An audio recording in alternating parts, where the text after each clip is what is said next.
they'll support you.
Hey!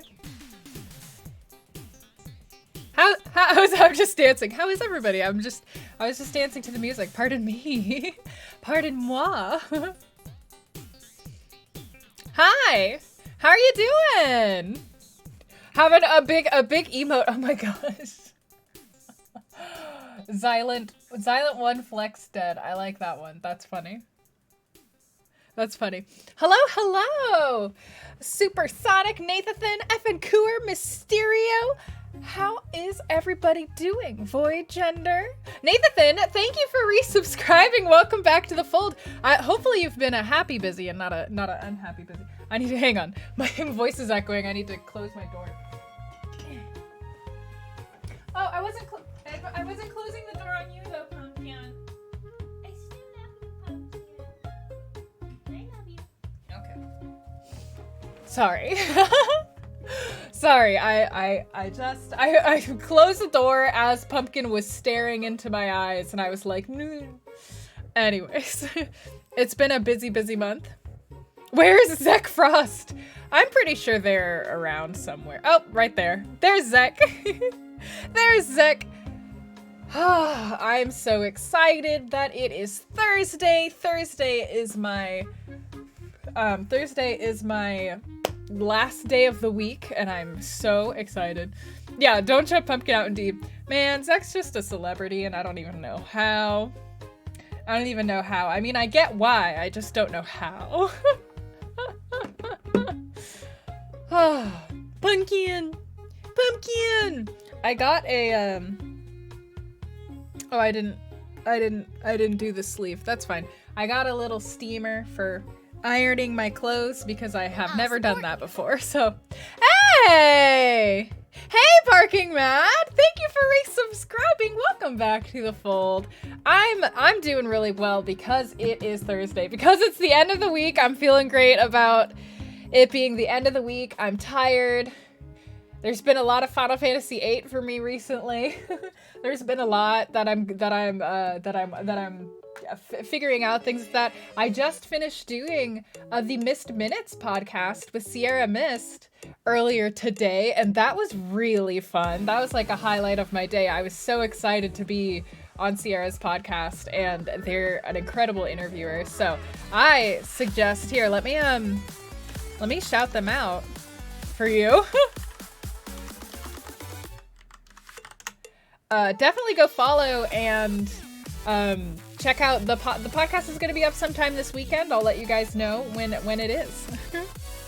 It was a very good talk. I'm glad you enjoyed it. I saw so many of you in there. Thank you for coming. Thank you for coming and listening to us. Sierra Missed the Drink, a user named Sierra X Mist with a Y. Sierra Mist, and the Mist has a Y. Sierra Mist is a drag streamer. If you will remember if you have seen them before, because Sierra does drag in complete blue, head to toe, and also likes to talk about like games from a kind of like analytical,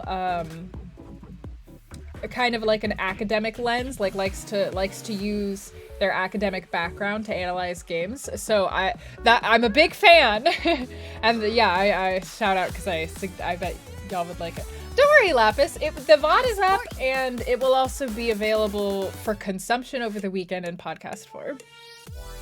Akira Okami! Aw, thank you for the lurk, and thank you for resubscribing. Welcome back to the fold.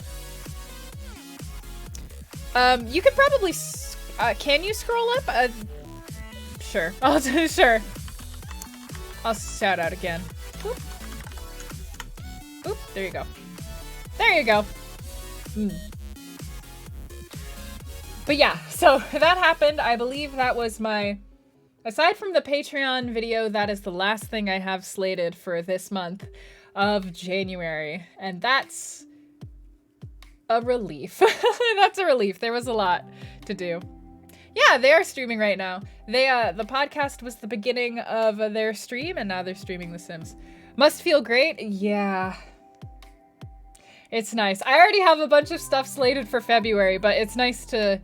That's why I'm so excited about it being the weekend. Except I still have to finish the Final Fantasy VIII video. I still have to finish it. I'm coalescing my thoughts very well. It's just that I'm worried that I might have missed some. It's so easy to miss a ton of stuff in Final Fantasy VIII, so I'm trying to be really thorough, going back and making sure that I've entered and exited every room a billion times, because which NPCs are in the rooms changes randomly, and so the dialogues you get changes. Cheers, Mysterio.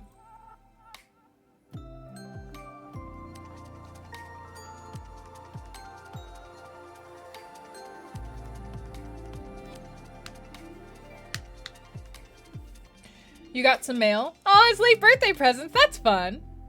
That doesn't sound very fun. It's definitely something.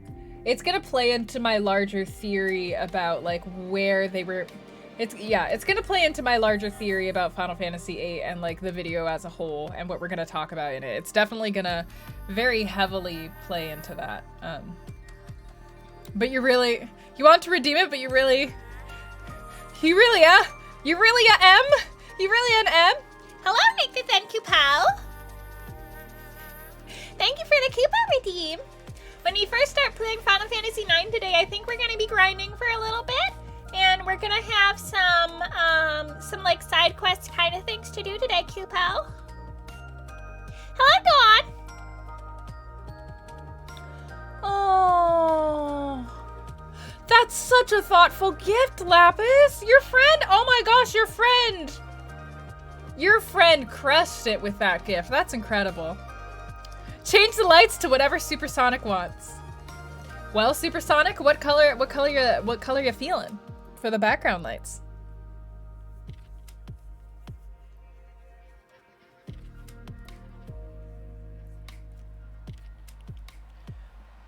Oh, so that's what it does?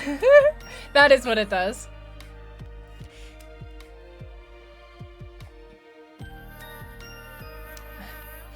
And I will strike down upon thee with great vengeance and furious anger those who attempt to poison and destroy my brothers. And you will know my name is the Lord when I lay my vengeance upon thee, Kupo.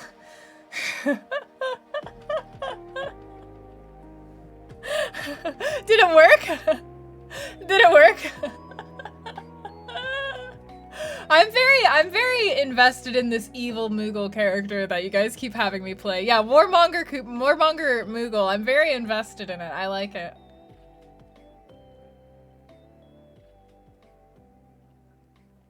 That's just the Moogle canon. All Moogles are like that. Their adorable visage is a mere distraction.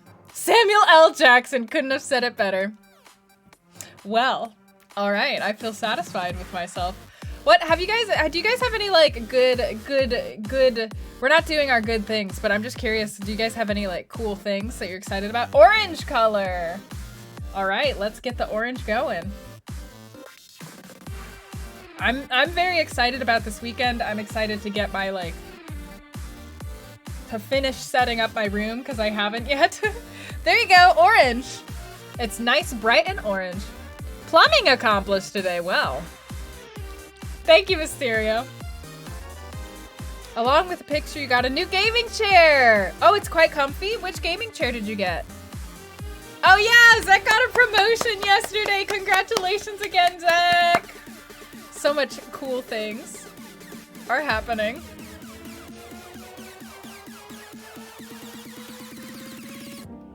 The on bege? Okay, hang on. Let me look it up.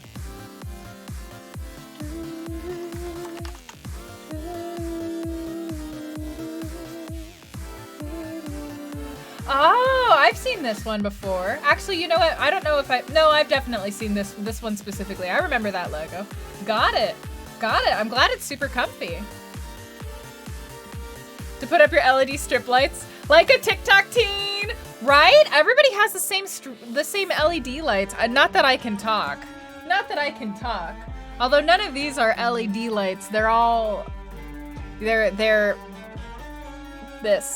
these things. They're little hue lamps.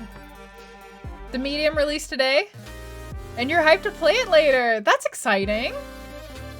You needed to change a leaking kitchen tap. While you were at it, you replaced the old rigid supplies with flexible ones. Replace the shutoff with new ones at work. While I'm at it, ooh. Just while we're here, let me do all of this plumbing stuff. I mean, that makes sense, but it sounds very complicated. You just noticed I got cat houses? Oh, these cat houses have been here. Whoops. These cat houses have been here for a year, I think? Yeah, the cat houses have been here for a year. I did order some new toys for Pumpkin because she's been too bored. Aw, thanks, Fuzzboard. Let me know if they give you like an ETA on how long it takes to get here. Let me know because that will help me figure out when to go to the post office. I'm always afraid of going to the post office because it's a really tiny post office and there's a lot of people in there, so. Cheers, Roni.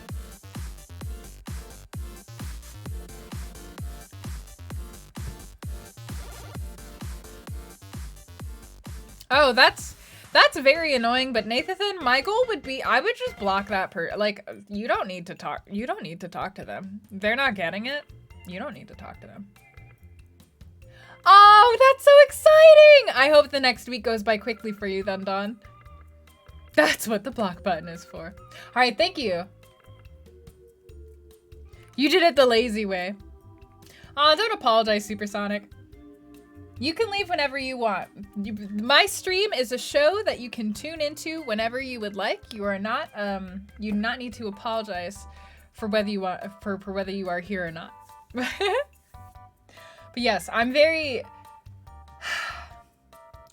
so excited to sleep for a long time. That's my, like, I'm really excited about the weekend because I want to sleep. I want to eat some food. I want to, like, finish reading a book that I'm reading. I want to watch some stuff. I'm very excited. Hey, Bully Birdie! You can leave whenever you want. I won't forget you.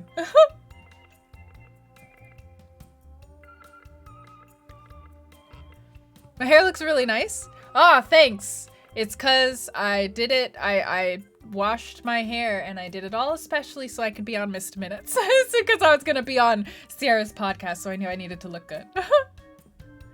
I sound like I'm feeling better. I'm glad. I'm glad I sound like it. I'm actually still feeling pretty tired, but since I'm gonna get to rest tomorrow and Saturday, I'm trying to, you know, keep my spirits up until we get to the end of the day, and then I'm gonna go to sleep. You've been loving the new DuckTales? Sleeping, eating, and reading all at the same time. Lighting some candles. Ooh, burgers for dinner? With fries? Can I have fries? I'm okay with that, although if you're gonna make that, if you could make it later, because eating the burger on stream is not something I'm gonna do. Because it gets all stuck in my teeth. Those gluten-free buns. How many people have been here for years and years? Aw, Dawn. It's true. There's people who've been here for a while. You sleep more in the weekends. Good for you. You just stress about not using your free time. I still, honestly, Ronnie, I'm still struggling with it. I still struggle to turn my brain off of work, and I'm getting better at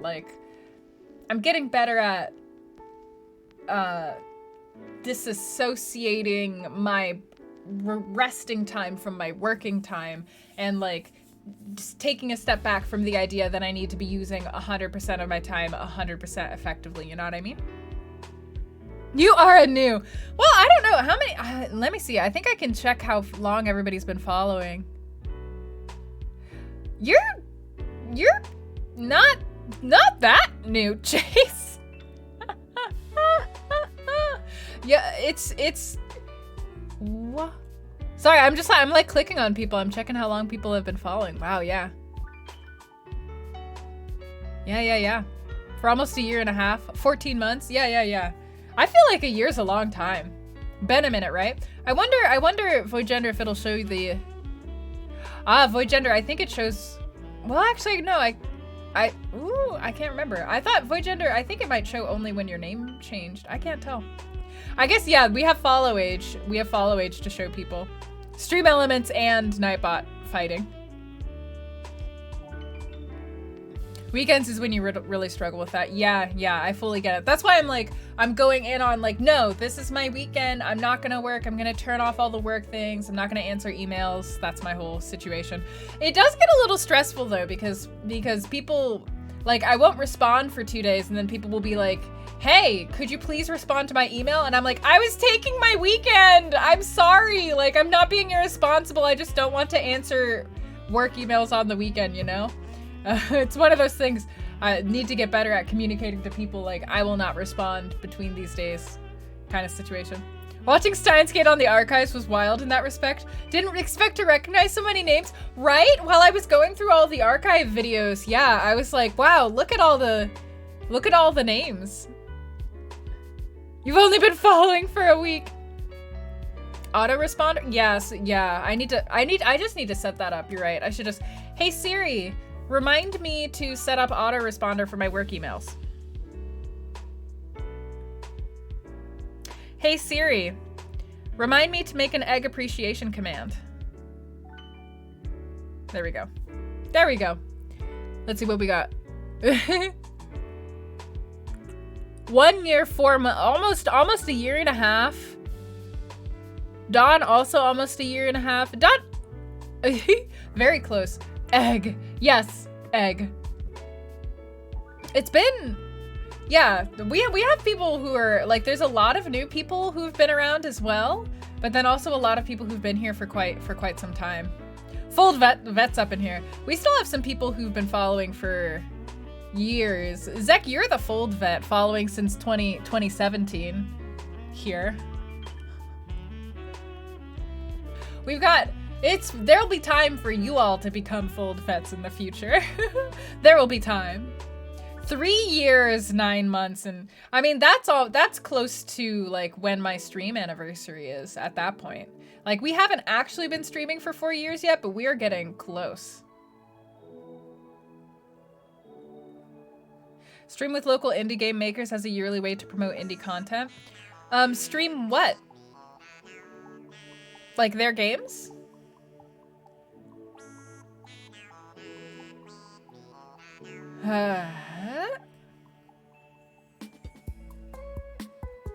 I usually just, the way that I promote indie content is usually just by streaming games that are from indie developers. That's usually my more direct way of promoting indie content and promoting indie games. I didn't know stuff. Yeah. There's definitely local game makers here, but I also, yeah.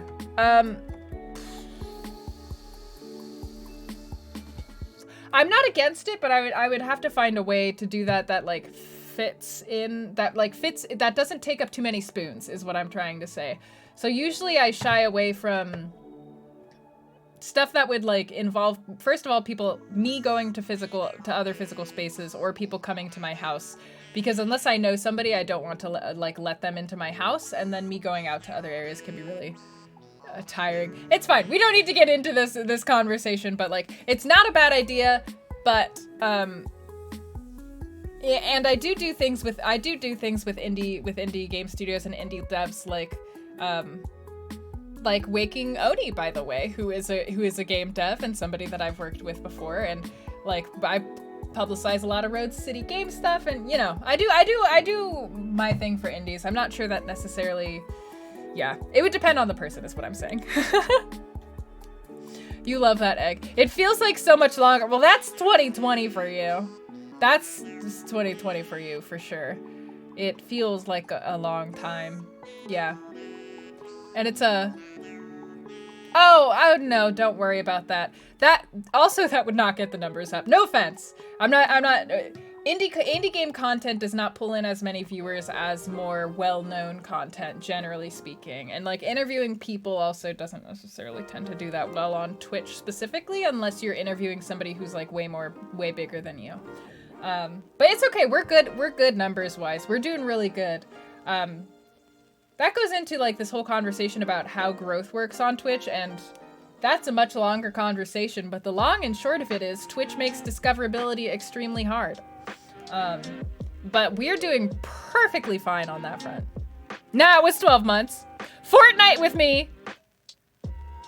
2020 really did seem like 4 years on its own. I wouldn't be surprised if we all actually aged 4 years during 2020. Life has changed so much. Yeah, Fortnite streaming would be a way to do it. More Nancy Drew marathons. Yeah, I mean, definitely more Nancy Drew in the future. It's good.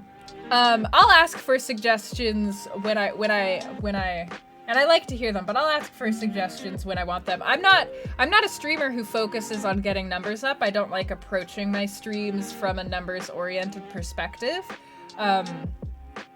Because whenever I've done that, it makes me hate streaming intensely. So I just try to focus on having fun and like enjoying time here with y'all and finding my own space. Yeah. You suggest me for me? You think Nance pulls in a lot of the fold? Nance pulls in a lot of the fold. You're still shook from Nancy and Subnautica? We do love Nancy here. Nancy, yeah. The longer we go, the more people Nancy pulls in. I remember when I first started streaming Nancy didn't really do all that well. But now, the more people we show Nancy to, the more people love Nancy. It's because Nancy's are good games. They're fun. They're a great time. But I still want to try to pace myself as we're going through them, because we only have like 13 left. We only have 13 left. The speedrunning record holder.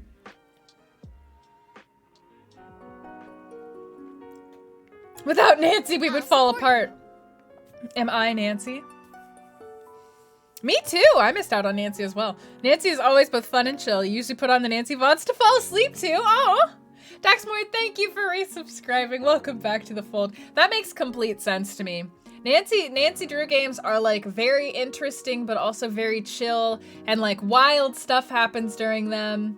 Like they're great to lurk to, and they're also great to watch because like they're so campy. Nancy Drew games are just the best. I love them. But that's why I have to carefully work my way through them. And I also like to play Nancy Drew games on days when I'm feeling very energetic because like I want to enjoy Nancy streams, like I want to have fun with them, and sometimes if I'm too tired, it's just kind of hard to enjoy myself, so. Nancy Tomo at Twitch. I should just cosplay as Nancy. And the way that I do that is by not appearing at conventions, and you'll just hear my voice. Then not so good to fall asleep to. Yeah, that's the only concern. You might wake up in the middle of the night to me screaming at a puzzle, at the final puzzle. Where an orca hits a man with an air tank, there was indeed. That was a Danger on Deception Island, I believe. Chericon, I always come as Nance.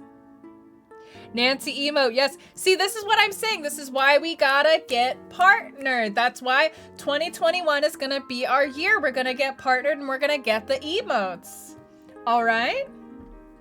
Which, I mean, if we're talking about like growth and ways to help the stream, just recommend the stream to your friends and lurk. That's all you gotta do. Discoverability on Twitch is kind of hard for a lot of different reasons, but one of the best ways to grow streams is just to recommend them to people you think would genuinely like them. That's the easiest thing to do. That's super helpful. If this is no! 2021 is partner year. The mirror tease in the Japanese. I don't remember the mirror, but I do remember the final puzzle of the Japanese Nancy game of Shadow at Water's Edge. I do. 2021 is our year. You're jealous of anyone who's gonna watch that puzzle for the first time. I'm amazed that so many people stayed to the end of that. That was an hour. That was an hour of working out that puzzle, and y'all like just watched the whole time. That's fair, Dawn. That's fair. Just tell them I'm German too, though. I am half German. I was born in Germany. Just tell them it's for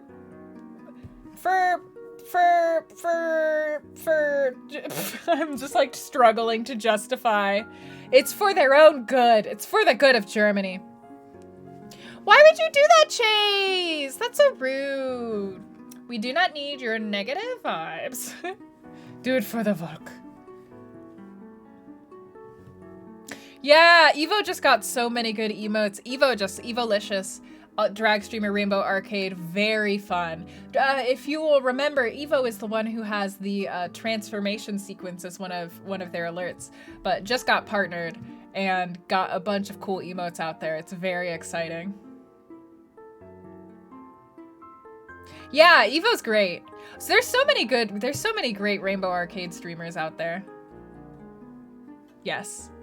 There's so many great Rainbow Arcade streamers out there. I feel very genuinely lucky to be a part of the Rainbow Arcade. Just like real talk, stream teams are very, very a lot. And like Rainbow Arcade is one of the more engaged, like kind and like actively cross-promoting.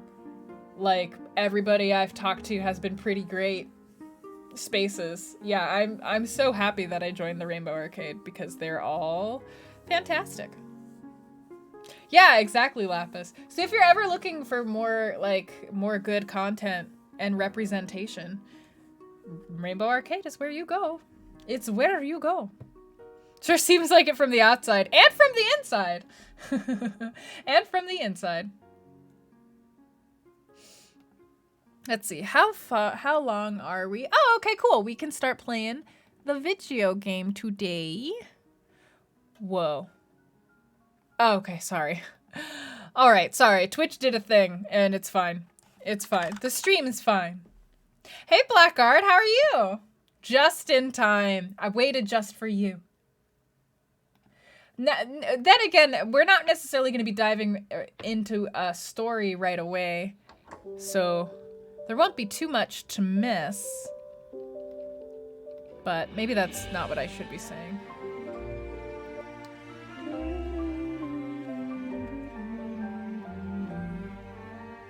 All right. Is the volume good, or should I turn it up higher, do you think? Let me capture the game. The best bloom mage, quinoa.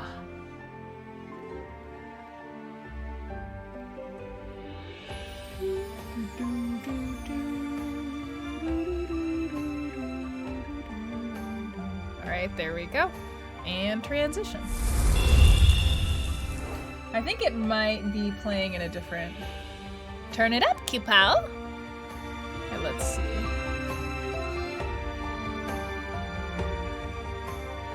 Alright. Alright, I think that should probably be solid. Hopefully here, let me... Okay, I think that sounds great. As far as I can tell from listening to it myself.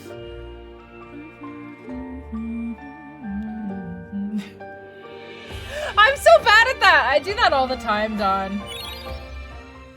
Wait. Hang on, we're restarting the game.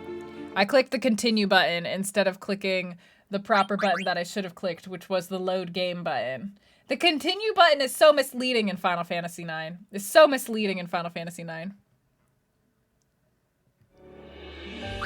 Alright. There we go.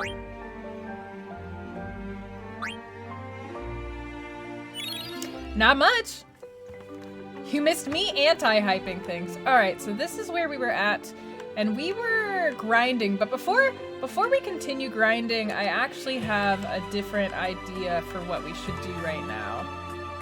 I just need to figure out where it is on the map.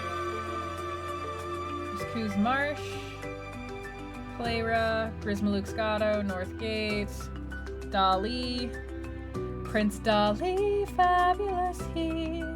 Southgate, Treno. Okay, we're heading towards Treno. I have no idea how we're gonna get to Treno from here, but we're gonna get there because we need to get some stuff.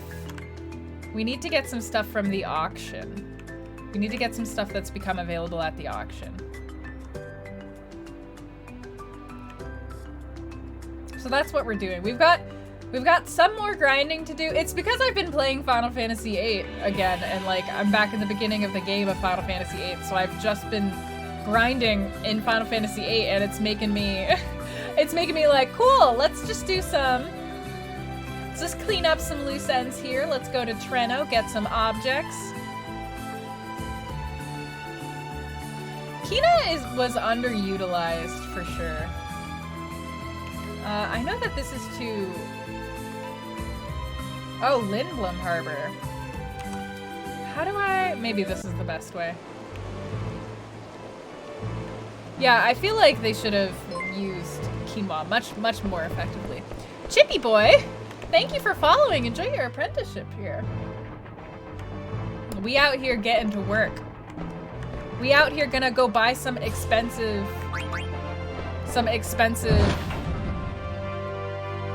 jewelry. Can I not go through that door? You'll better let me. None of the Moogles want mail. I don't understand. Did I miss something? Hang on, let me check, like, Moogles mail disc 3 Final Fantasy IX. I just gotta check.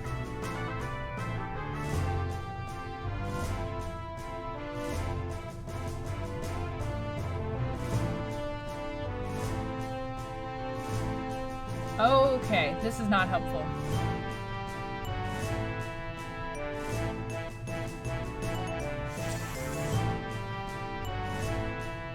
I wonder if I've ruined some kind of side quest because none of the Moogles have mail anymore. Okay, so I can't leave from here? Oh no, I can. Yeah, I just had to talk to him first. Headcanon can only go so far. They do that a lot with this game. Okay, how am I gonna... So I go through Gizmaluke's grotto. That puts me out here towards Burmecia. This isn't the way that I want to go. I guess I can go through the gates now. Maybe I should try going through the gates. Pinnacle Rocks, Lindblom. Is there a gate down here? It's Chocobo's Forest. South gate's over there.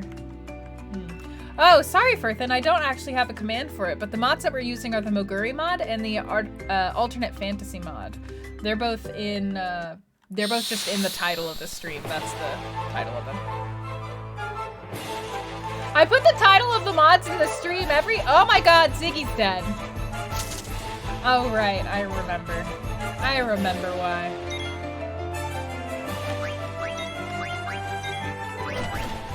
This is fine. We'll just let him be dead. Wow, we're not doing a lot of damage. I'm a little bit insulted. I guess Remy's using her, like, very beginning weapon because we have to reteach her ability.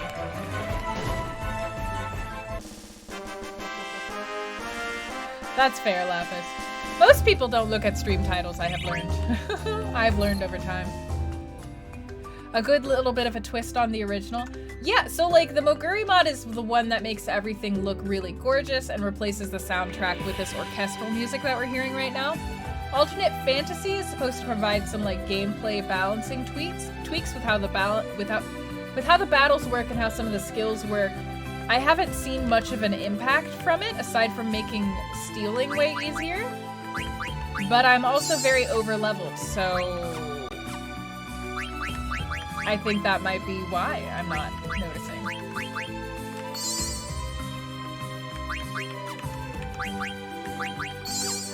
Alright, how the heck— what is the fastest way to get to Treno by water? That boss fight in the tree was kind of tough. Nah. It was only tough because I had return magic on without realizing it. That did make it hard. I taught the tree how to explode.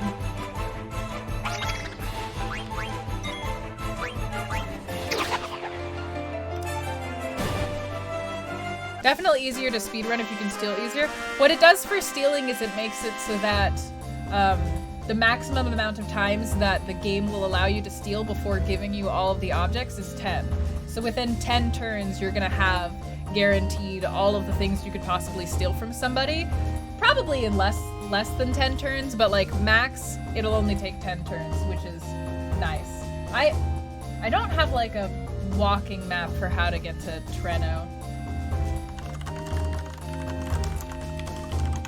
Let me check.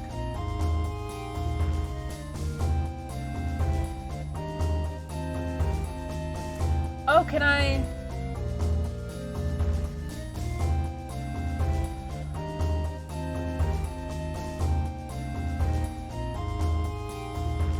I need a Chocobo?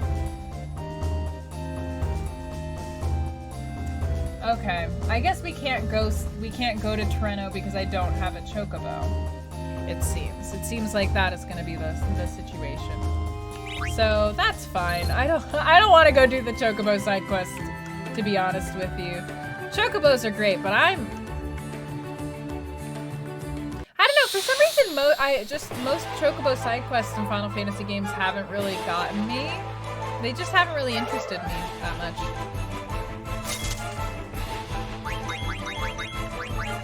Especially at the beginning with the Mage Master. Well, they also change which skills weapons give you. The Mage Masher was really easy to get in the beginning of this game, for sure. Oh yeah, for you new folks, we have no backseating rules and also no large spoilers rule because there's people who are playing this game who are like following the game with us in the chat and haven't beaten it before. So we're not trying to spoil anything for them. You're on a roll of dad jokes. Hey, Dorbu. Alright, just let me, please let me get back to, yes. Let's head back, now that we know it was fruitless. Well then I guess the only thing that we have to do left is just grind a little bit. I just wanted to make sure that everybody has like their intro skills. For those who are just joining, for who this is like their first Final Fantasy IX stream, I had to uninstall and reinstall the mod at one point, the alternate fantasy mod, to fix something.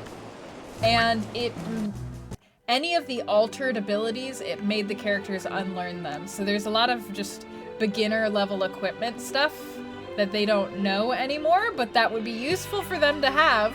And obviously, like, running around fighting people with beginner level equipment is kind of frustrating.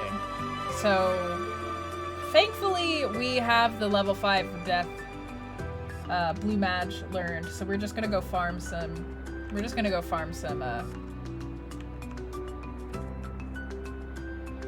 dragons. Where was these two islands?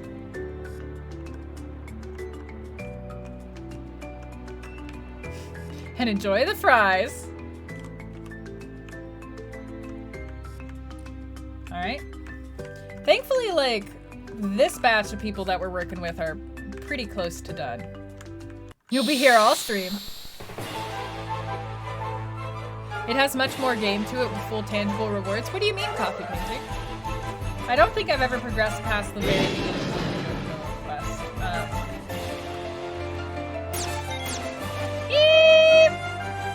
Alright, Ego. Let's try to Phoenix down you. And you, blue mage, death. Make it happen. Just keep her alive so that she can get the... Oh, hell.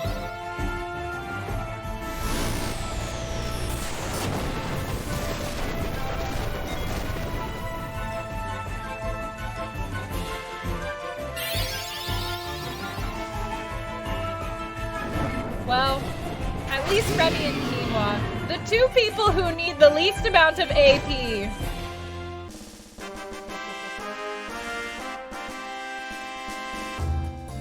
Also literally, but only me and Zed get to eat them. Much more enjoyable with smaller prizes for playing than FF7 racing breeding and FF8's chocobo whistling. Should we vote on it? Should we vote on whether I try the chocobo situation? Here, let's get a poll going.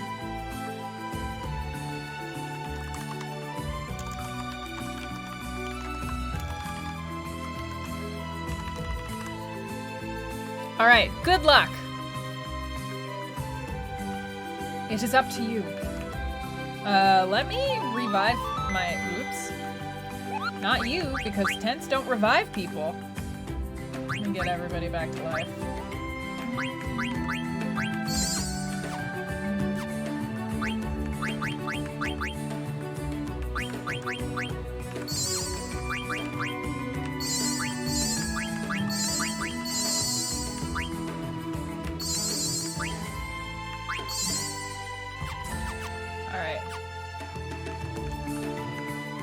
Even on emulator, the Chocobo minigame gave you an issue, so you stand by your decision.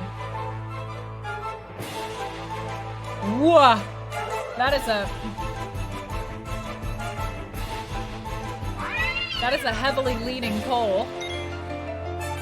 The only bad thing is that hot and cold can get really grindy. Maybe the mod made that better. I'm not sure that the mod affected the Chocobo hot and cold at all. From what I remember, they have a list of all the changes, but from what I remember, they were mostly battles.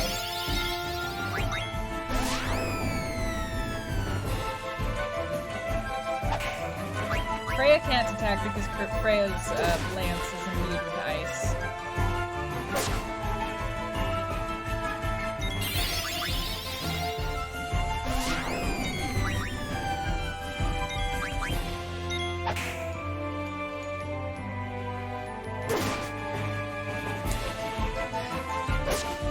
There we go.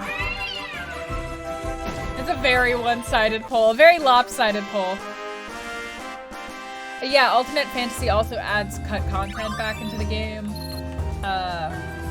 It moves around some treasure chests.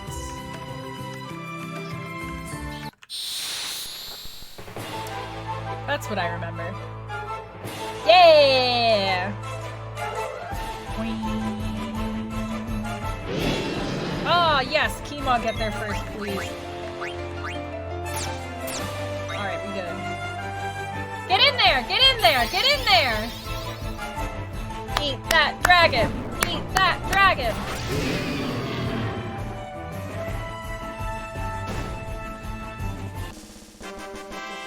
Yeah, also... Spoilers, Zach. Spoilers! I was trying to hide that until the moment it happened! God damn it! God damn it.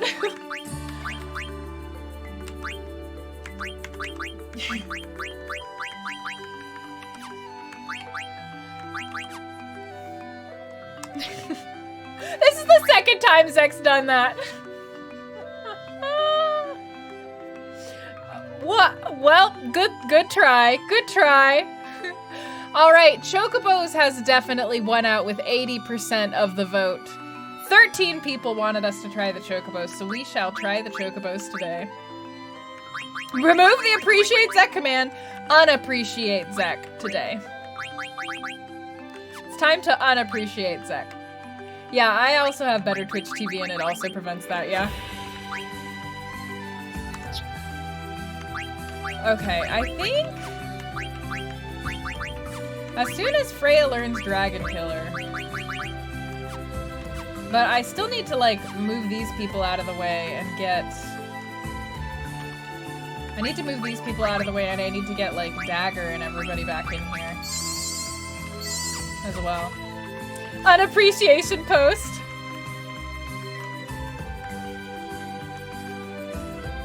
It's okay, Zek. We'll still appreciate you. I suppose.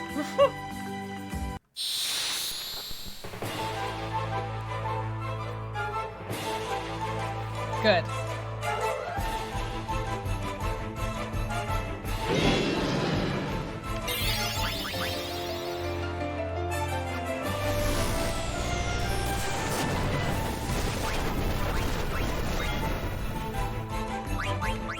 I was gonna see if maybe I should wait to like try and revive whoever died, but then I saw that it was about to kill all of us, so I was like, ah! We aren't angry, we are just disappointed. We appreciate you, but not as much. That's so rough. I do remember that time that Zek jumped off that cliff in Room 2. That was fun. You're right. I guess Zek does do all right.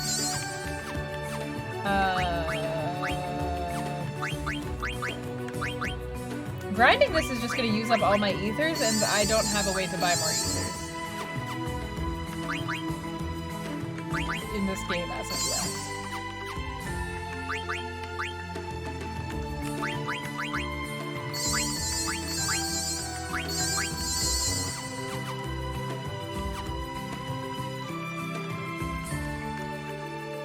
Awesome, good luck. Stardew Valley is fun. If you're gonna start streaming and you're new to streaming, I highly recommend checking out Cypher of Tyr wrote an article about Twitch etiquette, and I really recommend checking it out because that's like messing up on Twitch etiquette is kind of the #1 thing that I see smaller streamers doing that like actually hurts them. So I'd recommend checking that out.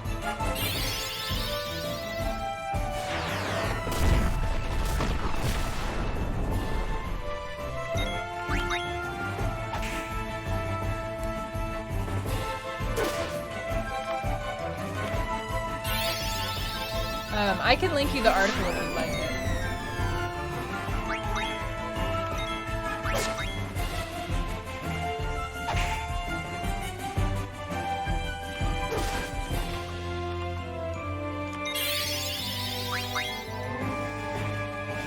I dislike these little cat things. There's so many of them.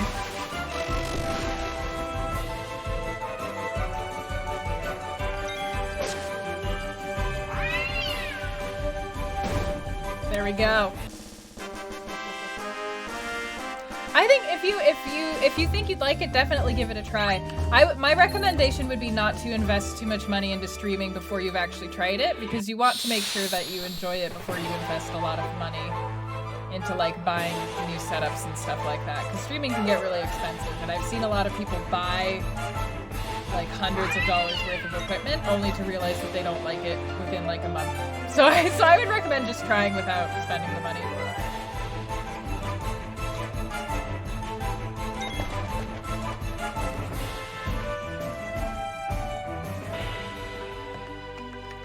Yeah, that's my recommendation.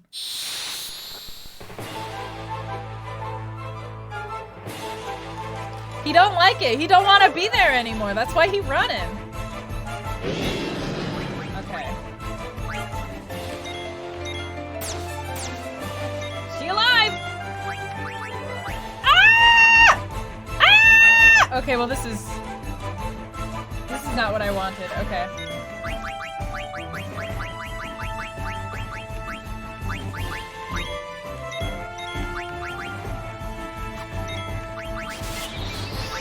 There we go. Let's hope we got that off before the dragon goes. Nope! No, we did not!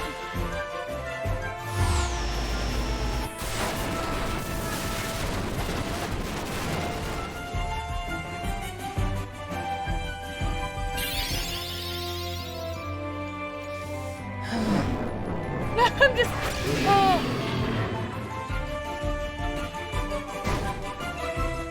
That's cool. I will say, so like, I was trying to hint at this earlier, but I will say that it is, I'm very excited for you, Fuzzborn, and I'm wishing the best for you, but also, try not to go into other people's streams and talk about you being a streamer and you streaming. It is bad Twitch etiquette, and it does make people angry, and they do tend to ban people. That's why I'm like, just heads up, so that you're aware that that's a thing. For sure. Do I have reflect? I do, but there's no, since I'm trying to go in here and to literally just bop these people before they get a single attack off. I don't know that I would, I don't want to spend the MP on casting reflect. We're trying to get in there, get our monies and then bounce. Get our AP and then bounce. That's the goal. Yeah, it's like... I mean, the way most people interpret it is like, if you were to, like, if you have your own shop and you're selling stuff and then somebody comes in and tries to sell their own stuff, it's just, it's like that kind of thing. It's like... Yeah. Yeah, same thing with people who like go in and are like, all right, I'm gonna leave so I can start my stream. Like that kind of thing. People just generally, it's seen as rude. Is the long and short of it. But yeah, that's part of the reason why, I recommend checking out that article by Cypher. Cypher of Tear, because it goes over a lot of those things that, like, frankly, nobody tells you that people don't like it. Like, there's a lot of just things about Twitch, both viewer and streamer side, that people don't tell you that you're not supposed to do for some reason. Which is part of why I try to tell people when they do it, because I think it's silly that it's something that people are just expected to pick up without somebody like that. It's just weird, but that's why I recommend the article, because I don't like that etiquette in general is a thing that people are expected to absorb through social norms, whether that's online or in like social situations. I think it would be better if we just like spelled out what people are or are not supposed to do, because not everybody can pick up on like subtle social cues in the same way, and especially like that's a thing that, yeah, that's just a thing that a lot of people struggle with, so meh. Unspoken rules tend to be silly. Hey Rocket! What I can't do? Yeah, the rules about that kind of thing. Oh, people definitely do that. Yeah, people definitely do that, Lapis. They will do that a lot. There will be people who like come into the stream just to advertise their own stream and then leave, and like that also is really like so so that's why like people don't like it though. It's like yeah, that's why people don't like it, and people who do that tend to get auto banned and like have a bad name for themselves. So that's why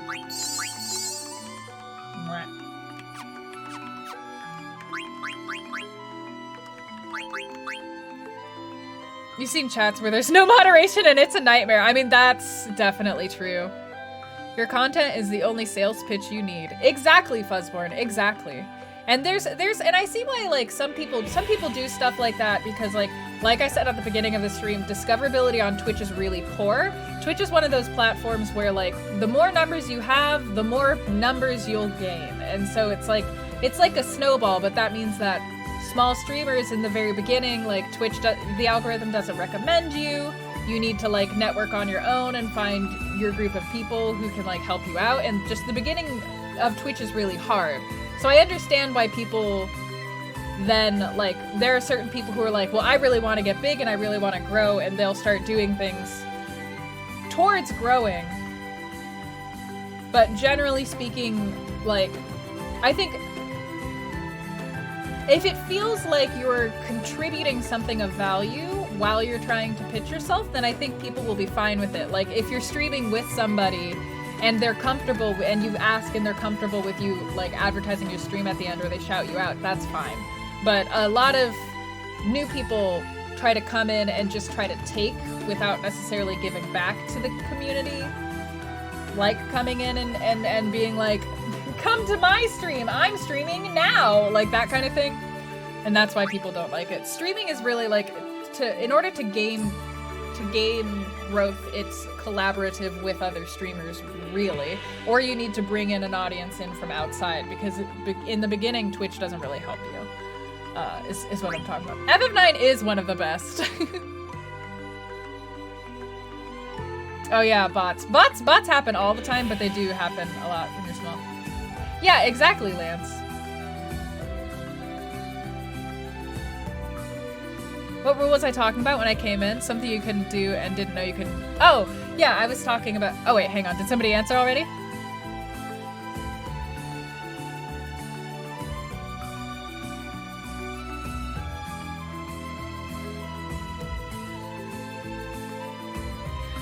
Well, I'm okay with like, so like Coffee. There's definitely a way of like there are people who genuinely have questions like that, right? And I'm okay with questions like that where it's like, hey, I'm just starting out, like, what advice do you have?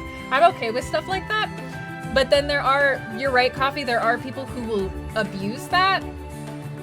Like, whereas there's some people who just genuinely want guidance, and then there are some people who will come in and like use that as an effort to try and be like, oh yeah, I'm streaming this today, actually. We just got to this part and this cool thing happened, haha. And then like adding other people in chat and being like, I think you'd like my stream. Like, there's people who do go too far with it, and I think that's why a lot of people just try to shut it down entirely, because it's like you can't tell from the forefront which direction someone is going to go, and so I think a lot of people just don't want to bother with the guessing game and will just shut it down in the beginning. I don't mind like helping people with questions like that, but there have very genuinely been times where people have taken advantage of that, and like in more than just like in chat while I'm live, there are people who, like, when you achieve a level of success, do want to siphon off of that. And use you. And use you is the long and short of it. And that, like, it sucks. It's just, like, it sucks. Especially if it's, like, somebody you thought was, like, a real friend, and then it turns out that they weren't. And that they just were trying to get to your community and your viewership. Like, that really does just, like, not make anybody happy. It's the worst. All right, I'm gonna try to swap some people out of my party, because I think everybody is like mostly fine. Egg? Oh.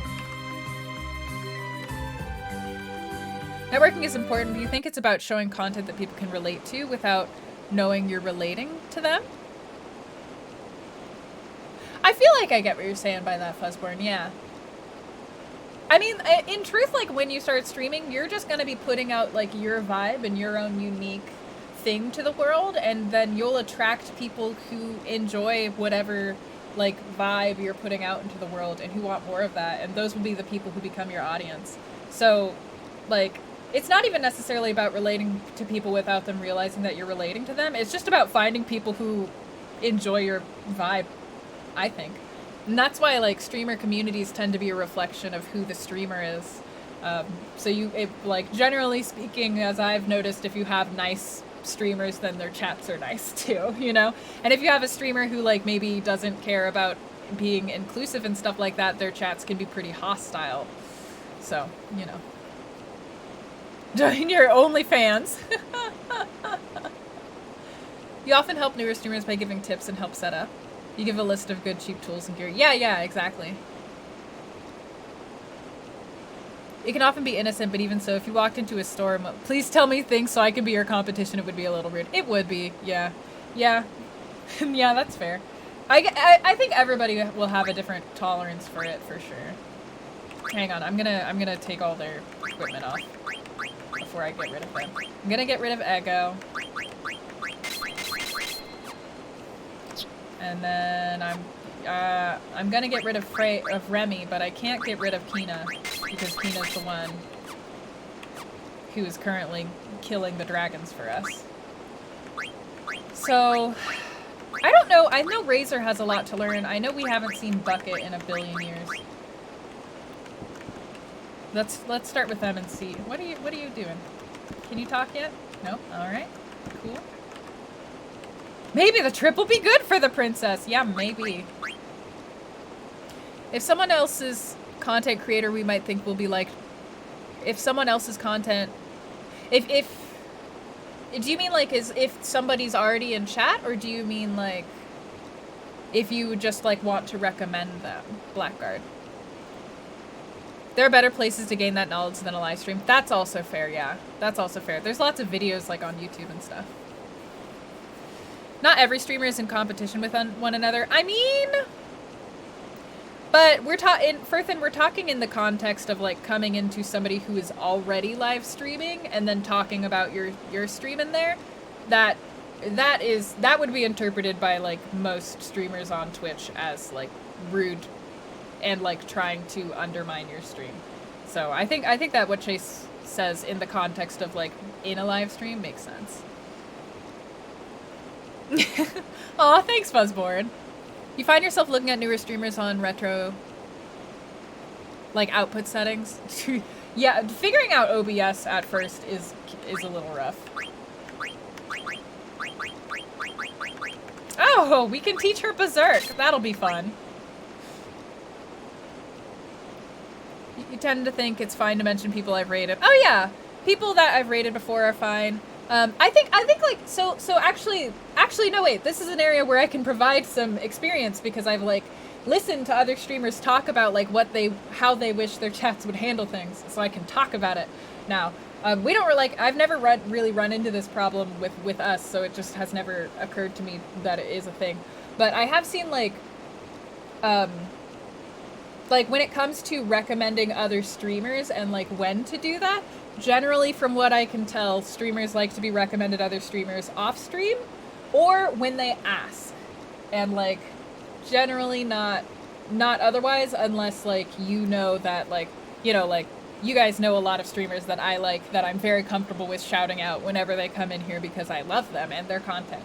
But, for people who aren't familiar to the streamer, they generally, like, only when they ask, because it can be kind of, like, it feels bad. Like raid requests at the end of a stream. If I'm open to that, then that's great, but people kind of off telling me who to raid, I then feel really bad.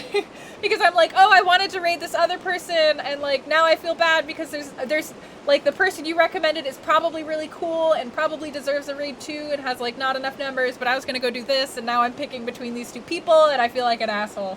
And generally people want to avoid that personal feeling that streamers get, which I don't know if that's clear from the outside, but definitely like a lot of streamers when it comes to rating other people and like there's a lot of internal emotions that go into that, I guess. There's a lot of feelings about like you can only pick one person to raid, but there's a lot of good people you want to help boost and like hope that they succeed, right?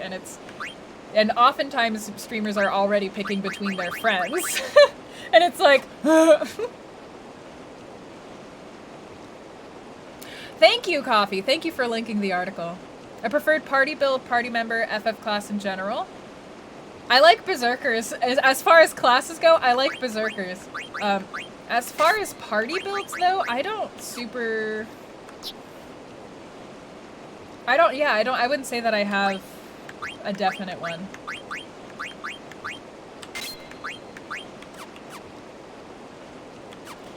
Alright, let's head back out. Are links banned? Links are default banned by, like, Nightbot because we've had people come into the chat and link viruses before. Like, hoping people will misclick on them and stuff.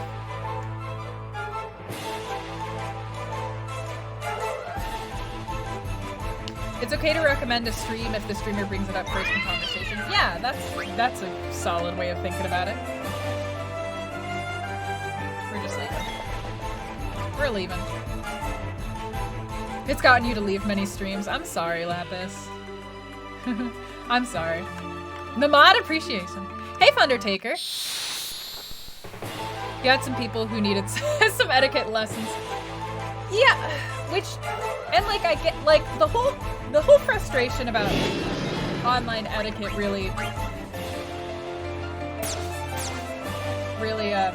frustrates me, even just watching it, for the reasons that I already mentioned, because they're like, I really firmly believe that people are down to like respect the wishes generally, like not if they're trolls, but I think most people are down to respect the wishes of the content creators they associate with, but they need to know what, oh shit. They need to know, oh my god, Kina, you're so strong! It's all that quinoa! Eat your quinoa to be as strong as Kina! Yeah, but then I think there's a miscommunication, and especially if it comes to something that is a little, like, awkward, like me, like, thank you for being really, really chill about me mentioning that to you, Fuzzborn, because I recognize that that's, like, an awkward moment, and, like, it might feel like I'm calling you out, and it might feel, like, hostile, and that's not what I intend, but I think a lot of people shy away from directly stating where their boundaries are because it feels confrontational to them, and it might feel a little bit, like, aggressive and mean, and I don't think of it that way. Like, I try my best in, like, streams to normalize just letting people know where your boundaries are and not making it a thing that's, like, bad. Like, oh no, you crossed my boundary, you're horrible kind of thing. Just being like, hey, just so you know, this is the line. You didn't know? That's fine. Now you know. Like, that goes into, like, longer tangents about, like, the world in general and like, in my own ideal world, how I would like things to be, but I don't run the world, so. You will know if I'm calling you out. I will be. I will, like, when I get, like, when people, you'll know. Ask for rating suggestions before, but it seems to get awkward when the streamer has already decided. Yeah, exactly, Sid, exactly. Thank you for my crown. Now I rule the world. That's how it works. Oh, Razor's dead.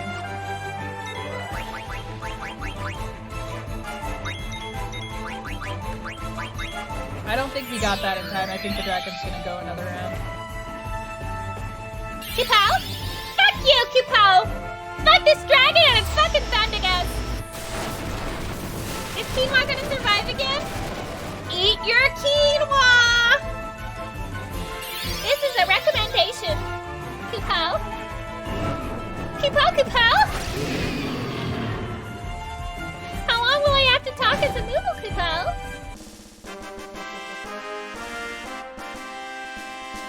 But yeah, thanks for having that. Hey, Manu, thanks for having that talk about etiquette with me.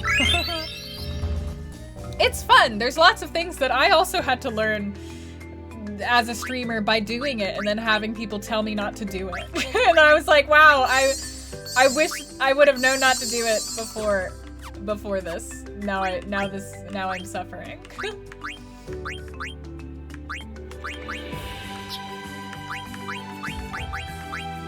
Nothing new.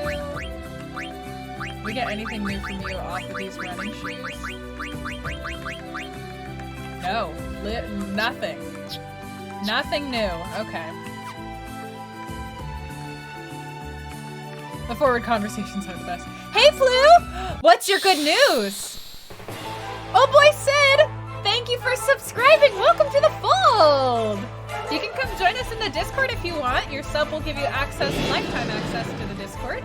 We have a little payment barrier just to, oh my god, just to make sure that trolls don't get in and ruin everything, muck everything up.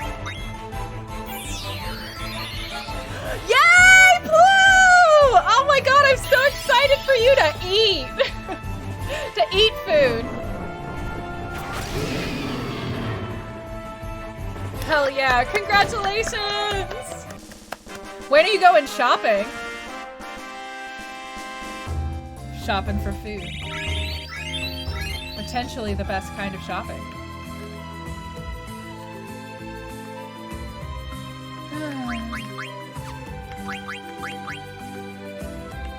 Oh, you know what? I should double check and make sure that everybody has ability up on them.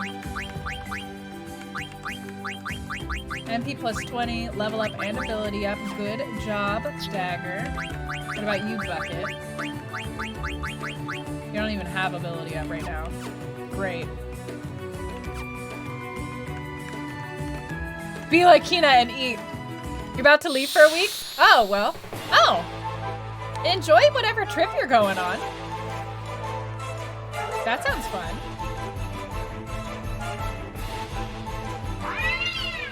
We're not gonna fight this thing. I'm just over fighting these little cats.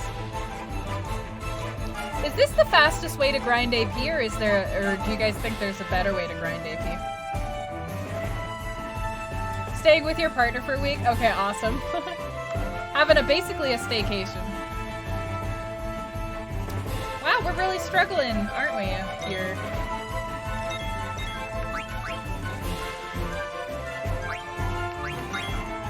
Go.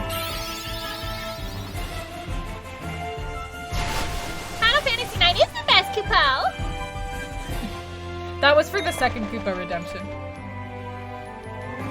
Honestly, I've really become a huge fan of the staycation. I after having exactly one, I feel like an expert. I think staycations are the best.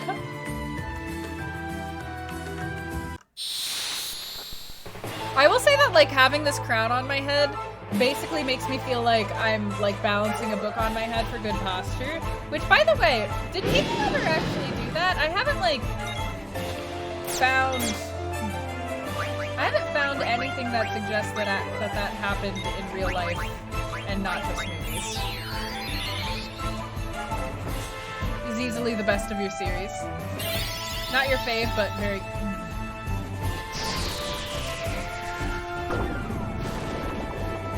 Guard!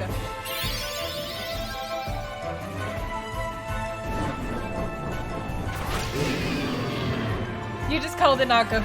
We're not going anywhere today. Hey Jenna, cheers. Candles and blankets. For me, that's what makes a staycation. Give me candles and blankets. Oops. Actually, yeah, I'll 10.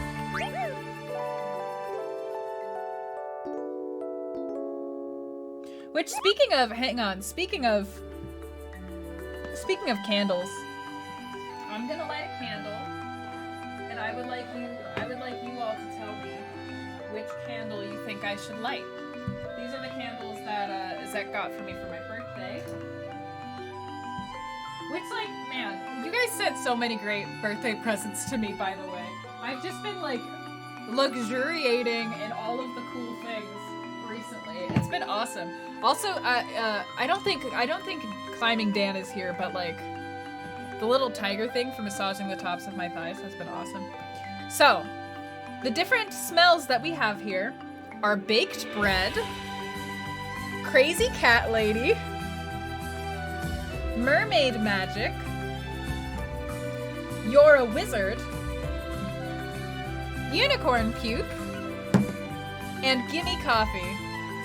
Which one do you think that we should try? You'll start a poll? Okay, thank you, Zach. Thank you for doing that. You guys won't be able to smell it, but you'll be able to imagine the ambiance around me. Maybe you'll see. I'll put it like back here, but like away from Vivi, so Vivi doesn't get set on fire. Girl, baked bread. No open flames in the warehome. You figured make hydration too? Cheers, Reptile. Ooh. Oh, I'm so sorry, SPC. Bibi does not. Bibi likes to cast Fire. Bibi does not like to be Fire.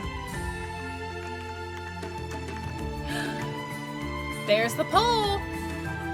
Oh, there's so many. A mermaid magic, unicorn puke, you're a wizard, crazy cat lady, baked bread. The only one that you missed is give me coffee. Give me coffee. But I will say that give me coffee is like there's only half of it left because I've already burned it so much. So that's fine. Go, Keen, walk, go! He's lucky he's incredibly soft.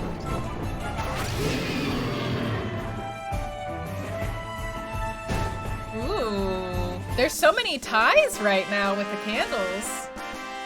But you're a wizard's leading. Oh, no, baked bread is leading. Baked bread. The baked bread one does smell very good, I will say. I will say it does. The ones that I've burned, I've only burned baked bread and gimme coffee, so I'm exposing myself for the kinds of scents that I like. The answer to the kinds of scents that I like is scents that make me feel very comforted. I like food scent, I guess. It's like I get to smell baked bread, glutinous baked bread, without actually eating the gluten.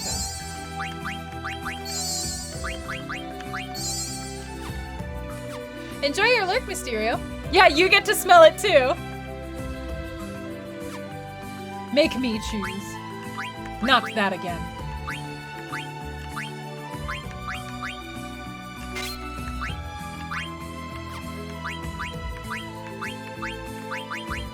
Oh, thank goodness. He's at least done with his gloves.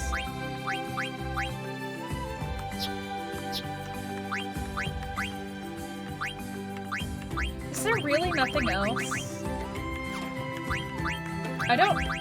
Baked bread 1!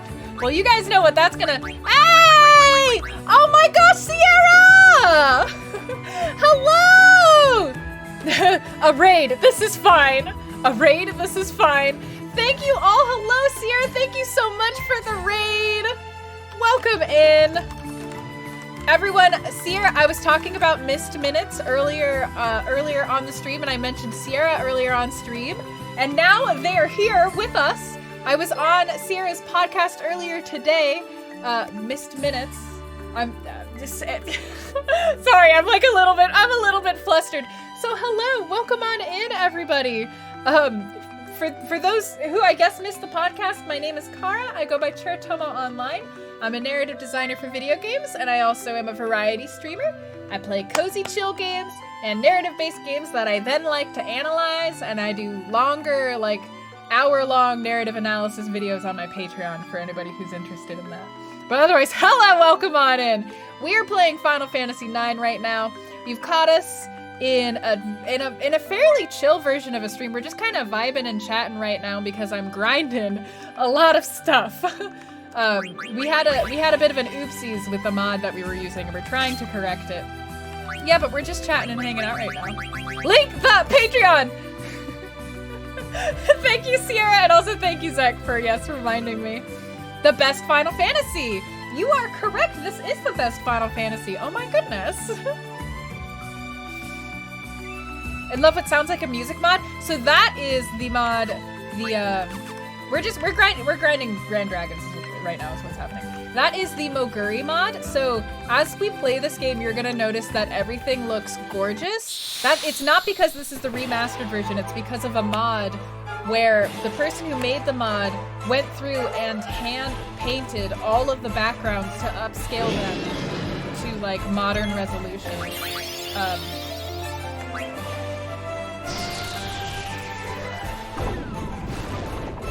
He's fine. And also it adds in orchestral music, and that's what we're listening to here. Yeah, I highly recommend, if you're a Final Fantasy IX fan and you haven't played through it like recently and you're wanting to play through it again, I really recommend the Moguri mod. Like, it doesn't change the experience, although it can. Like, it has options to if you want to, and you can swap back to the old music if you like the old music. But it definitely, like, it's gonna be hard to experience the game in any way now that I've seen how beautiful this mod is. With an HD texture pack? Oh my god. Wait. I'm gonna need to know about this texture pack. That sounds amazing. Thank you. Thank you. You will enjoy finding out about Ego and the Flaming Pringle. Hey, Witty Whitman. Also, Archaic Prospect, Petite Alex, Hyperion, and Exoboy. Exoboy. Is Exoboy a K-pop reference? Can I get some confirmation on whether that's an EXO fan? But thank you all for following. Enjoy your apprenticeship. Thank you, Sierra. It's fine. Leave Bucket behind. We've never liked him. He's still not that great. Beatrix is like in love with him right now, and I don't see it yet. I'll see it eventually, but he's still not there yet. Also, my apologies, I took my crown off. Oh, you sprained your wrist. Witty Whitman, if you ever need... We're all gonna die. Oh, no we're not. I guess we're leveling up. Witty Whitman, if you ever need any recommendations for, like, risk-related things to buy to, like, prevent wrist strain or help it heal, I got you. Ich liebe Bucket. Rusty Bucket is the best. Andy, hi! How are you doing? Everybody, Bad Andy is another of my Rainbow Arcade teammates, and also a writer who also does narrative, like, focused streams. So if that sounds like your jam, which if you're here, it probably is, you should go check out Bad Andy. Beatrix is too spooky. Bucket is bold, going for her. Listen, I love Beatrix, but she is very intimidating. She kind of seems all business, you know? It's very, to be fair, they got together because of a mix-up, I'll say.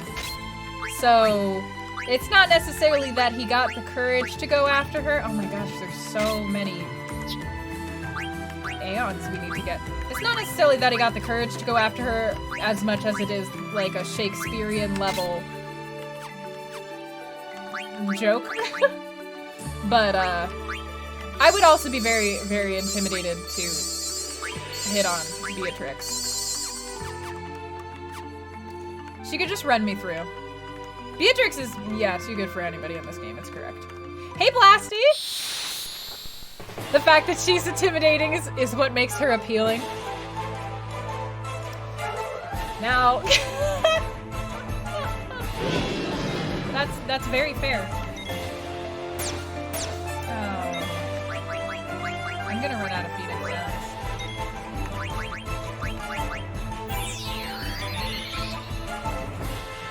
Spooky narrative thing on Steam? Let me check. Really? Really? Really?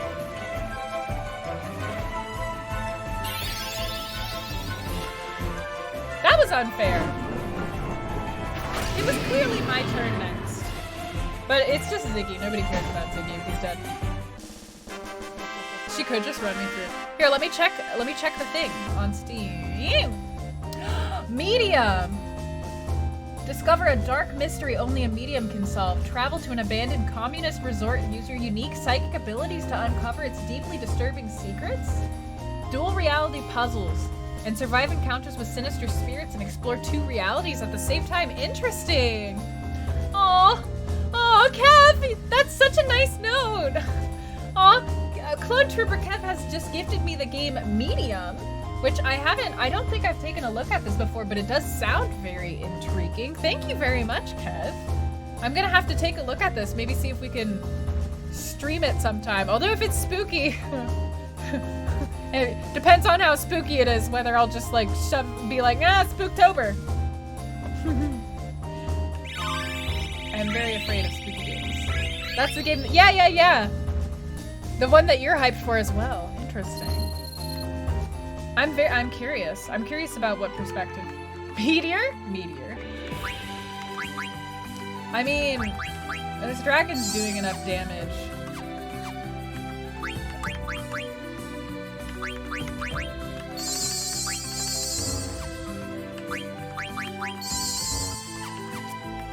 It's just chewing up all of my ethers. Ah! Oh, damn it. Bucket doesn't need that. Nobody cares about Bucket's ethers. Bucket's MP.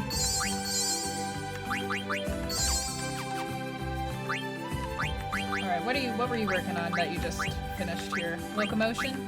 Your plate mail? Go learn HP plus 10.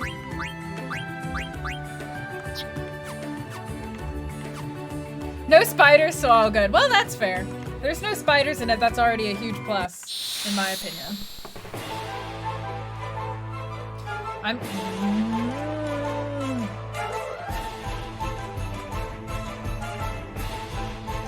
It's just that it only gives like 1 AP! It only gives like 1 AP! It is a waste of our time and energy. Don't tell that to it though. I would be very upset if somebody said that to me, so just don't say it to the cat. But that is my official opinion on this cat in this portion of the game. Need a Bucket appreciation reminder. I will draw the line there. Bucket has a great story arc, but with where he is right now, I haven't like tried to get Dagger to do anything yet, but Dagger's also still in that space where she's not consistently fighting things. Perfect.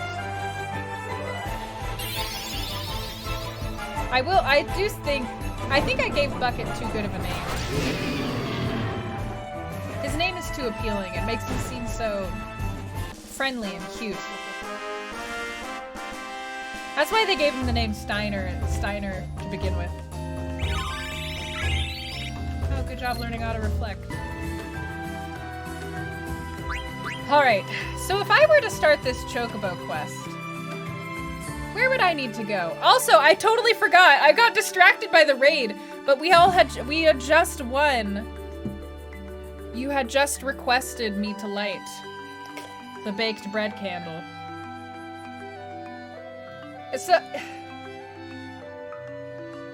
this candle explicit, like, it smells like,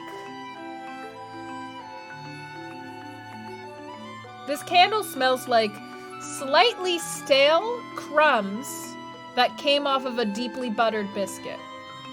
That's what this smells like. Like, it smells like a biscuit that has been heavily buttered, and you've already eaten the biscuit, but there were crumbs left on your plate, and those crumbs have grown, like, slightly stale over the time that you were, like, talking at the table. It's that smell. It's a really great smell. You did vote for Chocobo, yes. To Chocobo Island. Is there actually a Chocobo Island? Or are you playing with me? Very specific. I'm trying to give you the strongest impression of this scent that I possibly can. This is gonna be fine, right? You guys won't see my apartment turn on fire. You've never played this game? That's fair. The Chocobo Forest outside Lindblom? That's fair. Well then let's go. Let's get started with something more fun than grinding. I imagine we're gonna have to come across a lot of monsters while we're getting these Chocobos. Oh hell yeah! Please join me in the cozy vibes. Get a blanket, get some fuzzy socks, and get a good smelling candle. Get some tea. I am very practiced in my cozy ways. Those are my recommendations. You're close for a completely random guess. That's fair. To Chocobo Forest.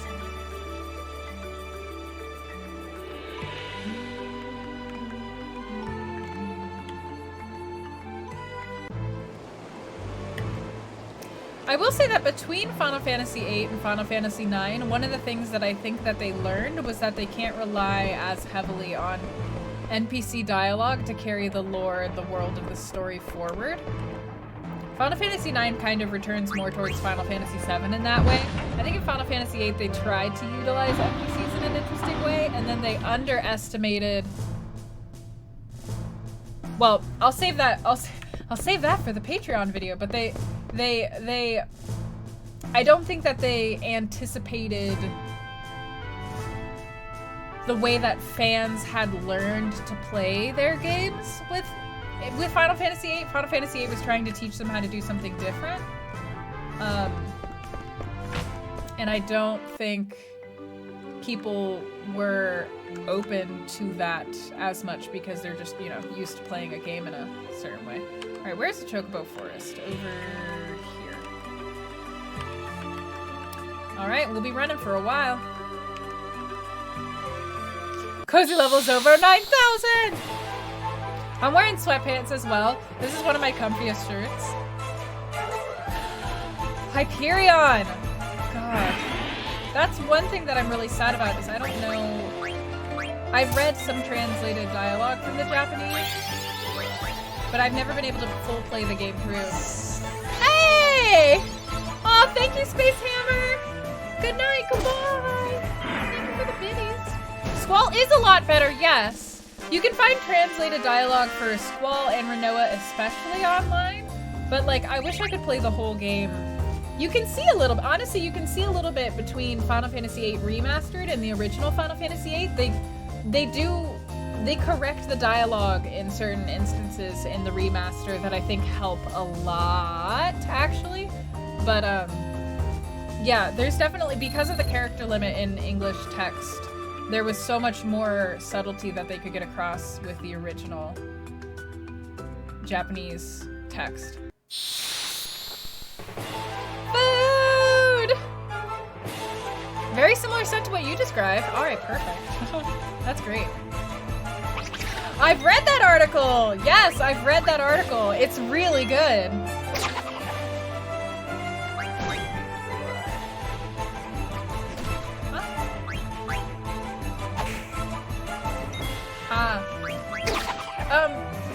Between the different localizations or between the remaster?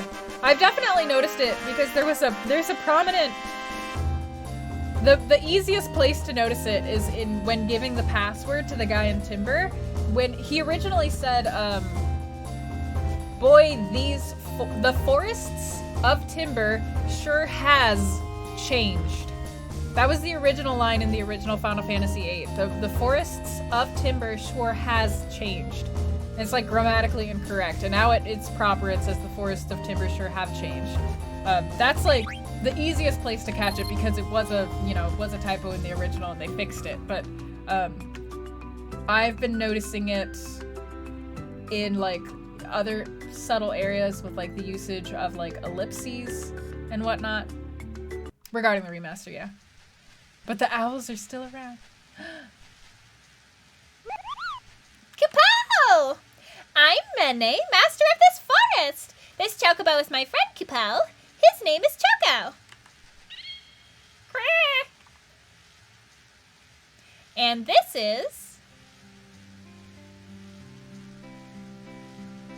I'd play a game if that text was the logo of it. Unusual to see people here, Kupo. How did you come? I was just wandering around. There are places I've got to go. Then take Choco. You won't run into monsters if you ride Choco. Choco, come here. It's okay, don't force him. No! If Choco hates, Choco runs away. Choco, come on! Kupo! Queer. Fine. I'll just get to the point, Kupo. These are Geisel greens. You can call Choco outside the forest with these. Find Chocobo footprints near the forest, Kupo. Use Geisel greens there and Choco will come. Choco likes you, Kupo. You call and he'll come. Please train Choco. Make him strong. Come back to this forest after you call him in the world. I'll tell you a big secret, Kupo. All right.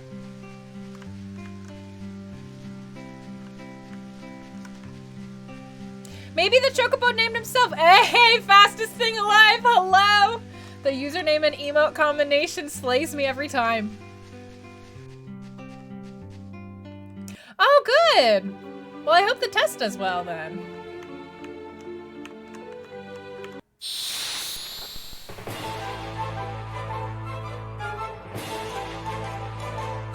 Well, let's see if we can find a Chocobo.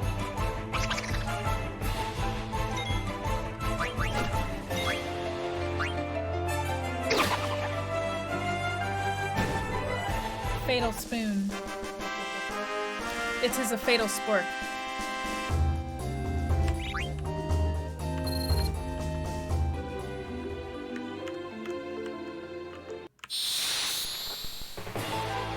Dang. I was ready for Chocobo music, but it didn't come. Oh, Starlight Embers. Thank you for following. Enjoy your apprenticeship. Your username is very cute. Flame.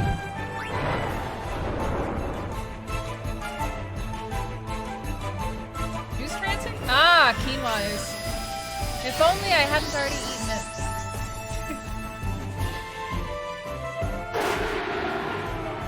Hi, Connor.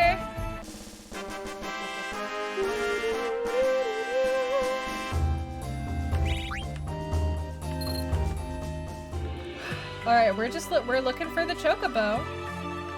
We're looking for the Chocobibble.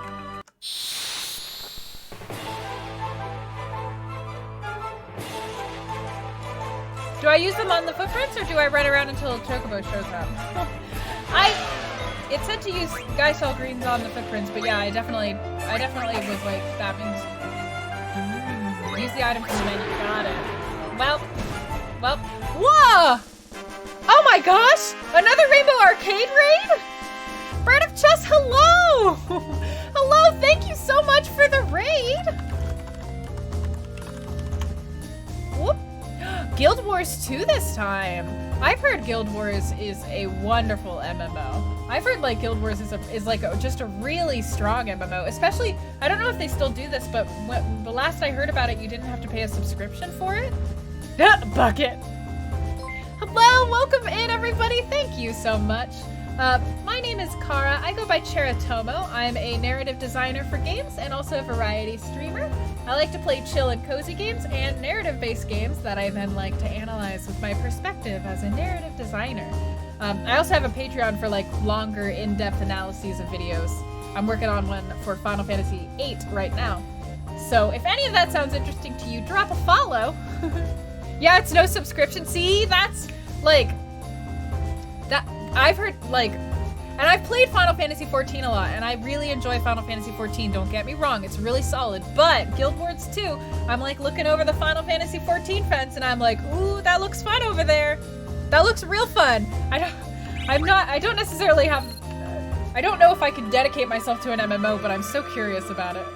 Guild Wars 2 is your favorite MMO? Bucket and quinoa. I would love to say that I came up with quinoa, but I did not. I only came up with bucket. Alright, let's use the Geisel. There we are. Quit! Okay. Alright, now what do I do now that I have a Chocobo? I've never messed with a Chocobo in this game. I need to do Chocobo hot and cold. Is this when I go back into the forest? Now that I have the Chocobo? Choco! How are you, Kupo? Oh, yes! Everyone, Bird of Chess is one of my Rainbow Arcade teammates. I usually see Bird of Chess playing a lot of Final Fantasy XIV, but now it's Guild Wars. I'm wondering if there's new things over there. But I think that you all would very much enjoy their streams, so please go check them out. I'll give another shout out down here. Oop. There we go. What is this mod about? So there's two mods that I currently have on here. One is the Moguri mod, and the Moguri mod is the mod that's making everything look gorgeous. The person who made the Moguri mod went through and hand repainted all of the backgrounds in the game and upscaled them at a better resolution. The sprites are better. There's an orchestral change that you can opt into. I would recommend the Moguri mod to anybody who's a fan of Final Fantasy IX because all it does is enhance the game. It's great. Then we have another mod that's called the Alternate Fantasy mod, and it's supposed to be rebalancing the game, and it changes up the way some abilities are used. It changes up which blue magic abilities you get and what they do. It makes Dagger able to wield daggers. It's done some really useful things, but I haven't necessarily noticed it being much more difficult, though it is supposed to make things difficult. So those are the two mods we got going here. All right, so I was supposed to be told a secret. What's the big secret? Welcome back, Kupo. I knew you'd get along with Choco, Kupo. Did you know, Kupo? Once Chocobo chooses its master, it follows him forever. Choco ran away from his last master. That guy was mean. Choco didn't like him, Kupo. I helped Choco escape. Now we're living together, Kupo. Here's the thing, Kupo. Choco has the ability to seek out treasure and items hidden underground. But I can't ride Chocobos. Will you help me, Kupo? 60 gil per game, and you'll keep all the items Choco digs up. Sure. Good call, Kupo. Okay. 60 gil per minute? Rip my money, I guess. Okay, move Chocobo.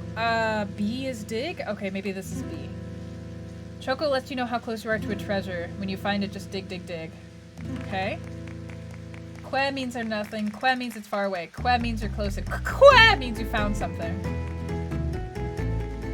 Hit it with B until it hits 0. Okay. All right, we can try. The Choco Lure Materia. Fashion.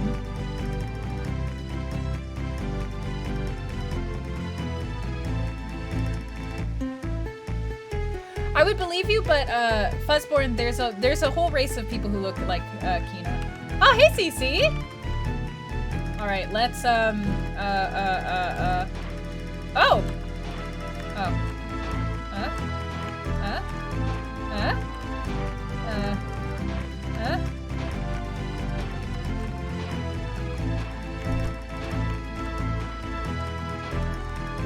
Is this like pixel perfect or what?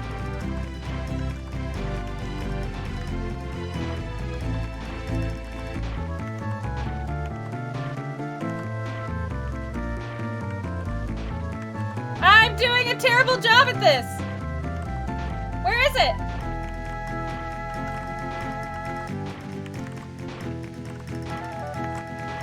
Oh my goodness! Oh! 8 seconds, 7 seconds, 6 seconds. Oh, we got this. We got this. It's good. I got 20 points. Special bonus? Wait, what did I do? The beak became stronger. What did I find? The beak became even stronger. What did I get? I didn't. I clicked too fast. Well, that was fun. Stone with patterns for 25 points. Beak level 2. 2 levels for the beak.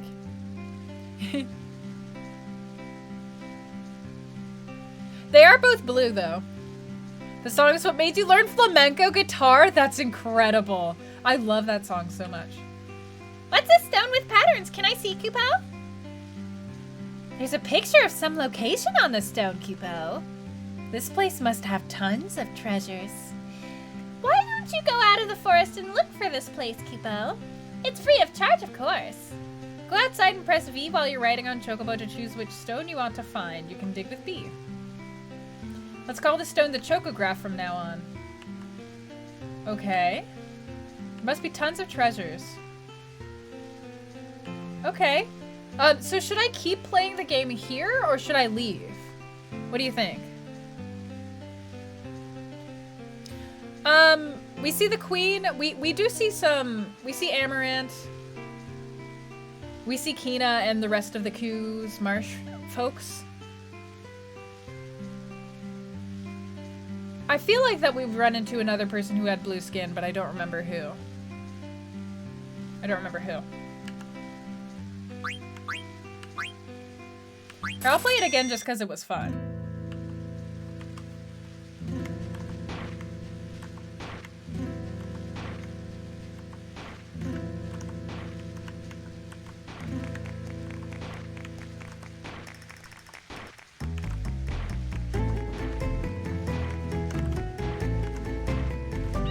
Ah! Crushed it.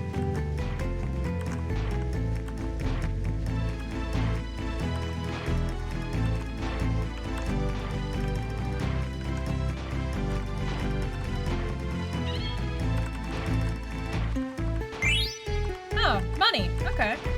Maybe we did find the like one thing that we needed to find.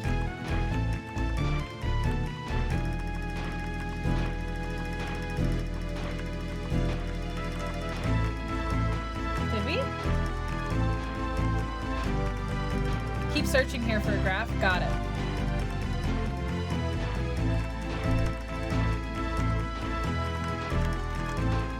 Ah, I bet that was the graph. All right, let's keep going. We got tons of money. And this seems like it's not gonna be, I'm gonna take this off for a second. This seems like it's not gonna be too much of a time constraint or a money constraint. It's a Choco stream. It's a Chocobo stream now.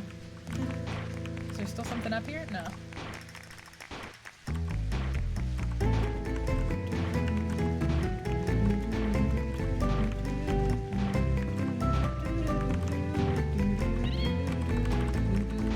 Oh, this seems like it might be a chocograph.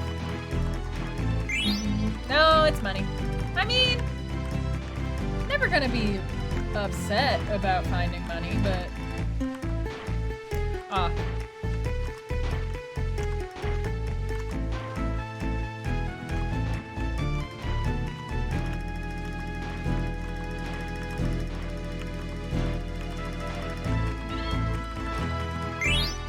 Eye drops. Oh, good, the beak became stronger. I'd imagine the beak becoming stronger is something that I need.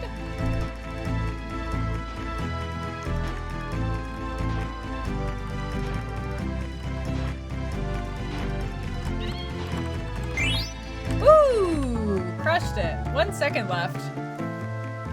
They look like pigs? Who did? Whoops. Oof. Cheers, Connor. Yeah, it can be lavender. It can get to a grind if you're unlucky. Ah, I see. We already found one chocograph, so there's another one. There's another one waiting. Thank you for the drink, Connor. Excuse me. Quit.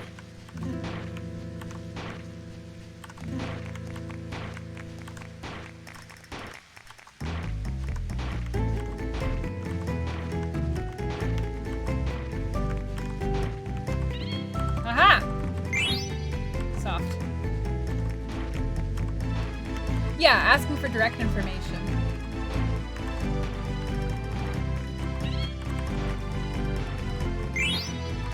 Anointment.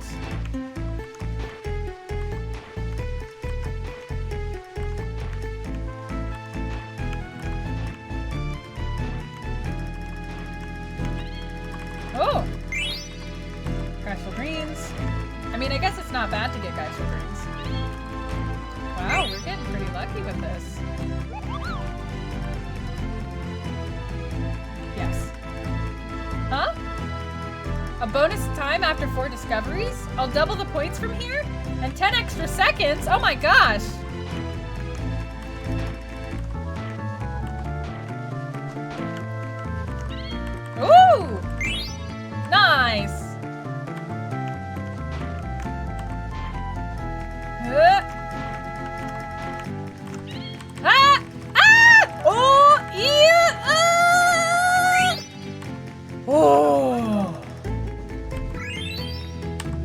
That was close. We got to beak level 5. Is level 5 the max beak level? A helpful tip that's not a spoiler with the minigame. The Moogle will directly tell you when there's nothing important left to dig for. Got it. No, I'm okay without the tip for right now. I think yeah, I think it's solid for right now. Such grace and such skill. People have been excited for this Chocobo minigame for a while, huh? I understand now though, it's pretty fun. I would say that this is probably the more fun one out of all the ones that we've gotten. Out of all of the Chocobo minigames that we've gotten in Final Fantasy. Was there even a Chocobo minigame in Final Fantasy X? I don't really think that there was. I don't remember it.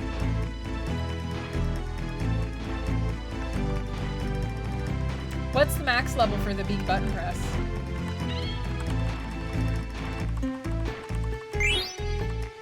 Oh, ore. That's not bad.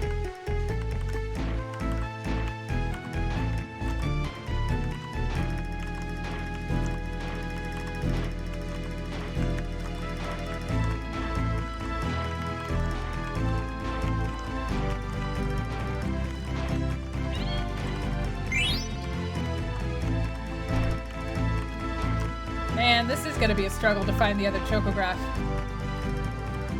It's a hell of a lot better than Triple Triad. You mean, wait, from this game's Triple Triad or Final Fantasy VIII's Triple Triad? Or Blitzball? 10 has a super fun Chocobo racing game. Hey, MJ! Welcome back. Are you feeling better?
Potion.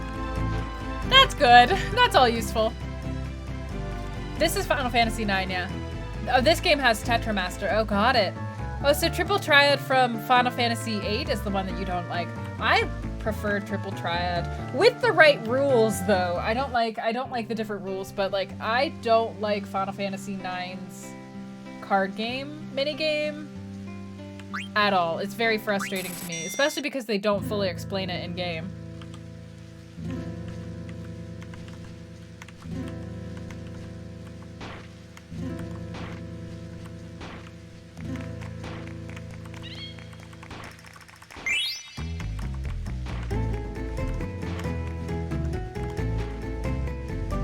Is there a way to make this Chocobo faster?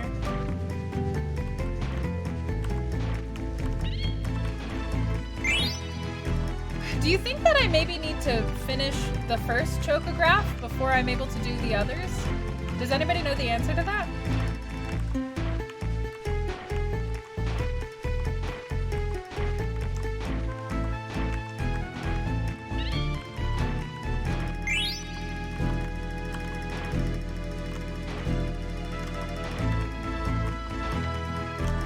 Oh, we got a rated MJ fan!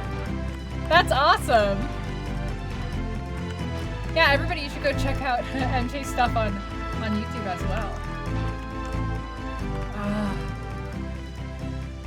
Is that it has randomness built into it? Yeah, that's not, like, if I'm gonna play a card game and it's not, I want skill to matter more than the randomness, you know? I don't like that about Tetramaster.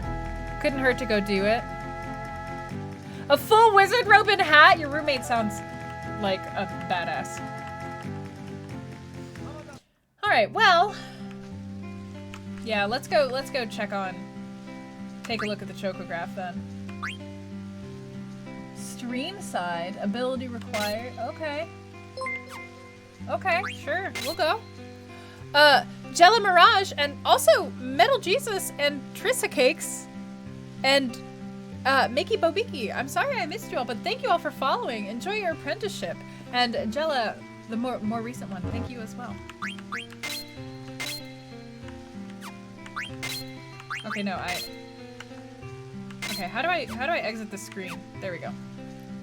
Can I write on you? No. So do I just leave? Okay, yes. Cool.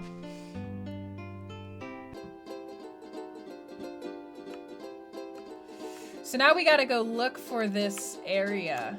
I'm imagining this area is a nearby one. Let me check the map. Probably this right here. But that's over, yep, over this way. There we go. So...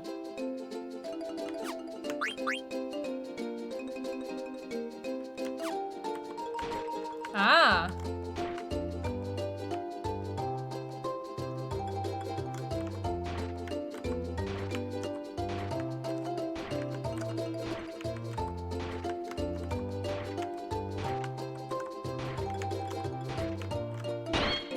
Ah! Treasure chest! Oh! Oh! Oh! That is some good... That's some good eats right there. Okay.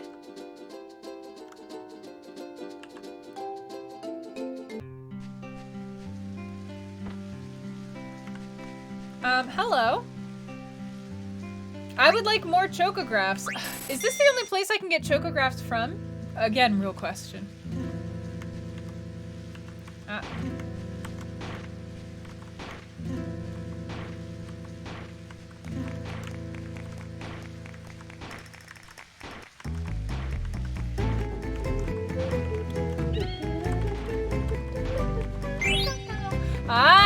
There we got another chocograph piece.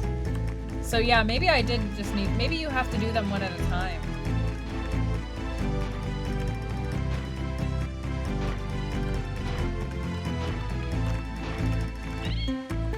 There we go.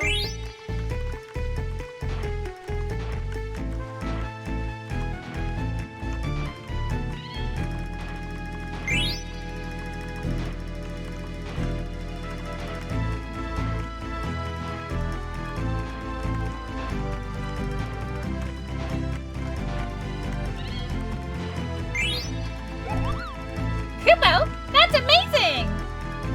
Did we get, yeah, bonus time? Cool.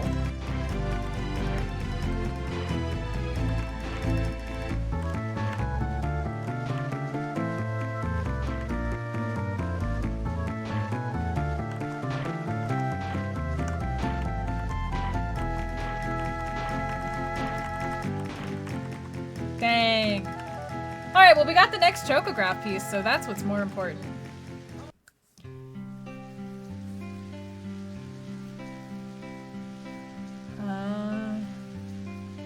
There's other chocobo areas, got it. Everything is self-contained, limited by where you can access. Aw, thanks, I'm glad you're enjoying yourself. Have a good lurk though. I hope it's a very easy day for you. I'll say that. I'm like, if there is such a thing when parenting. With the dug up items and items from treasures, the gold cost to play is insignificant. Okay. So I can't just grind chocographs right here. I have to do them one at a time.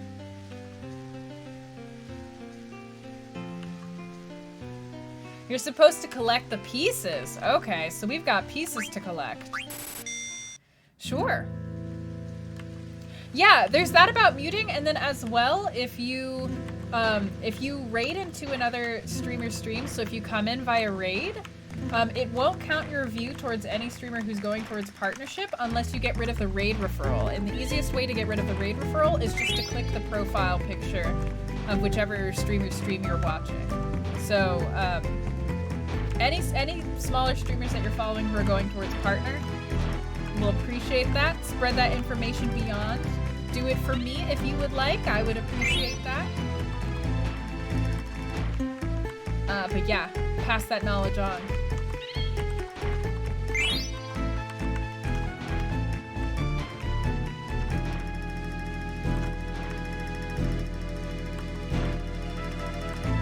Where is it? Where is it? Spot's up here.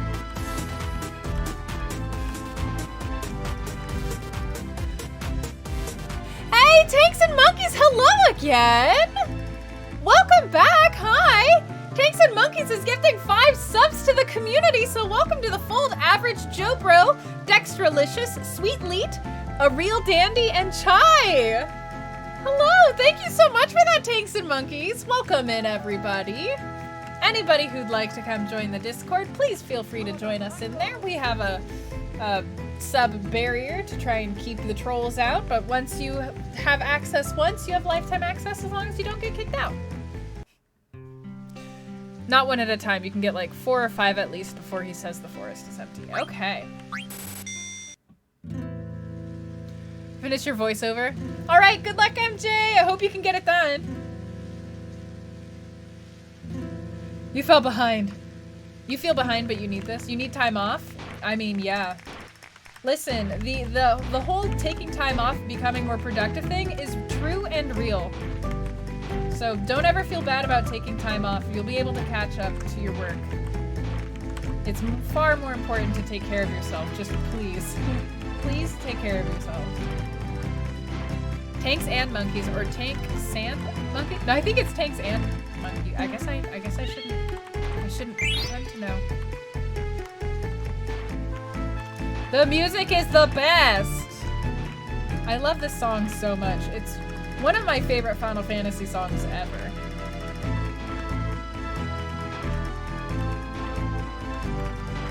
It also like comes right the heck out of nowhere. Like it doesn't suit the rest of the aesthetic of the game. It really makes sense for the first part where it's played in game, and then I guess they were like, this is too good of a song not to use again, and put it here, which I have no issue with. No issue whatsoever. I actually think this song would be less frustrating than the Chocobo music over and over. You could drive tanks on the way to meet monkeys. Oh my goodness. Was that a road trip through America? Because I would believe it.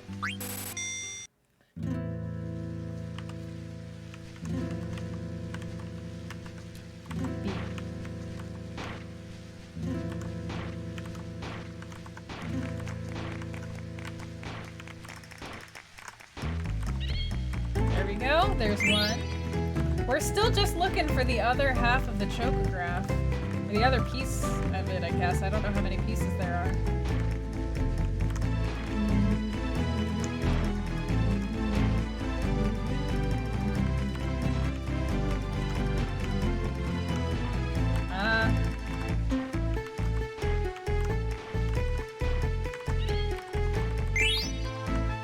And we are not finding it.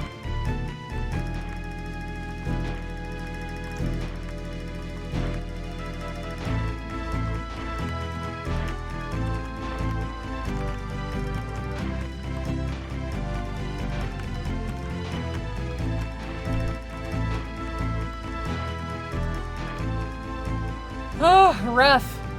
It was in England! Oh, wow! Goes to show my stereotyping of my own country.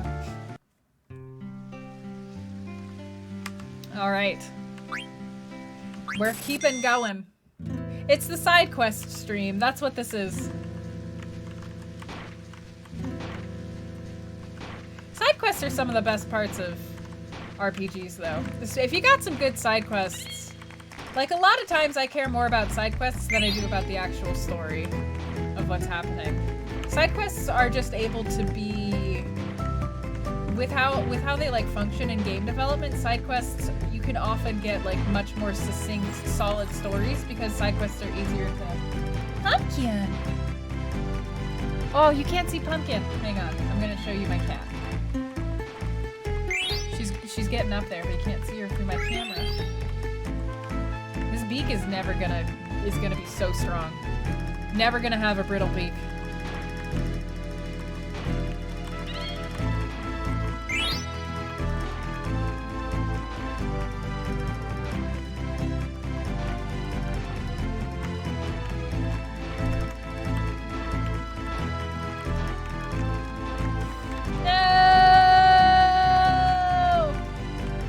Time's up. Hey, Dawn. All right, let's show you guys the pumpkin. Let's turn my monitor this way and lift the camera. There she is. There's our girl. Pumpkin. Hey, Pumper Bumper. Oh, yeah. Yeah? Oh, you look ready to pounce on me, don't you? Can I pet you? Are you okay with me doing that? Yeah. Her little paws are going. She's eating dough.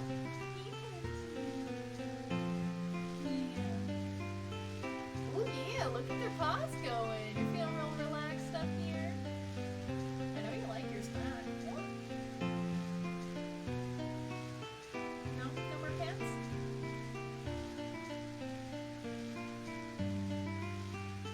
Yes, pets. Gentle pets. Gentle pets. Sorry, I will always get distracted by my cat. If you give me the opportunity to pet my cat, I will get distracted by it. You feeling okay, Pumpkin? Yeah, just sleeping.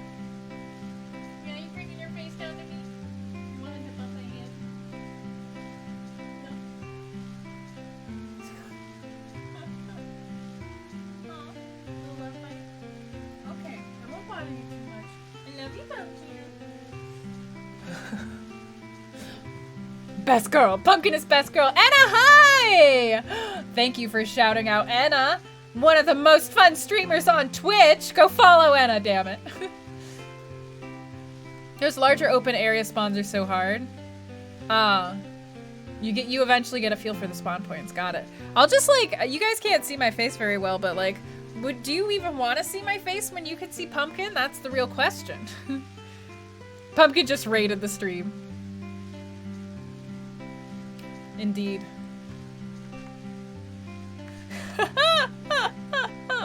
Both my and Pumpkin's face. Pumpkin is an especially gorgeous cat. I'm just gonna put it out there. Pumpkin is like very pretty. I'll let you all see Pumpkin. I understand.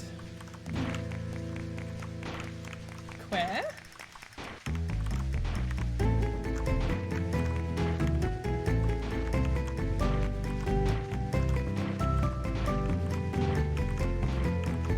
There is one thing that I dislike about old Final Fantasy games, and it's their randomness. They really just want you to have to go hard for things.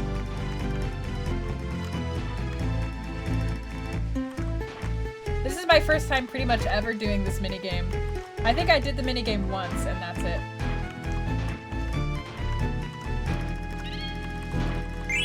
We're looking for the rest of the chocographs right now.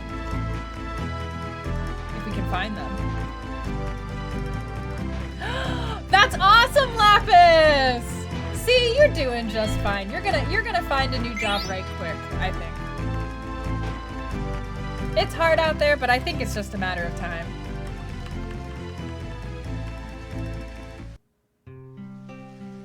Is my kitty. My writing workshop from the Global Game Jam. Yeah. So you could just Google Global Game Jam. Well, hang on. Let me get the actual. My writing workshop for the Global Game Jam is going to be live on Saturday at 11 a.m. Eastern time, which I think is 8 a.m. here on for like me, Pacific time. But let me see if I can get a link to like give you. Yeah. So, and like it seems like they're they will be archived. Yes, this Saturday. And they'll be archived there. That is where you can go to see the talk.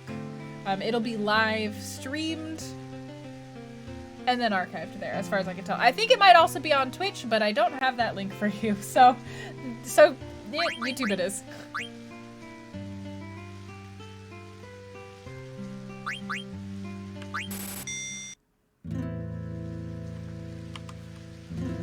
I'm probably gonna be asleep for it, to be honest.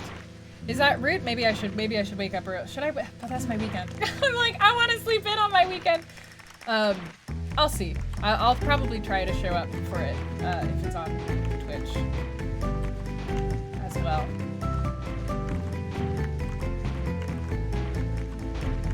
I really struggle on like days that I get less sleep. I like really struggle with my energy levels. So I try to sleep in as much as I possibly can.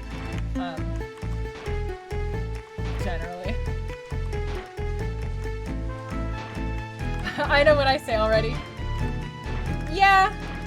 That's why I'm gonna check and see if it's like, because I'd want to be there to answer questions if people have any questions. And then it would also be pretty intense watching myself talk. I don't like that. I get stressed out by that. It's one of those things like that would be a work-related thing on a non-work day for me, and I'm trying to be really strict about work-life balance right now because I'm bad at it. So I'm trying to be really strict about it, because if I start off the day by working, the whole day will feel like a work day to me, even if I stop and don't work afterwards. Which is why I try not to schedule work-related things on the weekends, because it's just... I have not yet progressed to the place where I am able to, like, if I start working, I'm able to stop working and then still feel like the day is a rest day, you know? If I work a little bit, then it feels like a work day. And I feel like that's not something that is inevitable. I think that's just a result of my current mindset. She's having a good time up there.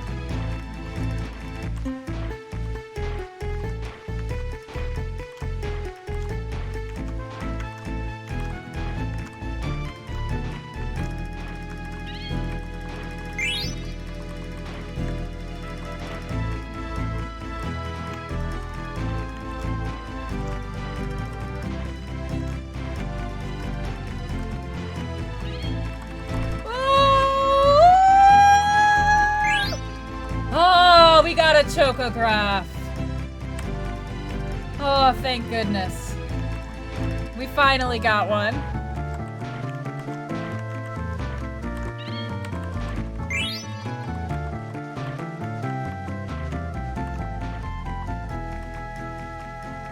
Yeah, it seems like it. Morkjack, thank you for following. Enjoy your apprenticeship here. Please refer to the Charid pod. Pumpkin. You schedule out your stuff so that day off really means day off. I would love to, but one of the things about being a game developer and also a streamer is that a lot of people are working around their full-time job schedules. So a lot of the times that people schedule things for work are times that are my off hours, like the weekend or the evening. And like, there's no better time to schedule things for them. So a lot of the times you just don't get the option to opt out unless you're like, let's delay it a full ass week. Like, that's difficult and rude.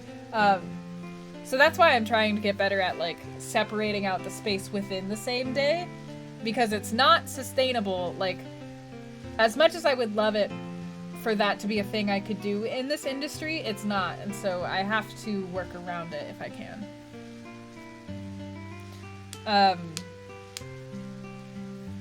Yeah, I would. The norms of game dev are not the same, so it's not necessarily expected that you work from 9 to 5, especially in indie game dev. If you're a AAA, then it's different, but if you're an indie game dev, it's like everybody's working on the game when they can, because they're usually sustaining themselves in other ways. Support indie games, by the way.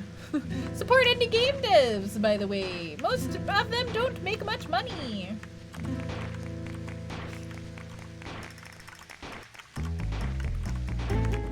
Support the devs whose games you love.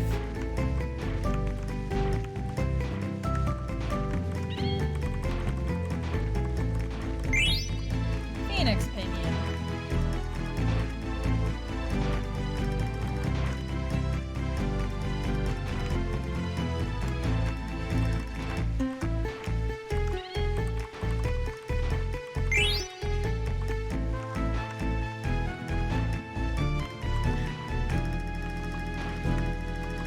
Here, here, buy indie games. Indeed. Buy them full price if you possibly can. Although don't feel bad if you can't afford it. Buy them full price, wishlist them on Steam. Tell your friends to play them. Support indie devs. Damn it, I believe indie devs are gonna be where the change happens in the industry that we'd all like to see. Ruby!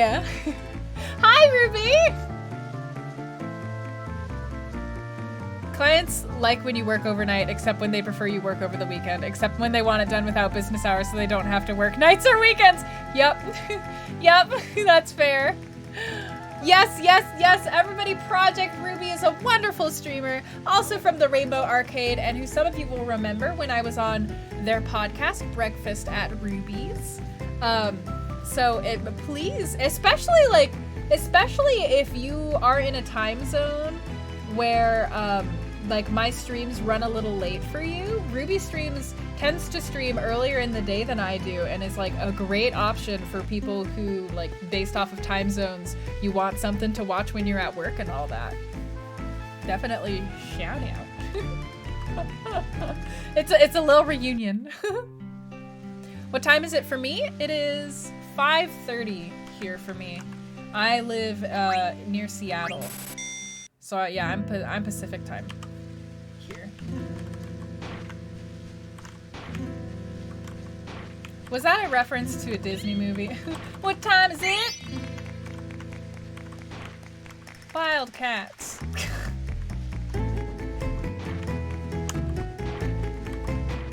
Aw, yeah. There you go, Dawn. And also just as a heads up, Ruby has like the same sentiments about spoilers as I do. So be on your best behavior over there. Not that I think anybody here really needs any reminders. Y'all are very good about avoiding spoilers for me. Thank you so much. I don't know how I'd be able to stream if y'all weren't as good at it as you are.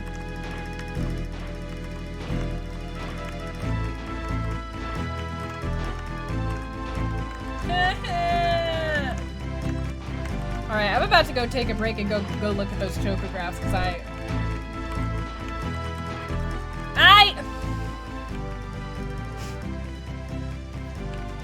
Adventure time! Aw, same? Are you like in Oregon? You never understood this game? It's just like hot and cold, so here, let's go look at the chocographs. We only have, oh my god, there's so many chocographs we can possibly find.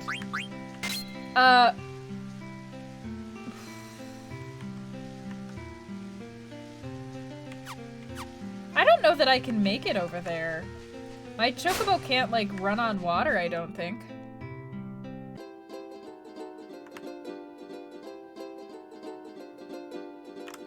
Can I take the chocobo on the ship with me?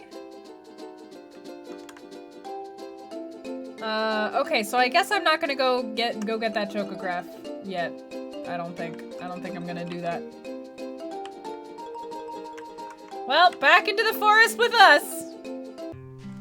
My community is impeccable about avoiding spoilers. I mean, but yeah! But yeah, I feel very spoiled. I feel very spoiled because I've got like this wonderful space where spoilers are very rare, and that is just difficult to do on the internet.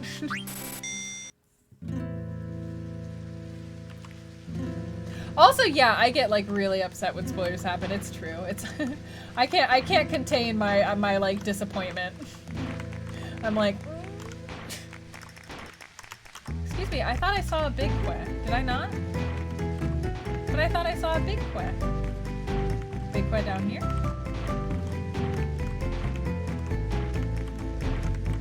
Big que, where's the que?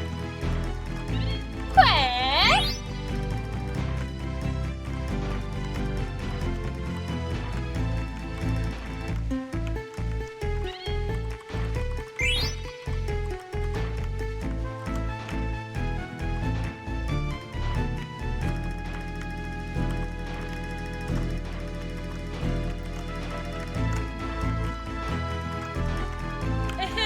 No!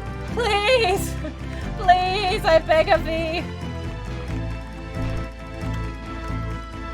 Where is it? We do enforce boundaries here. I'm all about enforcing boundaries. The secret is we are all just very afraid. I get very assertive about spoilers.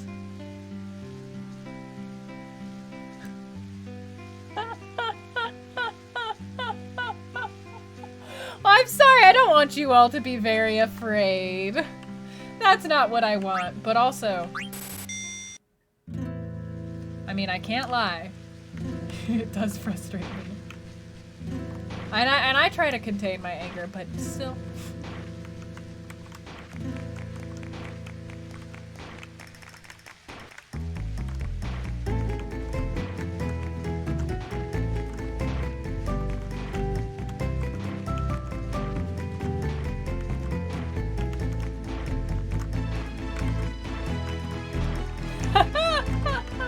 I'm very intense about boundaries, though.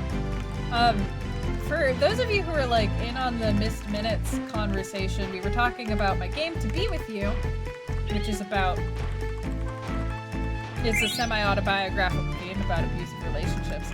And one of the reasons I am such a stickler for boundaries and not having them crossed is that somebody crossing your boundaries early on is a very like, extremely good, like if somebody crosses your boundaries and you say don't cross my boundaries and they continue to cross your boundaries, that is an extremely great indication of a person you need to get away from as soon as possible. Anybody who like reserves the right to cross your boundaries after you have clearly explained where they are, anybody who's like, yeah, but I just get to keep crossing them, that's a person who does not care about you. They do not care about what you want for yourself. They want what they want from you, and they will get what they want from you regardless of whether it makes you uncomfortable or crosses any lines for you. So like I'm really big on boundaries because I see people respecting boundaries as a sign of respect for you as a person, and anybody who doesn't respect you as a person is a person who doesn't view you as like. And by respect, I don't mean like respect like we're looking up to like an older colleague or something. I mean respect in terms of like respecting somebody's humanity.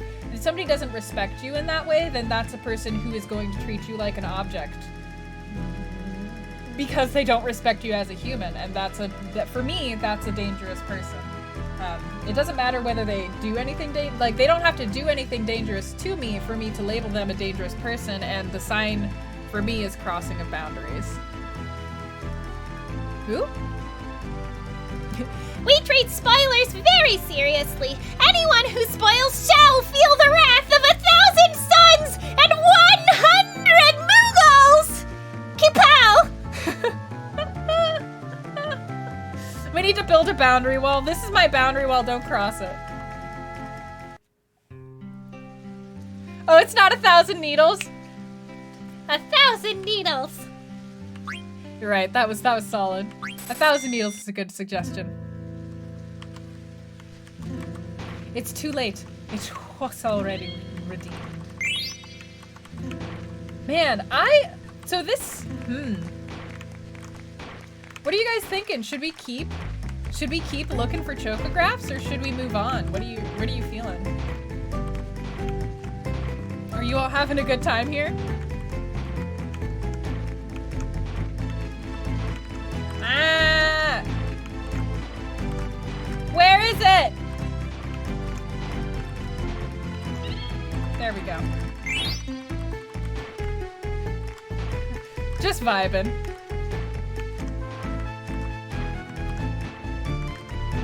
The music is good enough that you're having a good time. That's fair.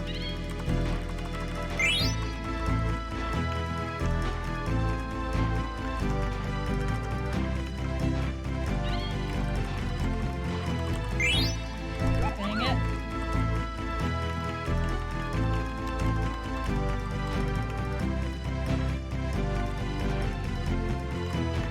Yeah. I was hoping it was going to be something good.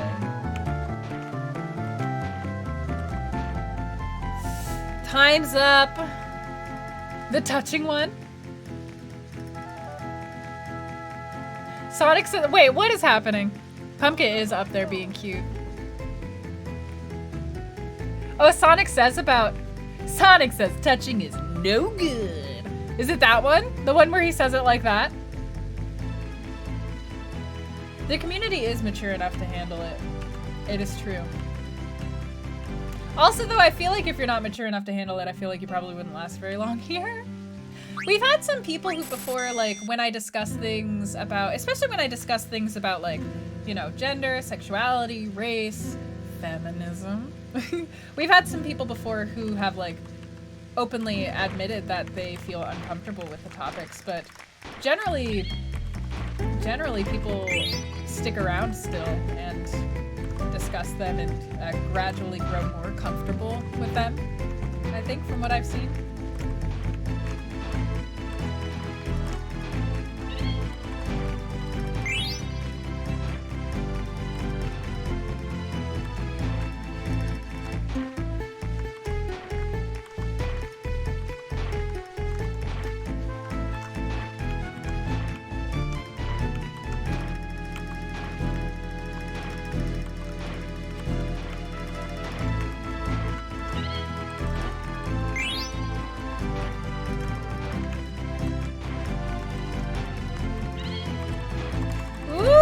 Something good? Oh, we got another chocograph, finally. Maybe it's something we can take and use.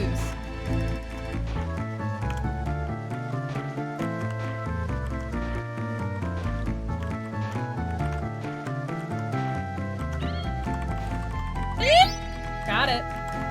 Nabbed it. Depends on where you look, but not really. Is YouTube poop still a thing? I think so. I don't know if they do well, though. Immature enough to giggle at juvenile noises. You ready to have this Sonic? Hang on. Pulling it up. Hang on. Let me see if you guys can hear that. Maybe it's...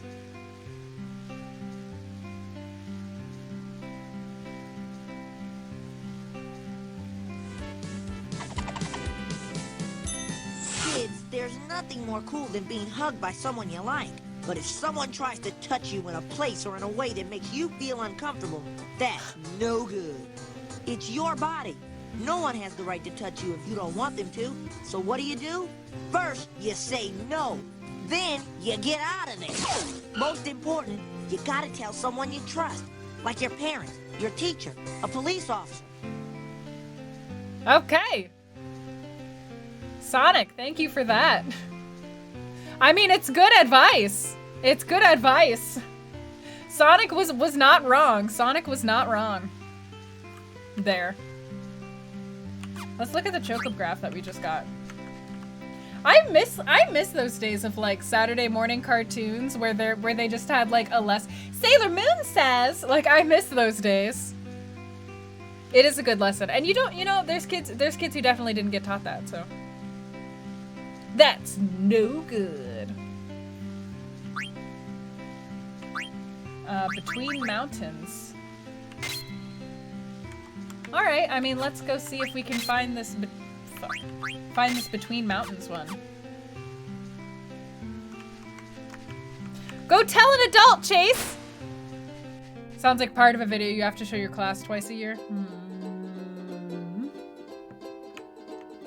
Sonic is gonna change his VA moving forward? What kind of VA are they gonna go with? Here, let's see. Oh yeah, I think I'm going to the right. I think I'm going to the right area. I think I'm headed the right way.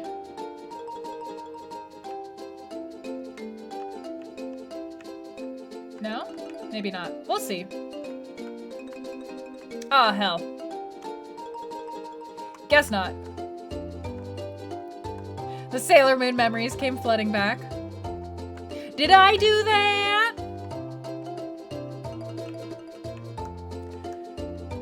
You know, I haven't seen that many kids' cartoons recently.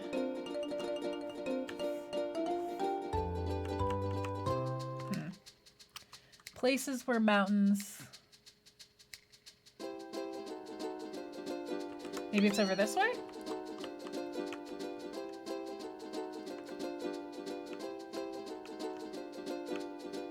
The hint in the chocograph is pretty big for this location.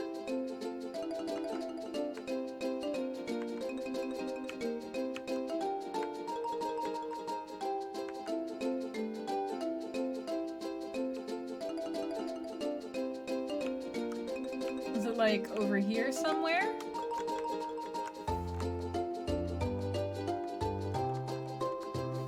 It kind of looks like it could be. I don't know. I don't know. I don't think that we're in the right spot. Yeah.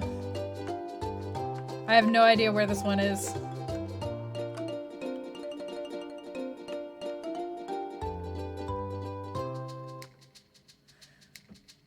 There's a remake? Of Sonic?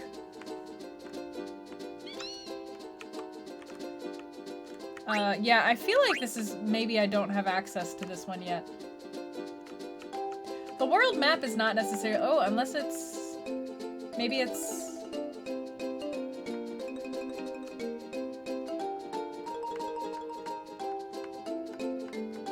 No, it's not. Hang on, can I get to Treno through there? Can I get to Treno through that gate? Hang on.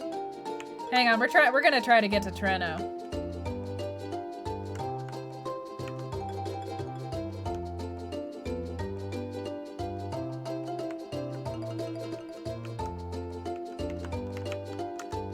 Alright, goodbye, Chocobo. Nope. Goodbye, Chocobo. In the menu, there's a text hint? Okay. No! Oh my goodness! I'm trying to go into South Gate! Oh, this area, right. We got some coffee.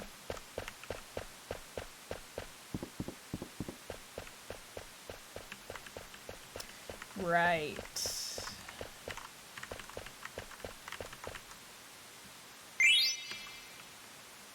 Alright, well. Nothing for us here. Darkwing Duck.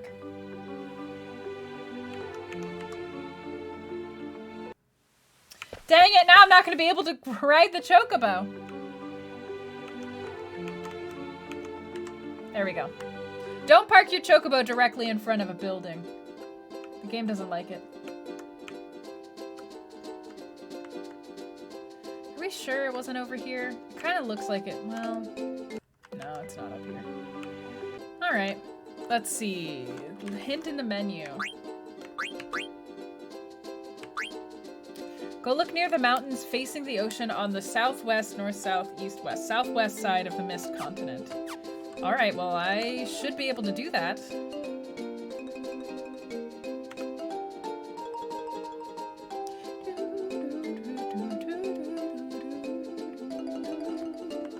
Some ground coffee. Some ground coffee, SPC.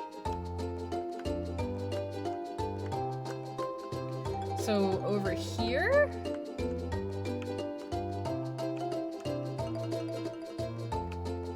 It might just be beyond where we can get. Oh, wait. That looks kind of like it. That looks kind of like. Yeah, this looks kind of like it.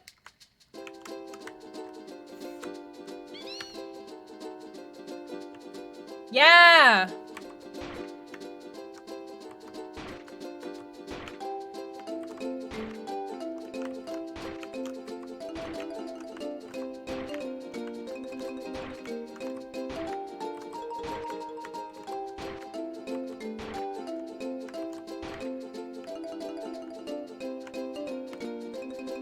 Okay.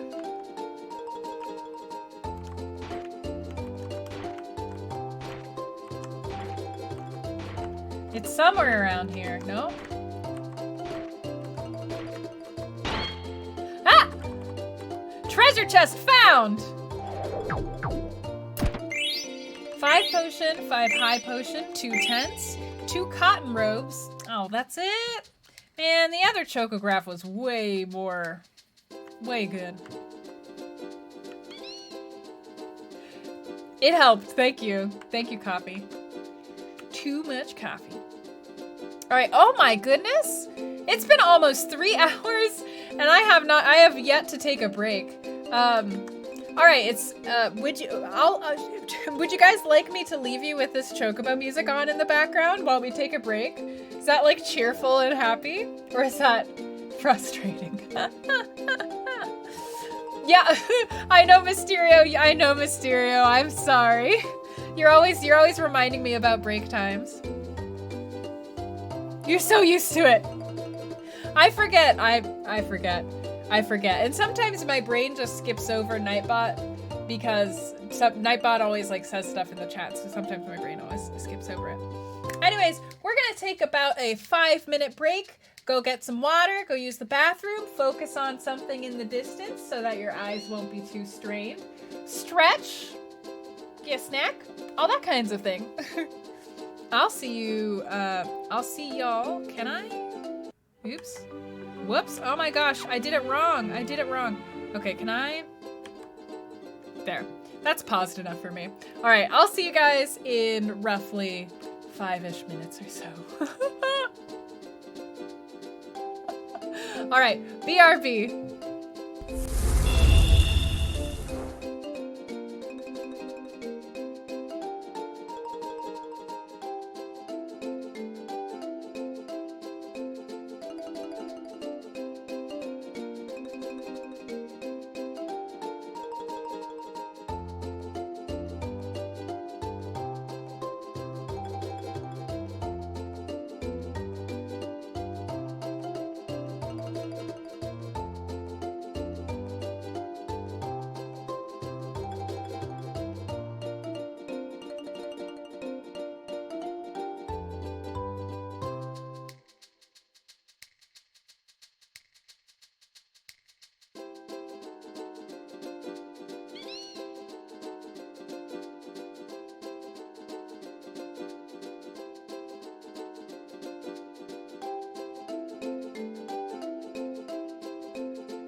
Hello.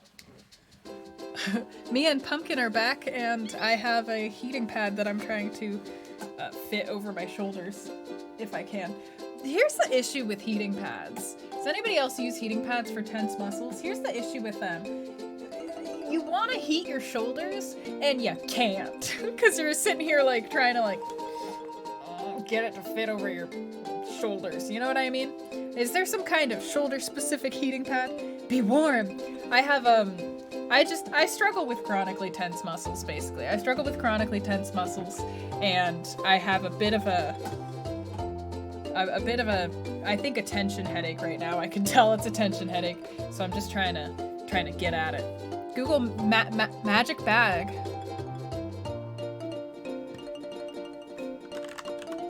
I'll Google whatever you tell me to. That was a lie. I regretted that as soon as I said it. Magic bag. Magic bag on Amazon. Oh my god. I felt my back muscles loosen at the sight of this.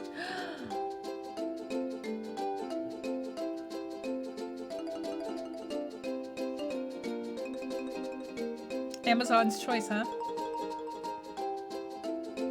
Hang on. Oh, I have one of these, but I don't think... I have one, but I don't think it's long enough. Hang on.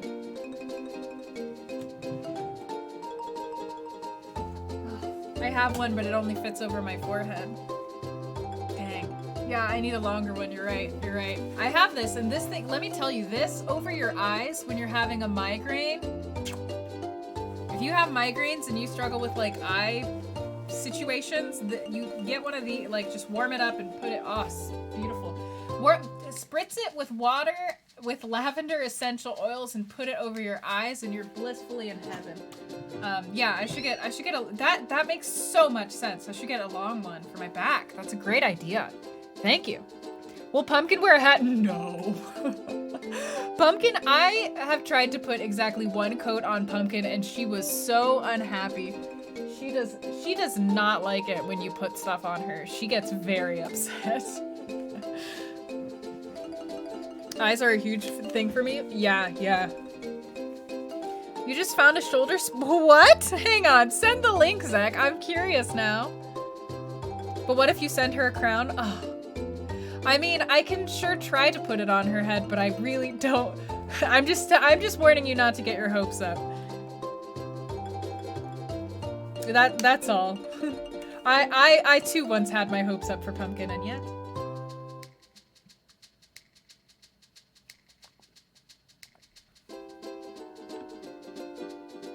Oh, you know what? We don't have a microwave. So I can't use a magic bag. We don't have a microwave. We don't, a fun fact, we've been living in this apartment for over a year. We do not have a microwave. Sent on Discord? Yeah, I'm gonna look at it.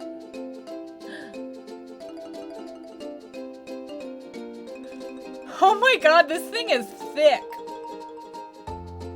Oh my gosh, you can go all the way down your back? Well, this is...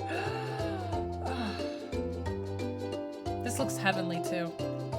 We do not have a microwave. It did not, our apartment did not come with a microwave, and then because we eat like I eat my specific diet, gluten-free, vegan, and no eggs or egg whites. And I have all these like weird health things that I need to do. We just found it was easier to just not get I have to eat mostly like fresh food anyways, so yeah.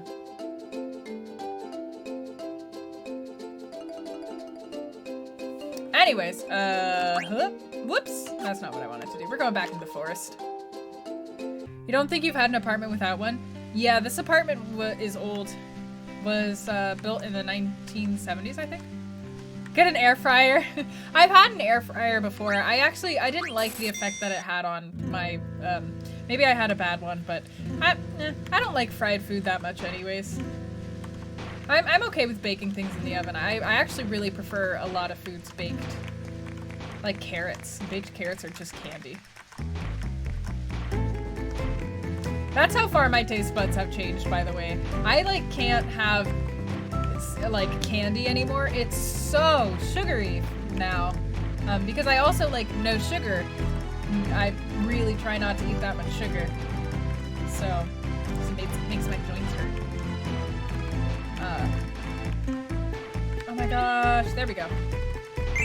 Found one. Maybe if they're built in over the stove? Oh, apartments in America come with microwaves, yes. They tend to come with microwaves, and they tend to be, yeah, hung from a cabinet. Or over, not usually over the stove in my experience, usually just somewhere. Sorry, I wasn't paying attention. I'm getting distracted by the heat that's growing. I was entranced by the magic bags. I was like, wait a second, I can't use that. Why would the apartment not come with a microwave? Microwave is for heating, not cooking. Yeah, and we can just as easily heat things back up in the stove. Most things that you microwave also come with oven instructions. Yeah, let me see which one I have. Let me see if it has a... Okay, it has a brand. It says Blissful Being on it. So maybe try searching for like an eye bag Blissful Being. Maybe that'll get it from you. It's probably from Amazon. I would imagine it is. I've had no problems with that one. It's got like a really silky, smooth material. It's been solid. I like it. I've had 2 of them, but I much prefer the silkier, like if you look at the fabric used, I have no idea what fabric this is, but you can tell that the fabric is kind of shiny, right? I had one that was just like cotton, and it wasn't like a silky, satiny kind of texture, and I like this one much more because of the, who knows if it's actually satin or silk or what, but... Oh, I found it! Nice! Is it normally supplier owned in Canada? In America, it's definitely not supplier owned, although I guess some people do, but let me see. I've lived in, hang on, let me see how many. I've lived in 1 in Kansas, 2, 3, 4, 5. I've lived in 6 apartments in America. Just that I've lived in, not counting like my friends. And this is the only apartment that has come with no microwave. So all 5 other ones have come with microwaves. In America, we really expect people to eat a lot of instant food. Like that's just expected of a lifestyle thing here. Even though it's not healthy for you, it's also cheap, and so that's what it's cheap and it's fast, and a lot of people don't have time to cook the extra couple hours a day, so they'll go for more instant meals, and apartments cater to that. Even though microwaves are pretty cheap to buy, like you can get a counter microwave. I think they're cheap to buy. I didn't look. The magic bag can be heated in the oven too. Oh. My fears of fire.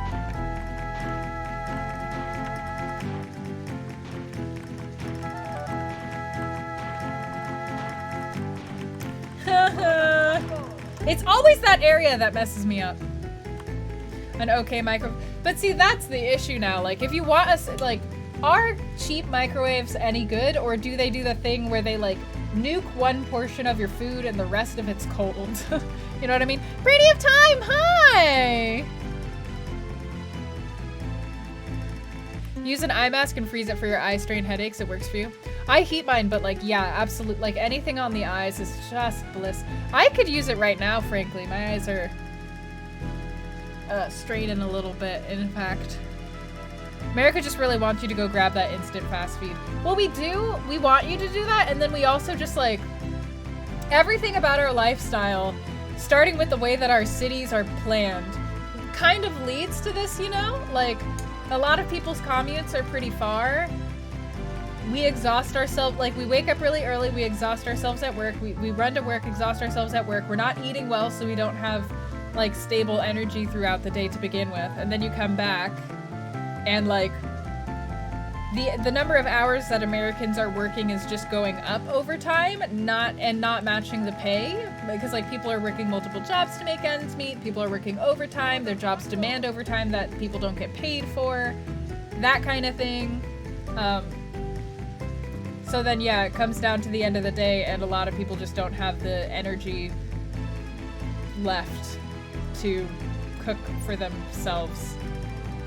That's one of those like systemic issues that like, and especially if you're in a lower income bracket, which usually people in lower income bracket have more physically demanding jobs. Like even if you're just a cashier or just a stalker, you're on your feet all day, you're moving, you're having to deal with emotional labor and all this. Standing all day is exhausting and you don't really get breaks. So it's kind of like it's all a big cycle. We stink. America stinks. Where are my cool glasses? Oh, they're over here.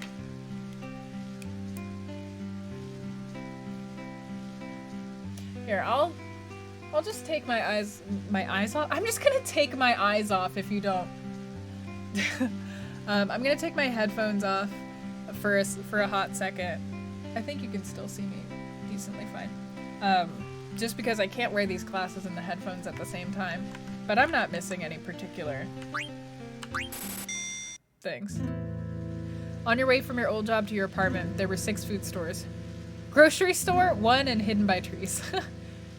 When I stream for the first time, how do I handle people who Oh, yeah. Oh, man. Prinny, yeah, that's super relatable. It makes me really, really irritable, too, and I usually... But I am not... I'm very comfortable with confrontation, so I'll just go in there and tell people. So here's the thing. When you're streaming games that are classic games, like Legend of Zelda, Silent Hill, Final Fantasy, all those kinds of games, you get a lot more people who want to come in and share like their knowledge and joy about the game that you're playing, because these are games that a lot of us grew up with our childhood, right? So you tend to get, like, first, be aware of which games are gonna probably provoke a lot of backseating, just so that you're prepared going in, you have the mindset so that that can like help you control your irritability a little bit if you're expecting it. But then, yeah, definitely, like the only way that you're gonna be able to help curb the backseating in your chat is if you tell people that you don't want backseating in your chat. And with my own experience, part of the reason I come down very firmly on it is because I've learned that if I'm... How do I want to put this? When I grew up, I learned that the polite way of establishing boundaries with people was to be like, ha ha ha, no, like, please don't do that, I really don't like it, ha ha. Oh yeah, I get that, but I really actually, like, could you please not, like, I don't really, like, oh no, like, yeah, I know, like, I'm not the best at this game or anything, but if you would, like, I would really appreciate it if you would stop, like, that kind of thing. From my experience, it does not stop people. It doesn't stop people when you're not, like, super firm. So that's part of the reason why in streams I'll be, I hope anyways, that I'm firm but kind. I'll usually periodically stop and be like, hey, just so you all know, this is my first playthrough of this game. I don't want any backseating. I'd really like to experience it as like my first playthrough. And then if anybody does directly backseat, I'm like, hey, I know how to play this game. I would like, or like, I would like to struggle with this game. Please don't tell me what to do. And then if they keep going, I'm gonna be like, this is your last warning or you're out. Usually people figure it out by then. No, you're so silly, violating my boundaries. No, it's fine, but like, please don't do it again, but it's totally fine. Like that kind of thing. I used to do that all the time when I was younger, yeah. I used to do that all the time when I was younger. Sorry, I've been like trying to polish these glasses for like 10 years.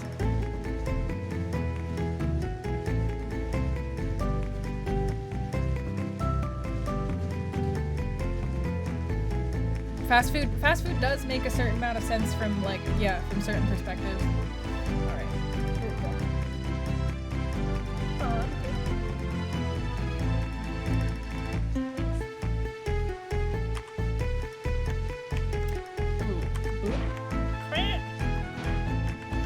Let's go, not venom. But yeah, essentially, like, in my experience, there's no like polite, passive way to like, if somebody's crossing your boundaries, the only way that you can help them stop is by letting them know that they're crossing your boundaries and that you don't like it. Firmly, and that does seem uncomfortable, but like, I know that a lot of people are afraid of that kind of confrontation because they're worried about hurting people's feelings, or they're worried about being really mean. And also just like generally a lot of us have been raised in families where like establishing boundaries means you're doing something wrong, or like being assertive is confused with being angry, and being angry is confused with being dangerous. And like, there's a lot of different reasons why people come with those associations, and I'm not trying to say that those associations are wrong, but I've noticed that in America, like in Germany, conflict is like, you just speak your mind a lot more than you do in America. In America, it's like really polite for you to never speak your mind, actually, like never say anything that you actually think. If somebody's angering you, just be really nice to them, kind of thing, instead of being like, hey, stop. So I think for me, decoupling those ideas is very helpful, because I believe that assertiveness does not have to be angry, and I believe that confrontation can lead to extremely healthy outcomes. Like, confrontation and conflict are not inherently bad. Conflict often, when handled well, brings people closer together than they were before, and not in some kind of hokey way, but in a way where like, we're having a conflict because there's a misunderstanding here, let's address the conflict to address the misunderstanding, because I believe deep down neither of us want to be having an issue with one another. And so approaching conflict from that perspective where it's like, okay, there's been a miscommunication here or something, but I think you're a good person, I think I'm a good person, I would like to sort this out, and this is not a reflection on like your character. This is not a reflection on me gonna hate you forever or anything like that. I think I'm rambling now, but I hope that makes some sense. I do have a certain tone of voice when I have to say, hey, by the way, shut the hell up. I do, because it's a very much like, I will not tolerate this, and it's very clear because I won't. That's off the table. I can understand why some people backseat still, like, it can be really hard, especially when you're seeing somebody like struggling with something that maybe the game doesn't explain well, and you're like, oh no, like, I want them to have a good time, and I don't want them to like loathe this game because the game is old and didn't explain things right. So I can understand that. Hey, Lord Seft. No worries, Prinny. Eating a little more fast food during the pandemic. Welcome to the glasses problems, yup. Some folks do have different ideas of what backseat gaming looks like as well. And we've seen this, I mean, even in the beginning of the Final Fantasy IX playthrough, we had a moment where, yeah, there were different ideas, and like, it came down to a miscommunication, but there were different ideas about what backseating was and like what breaking the rules meant. Enjoy your lurk! Chocobo digging! That's what we're doing when I'm not getting distracted. The windmill! Well, see, that's the thing. It's like, that moment in Monkey Island, if this is this, what's this? Like, that moment in Monkey Island wouldn't have been great if somebody came in like 30 minutes in and just told me what the answer was, right? That would have spoiled all the fun for all of us. Like, we all would have been upset if that had happened. But, so it's, yeah. I have, like, backseating and spoilers. I'm sure you all know my perspective at this point, but I do think that, the idea of privilege when it comes to spoilers matters. Like, I know that, like, there's that pervasive idea that there's some things that are unspoilerable because everybody knows what happens in Star Wars, so, like, you can't spoil it. And I really heavily disagree with that, especially with games, because not everybody had the money to access games when they were kids. Not everybody's culture was the same, so they didn't watch the like classic American movies that everybody should know. And by everybody should know, we mean like the dominant white American culture thinks everybody should know. Like the middle class white American culture thinks everybody should know these movies. And like, what if English wasn't your first language? What if you're not American, you're from a different country? What if, like, there's so many different scenarios in which somebody wouldn't have had access to something, even if they really wanted it, even if they really wanted to play it as a child, or when it first came out, it was too expensive, or they didn't have the console when it first came out. And so that's why I'm very intense about my no spoilers culture, but it's because I feel very strongly that it is an issue of privilege, and that if people don't want to be spoiled, that should be respected.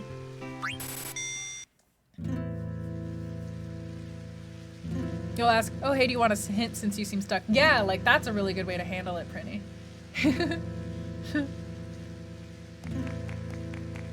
Yeah, we're talking about, it's a very serious conversation because we were talking about spoilers. Now there was just a question. Am I calling what a fun time? Oh, dang. Right off the back there. Starting off strong.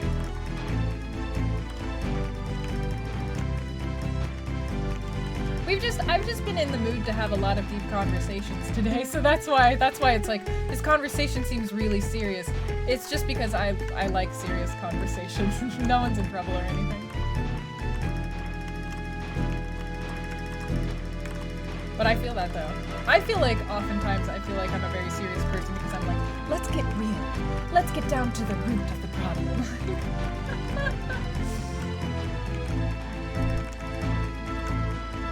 Where is it? Where is it? There it is. Cool. More Geishel dreams. I feel like I'm probably getting pretty unlucky with this minigame. I feel like it would take us multiple streams to try and finish this minigame to 100%.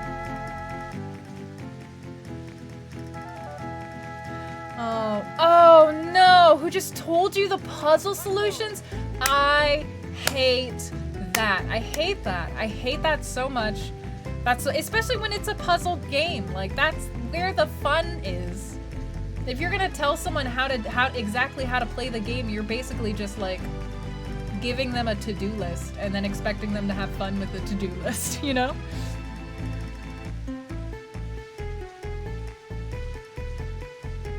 It seems all the American stuff. Oh, am I calling that a fun time for me?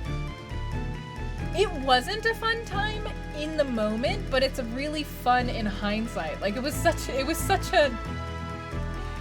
an experience.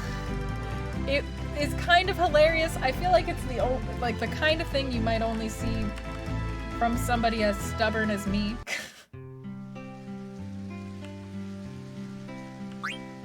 Christmas culture is bizarre.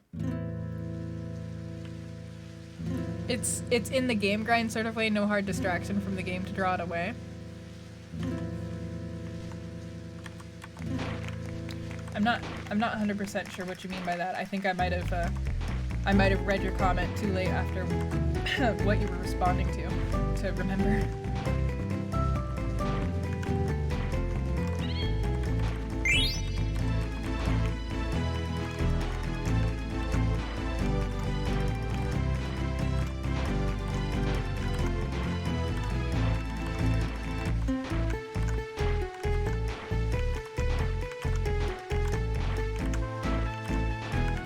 Where is it? There we go.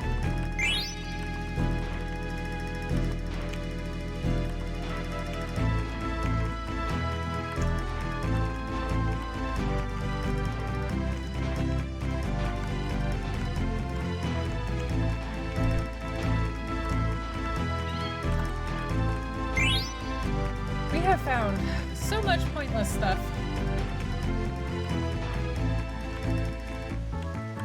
Especially the Christmas Carol music. You don't like this music? No? You don't like this song? The deep conversations. Yeah, the game isn't pulling things away. That's kind of how grinding streams go. I mean, that's one of the reasons, like, some people will do the grind away from the stream because it's not interesting, which I fully understand. But also, that's the opportunity for us to just chat. And I like having, like, deep conversations. A lot. It's like my whole bread and butter. I'm an introvert. I'm an INFJ. And a 3.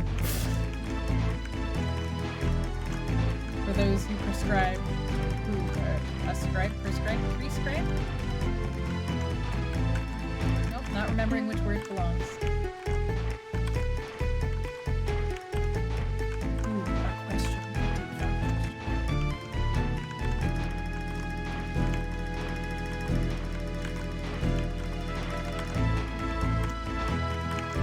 Where, like, why am I so bad at finding the quays? The quay. The quay. There it is. Got them greens.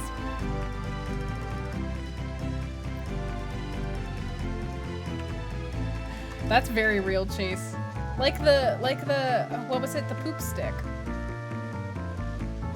This is an inside joke from Enna's stream, the poop stick. In a game story, do I think that letting a player choose the character's motivation for doing an action and it having some minor mechanical differences but no story differences is a bad idea or a good idea from narrative perspective? I think I get what you're saying, but like, do you have an example of a game where this happens in so that I like have an idea of what you're saying, but I'm not sure if the idea that I have is the right one. Nope. Okay. Because it's like, how often do you get to directly choose the character's motivation in a mechanical sense, right? I think that like games technically allow you to choose your player's motivation for doing things. Roleplay games usually. Mass Effect? Oh, it's an idea you had for something you're doing. Yeah, like roleplay games tend to let you create your own motivations for the things that you're doing, but also, how do I say this? Hang on, let me think for a second.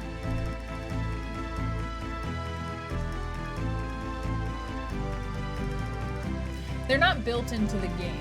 Like Mass Effect, you can decide how you want your character to be and show up in the world, but it's not the case where the game like allows you to choose why you're doing things unless it lets you choose them in the dialogue incidentally as like part of another conversation. Do I attack this big bad because he killed my dad or because he's a bad guy who needs to be stopped? I like the idea of like making choices and having those kinds of choices about why you're doing what you're doing, having a mechanical difference in the game. I think that's a great idea. I can see why you wouldn't want to do like story changes with that because that really quickly ramps up the budget and how much content you're gonna have to create for the game. So I see why you wouldn't want to do the narrative from that perspective. Doing the narrative would be really interesting. Also kind of think it's maybe untenable depending on the size of the project. So only if it was a smaller project. But the idea of it having mechanical differences, I really like that. It's kind of like, you know, in Kingdom Hearts, in the beginning of the games when you get to like decide basically how you want Sora to be and you get to like pick the sword or the shield and stuff like that. I love games that do that. Now like changes up which abilities you get when and stuff. I love that kind of thing. That's my favorite. It sounds not the same as that, but it sounds kind of similar. The Fold quietly listens.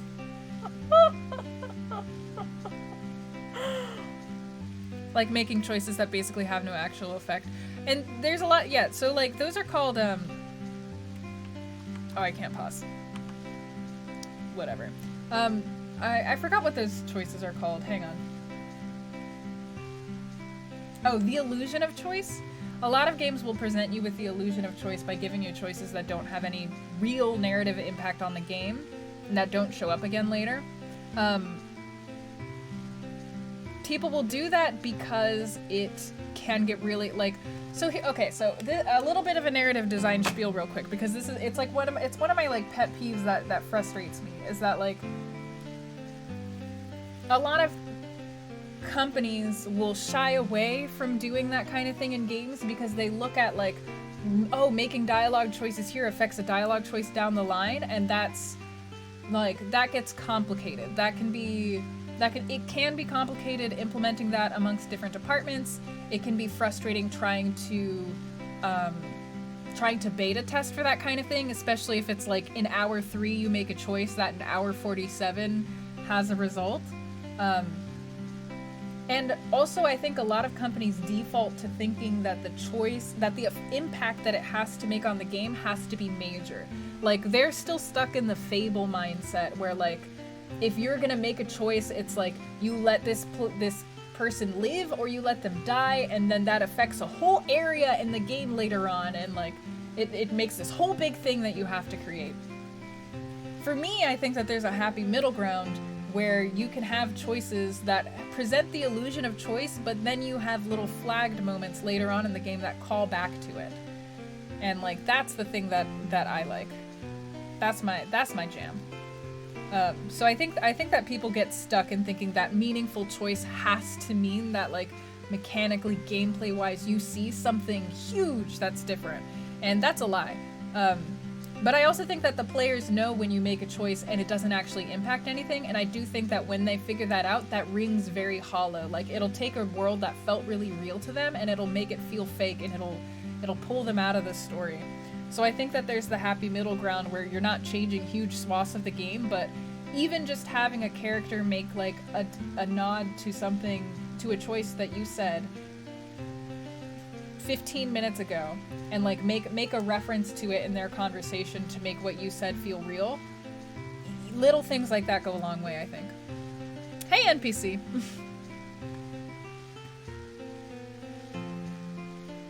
No problem. We all want to get better games in the world. I should be like, see, this is why I'm like, maybe I should make some teaching things and then charge for them.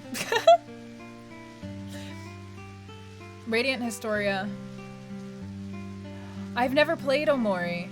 Is there anybody who's played Omori who would like to talk with NPC about it? A decent implementation of choice. Lots of bad endings, but that was part of the appeal. Do a masterclass. It slaps, but it's sad. That's fair.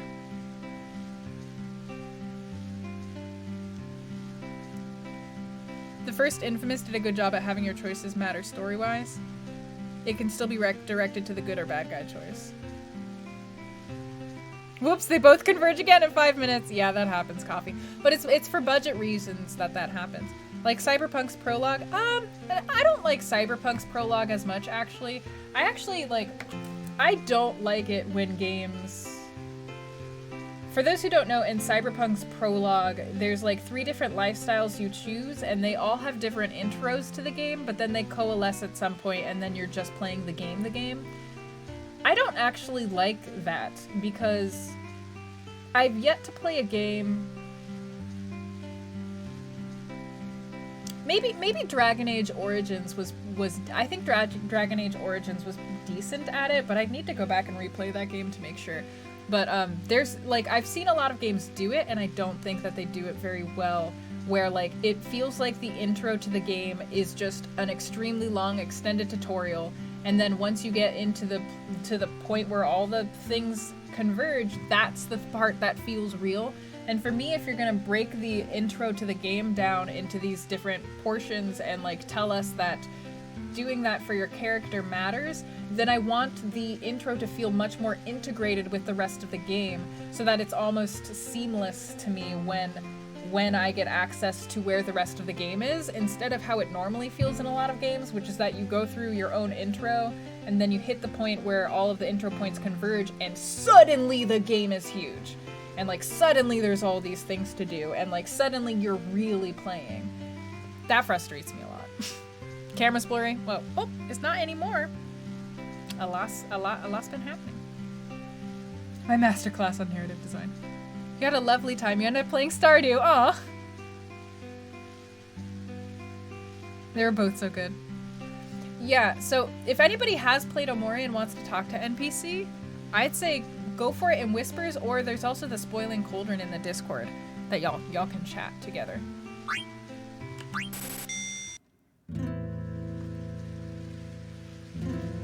Abandon it for the later campaigns. It's expensive.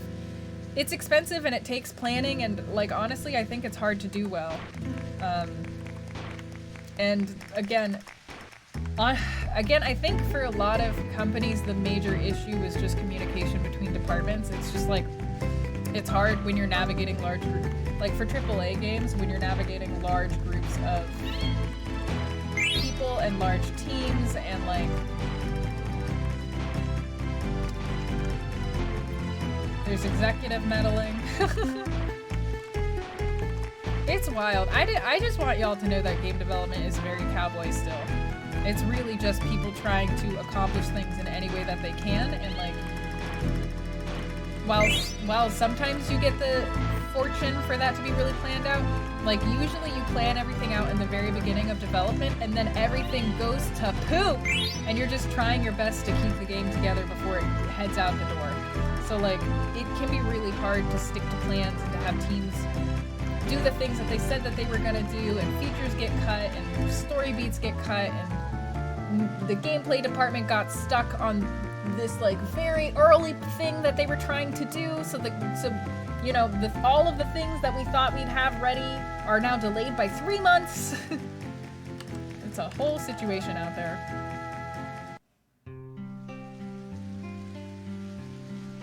Udemy, just my streams.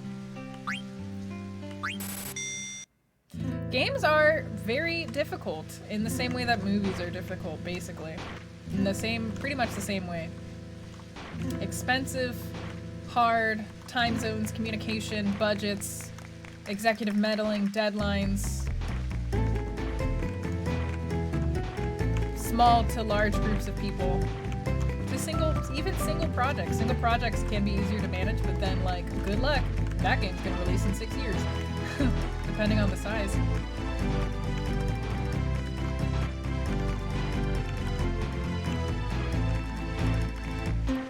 Yeah, but I will say, Roni, seeing a game come together the way that you wanted the game to come together is the closest feeling to like magic that I've ever felt. Like anytime that I've like been on a project and like the game comes together and it actually suits the vision that we had when we started is like, it's just nothing like it.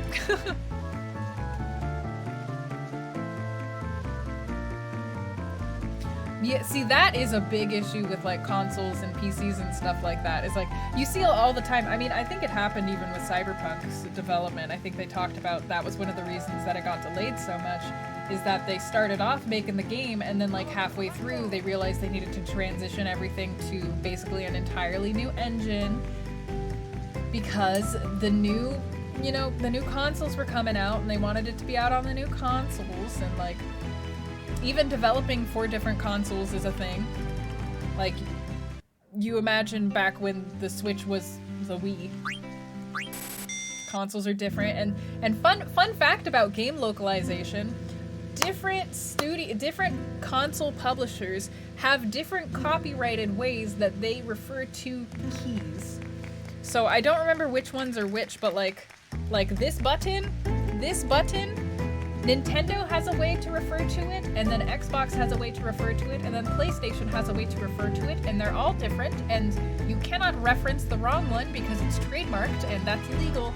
And when you're like the localization team localizing a game that's being imported from another country, and you mess that up, the localization check can take like 3 months. Like, you send in the game, and it can take 3 months for that localization check to go through. And if you mess up something like which button to press and how you refer to it, and you do it wrong, you have to redo that whole process and delay your game by another 3 months.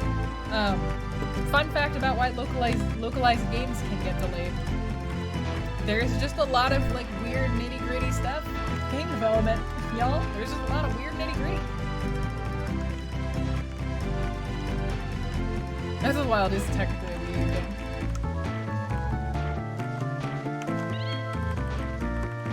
Oh, is this a chronograph? I think it is.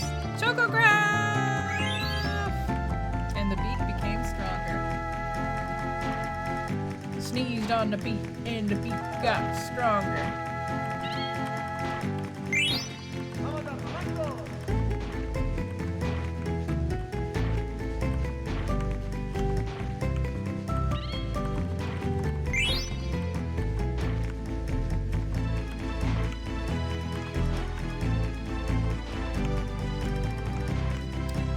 Whenever I play this game, I have to focus really hard.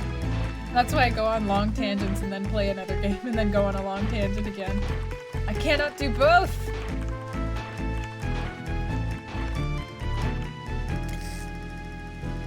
Same thing with Omori. Like, say, Omori, which was started in 2014, yep. Yeah,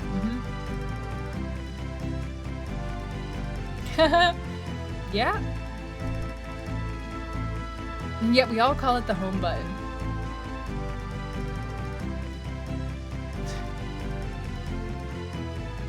Alright, good night, Yellering. Thanks for coming. And yeah, I feel ya. I'm still very uninterested in Cyberpunk. But it is one of those things that's easy to, like, there was a whole discourse about it, so like, most people are somewhat familiar with the development on it, so it makes it an easy touchstone to, like, point to and be like, it's easier when there's, like, big stories that everybody knows that you can refer to. Even when those stories have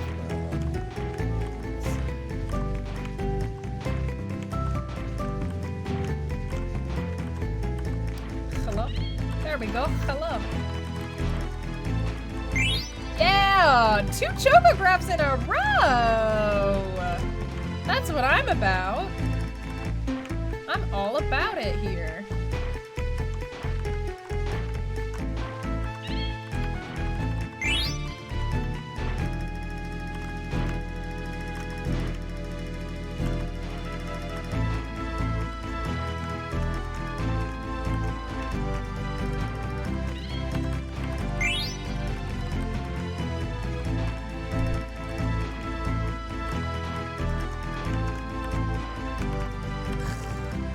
Well, we got 2 new chocographs. That's something.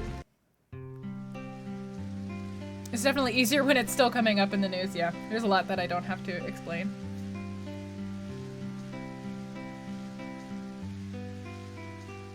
Oh, oh. My water bottle's telling me to drink.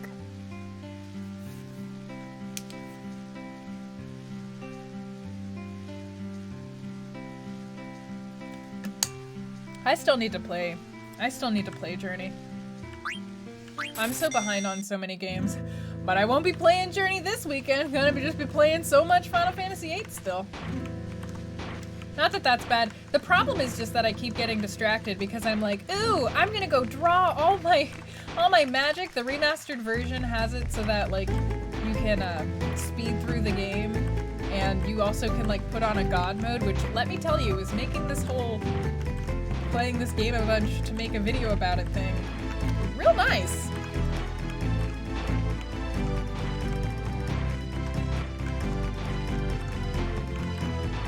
Where is it? Where? There. Ooh, is it a chocograph? It's a oh my gosh, you guys! We got so many chocographs in a row here! Well, I'm not willing to leave this forest now that we're on... See, the game... See, this is what I mean when I say that you go and you take a break and you instantly become more productive. Everybody remember this. We found 3 chocographs in the past, like, 10 minutes, and it took us, like, an hour to find 3 chocographs before. Take breaks, be productive.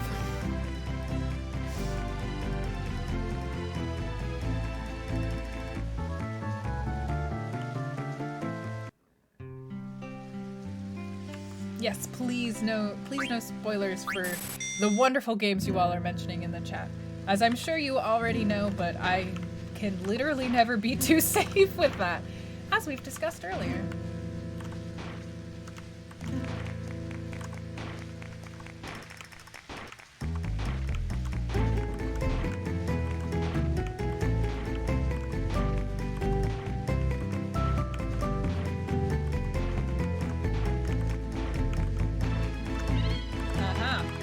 Is this another?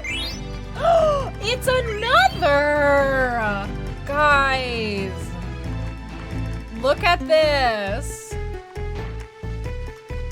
This is wild.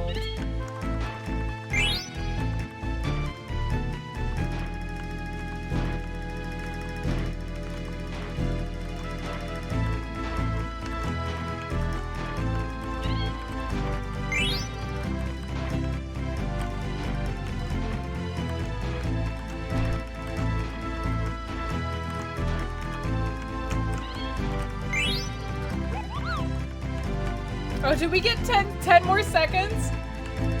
Nice. We had 1 second left, but then we got 10 more.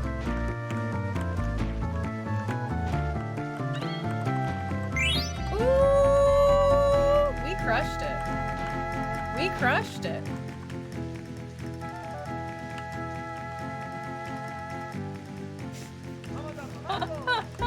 Good night, Bully Birdie. Hopefully they'll be swashbuckling dreams.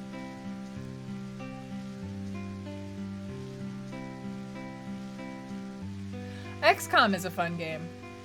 I really enjoyed XCOM 2. I don't think I ever beat XCOM 1, but I beat XCOM 2.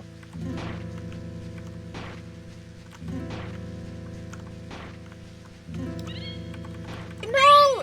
Listen, Subnautica is the exception to the rule. I do not normally cheat.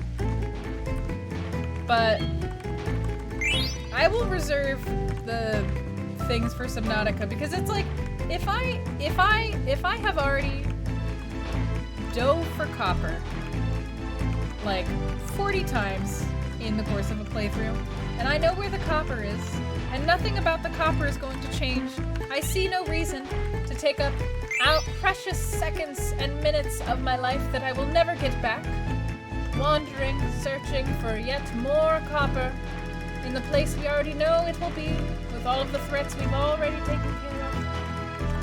Just sucking away not just seconds of my life, but seconds of all of yours.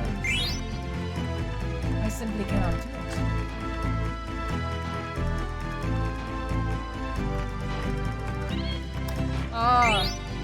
I haven't yet played Sayonara. I've watched somebody play, I've watched Anna play Sayonara Wild Hearts. I haven't played it myself, even though I know that I would love it. I think isn't it like a relatively quick game? It's M. Thank you for following. Oh, it's M.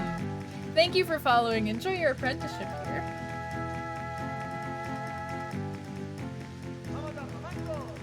Wow, that's rude.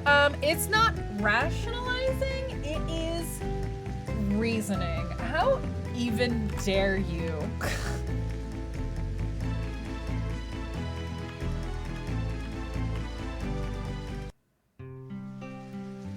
Who has the time? So many games indeed. I'd like to get better about, so many things. Just like, spaces out. I'd like to get better at my life, actually, is the truth. Oh, man. Do you guys know, like, there's something I've been— oh my god, is this another Chocograph? Yes! Yes! I have no idea what we did to change this, but the game finally decided to reward my perseverance, and I'm here for it. I've been, so in the past I've been struggling with this feeling of like, when good things happen or people are nice to me, I've always been kind of afraid. I've just had a feeling of fear. I always feel like if things are going well, then like the other shoe's gonna drop, you know what I mean? In the past I've struggled with this, but recently I've been trying really hard to overcome that mindset, to replace it with the idea that when things are going really well for me, and I'm really happy, that I'm infecting others with my happiness. Like, me being really happy can be a source of joy for other people, so it doesn't necessarily follow that, like, I'm gonna be punished by having something bad happen. Instead, like, me being happy and, like, reveling in my happiness is going to make other people happier. It's been a whole mindset change. Yeah, and I just kind of wanted to mention it, just in case anybody out there was also going through that. Does the mod help with the RNG for this? As far as I'm aware, I don't think it does. Oh my god. I read tarot NPC. I love it. I love it. The symbolism. Like passion. It is rough, Lapis, but it's not inevitable. It's not inevitable by any means. Well, I feel that very strongly, though. Emotions are infectious, especially over the internet. Anxiety is infectious. Sadness, fear is especially infectious, and anger is infectious.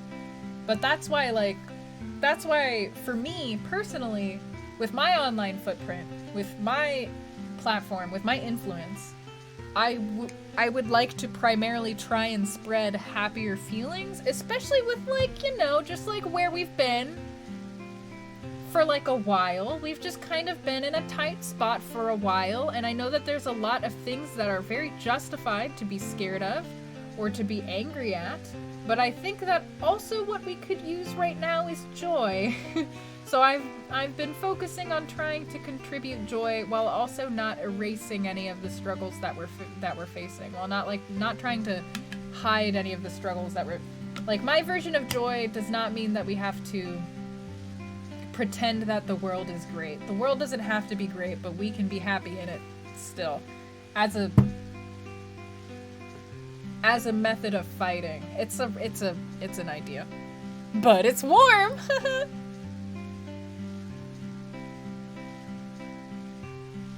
I hope that eventually you'll be able you guys will be able to overcome that mindset too. I'm still working on it, but I hope so. Also, we found all the chocographs here. Bye. Let's go get some chocographs. Uncultivated land, buried near a river. But I don't think it'll be easy to find. Joke's on you, you don't know anything about me. A beach near a city with high winds? Near a huge dying forest. Okay, well, let's try.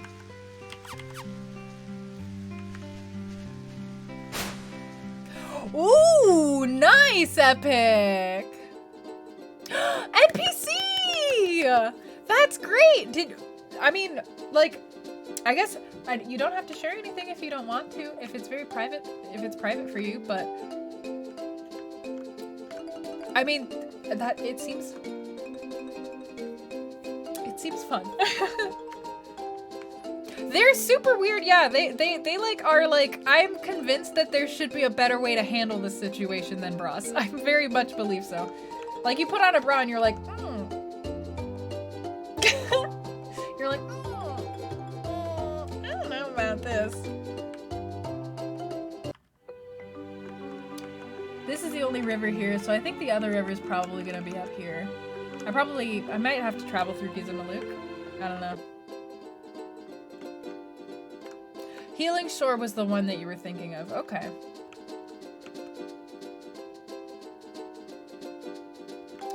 Oh.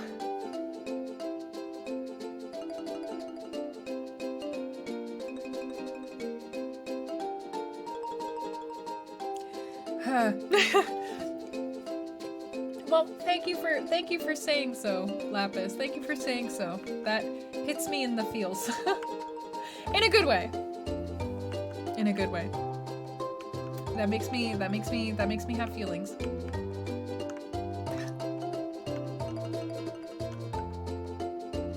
When you were doing some anxiety, you took a look at my YouTube channel, and it's really helping. Oh, thanks. Oh, good. I'm so glad that I'm achieving my actual goal then. I'm so glad that I'm doing what I'm trying to. Is this? No, this is not it. Yeah, alright, this is not it. I don't think it's on this part. The corset ones? What do you mean by, the corset? I don't know. There's a lot of different kinds of bras. I usually wear underwire. Whoops! I don't mind it. But people should just know about bras. This is, I'm I will just talk about bras. I remember whenever I start talking about bras, I am reminded of that old lady who yelled at me for revealing feminine secrets to men by writing a column about how to know if your bra fits you.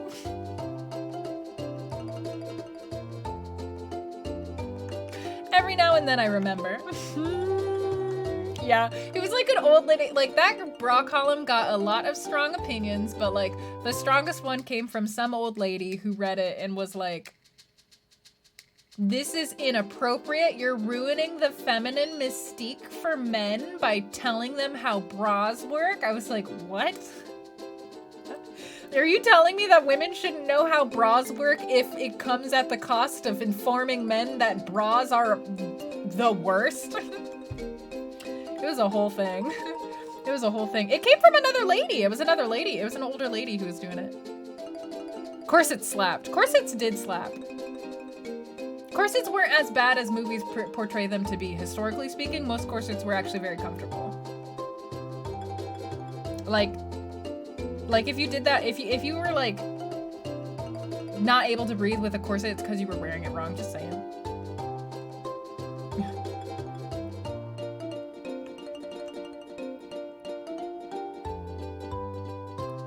Like almost half of all people could be wearing one. But Chase, if it makes men uncomfortable, then we shouldn't talk about it, like with periods.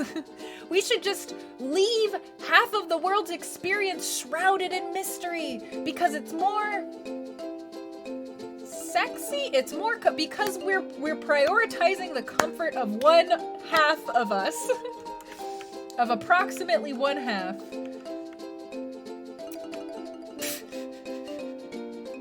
All right, let's see if I can, I'm gonna leave this chocobo. I'm gonna see, well, actually, hang on. Let me check the chocographs first. I'm gonna check the chocographs.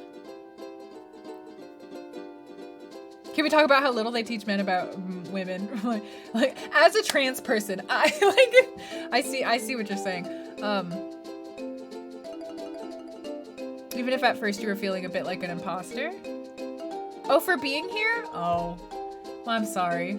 I can see that though. It's you're dipping into like an entirely new culture, basically. Like we have our own culture here, so you're dipping into a new culture and being like, I'm gonna try to do this too. I can see how that would have that feeling. If men wanted to keep the feminine mystique, why would they read the article? I don't know, but I'm poisoning them. I'm poisoning them. That was the key part.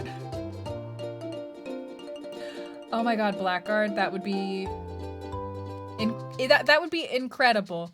Usually considered a romantic gift. Also, like, see, here's the thing about bras as gifts. There's always this like weird undercurrent that like the bra, like if you're giving lingerie to a woman, then like just like no, I don't think that this is even like restricted just to heterosexual couples as a stereotype. I think that it's just a thing where like if you're giving underwear to a woman, then like the undertone is that you're giving it to the woman because you want to see her in it, and it's like about you instead of about her. And I'm like, how did we get here? And the answer is Victoria's Secret, but also how did we get here? The answer is legitimately Victoria's Secret because they had a whole advertising campaign that changed the way that people thought about women's undergarments. But also, why did we get here Victoria's Secret? The answer is they wanted to earn money. I know too much about Victoria's Secret because I hate them so much. Ahem. Anyways, let's go look for Healing Shore. No! Healing Shore, go.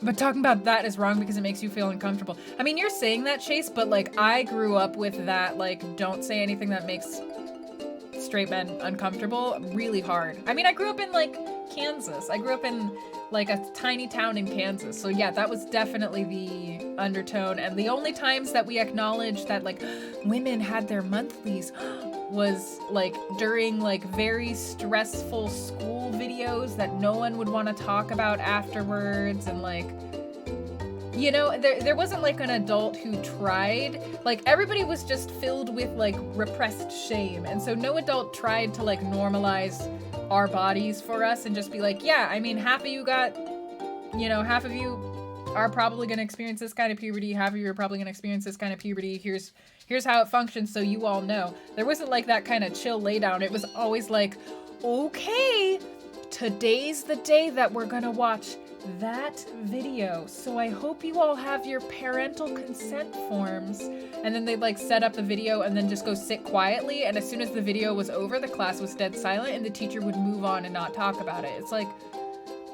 not the way, like that's the way that we all learned.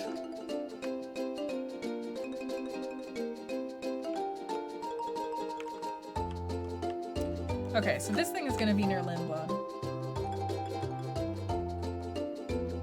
I think. It's the undertone everywhere and the school videos aren't helping. They tell us nothing. But at the same time, they have those videos because like parents get really upset about, like when you think about a classroom filled with kids and all of the different kinds of parents and how schools are run in America anyways, where like parents for some reason have outsized say and can boss teachers around because school districts will let that happen.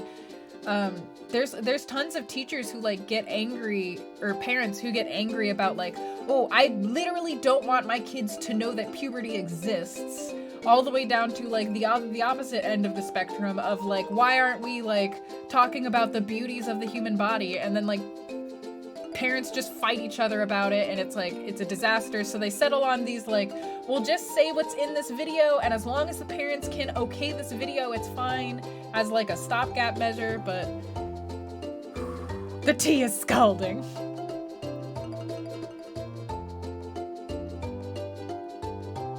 Thanks, school. As a gay man, you know how to have safe sex as a gay man. That's true. I've been talking around it this whole time, but like, yeah, our health classes are also very heteronormative. Like, do you want to know how to have safe sex? You better be straight or abstinent. Like, there is no safe sex. Sex will kill you. Like, a custom fitted corset. Oh my God, I would love to try. I would love to try that. Yeah, that does seem really, really, really, really expensive. Things never make you feel uncomfortable. That's awesome, Lord Seft. I've had like boyfriends who were like, if adult me were around those boys, I would kick their asses at this point for how like sexist they were, basically, is what I'm saying. They were being really just like immature about it. Did not teach you anything about boys. After transitioning, it's like you know nothing about being a woman.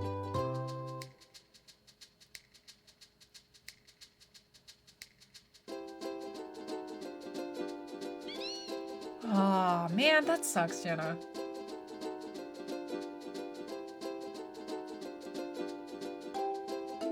Oh, Jenna, I have one of my friends is like that too, like can't have anything touching their throat because it like really bothers her for some reason. Sorry, I'm behind, so I'm catching up on the chat. I mean, if you like sexy underwear, that's like more power to you, but like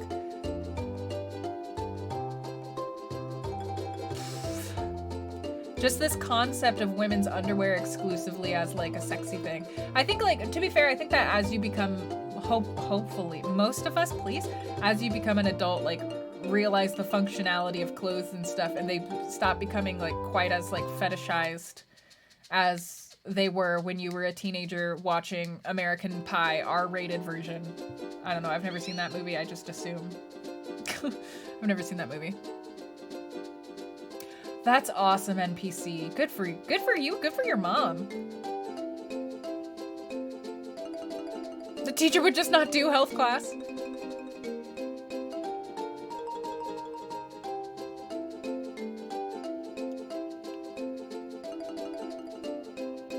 Everybody's like saying really interesting things. That's why I'm stopping just to read the chat, because I'm like, there's a lot of different perspectives here from like all across different countries. Is religion still taught in school in the US? It depends on your school. Hey, Dan! Oh yeah, sorry, Dan. Hey, Boston boy, we've been talking. I also didn't know that gay was a thing until Tumblr. I didn't like know what gay people were. It just had never occurred to me and nobody told me.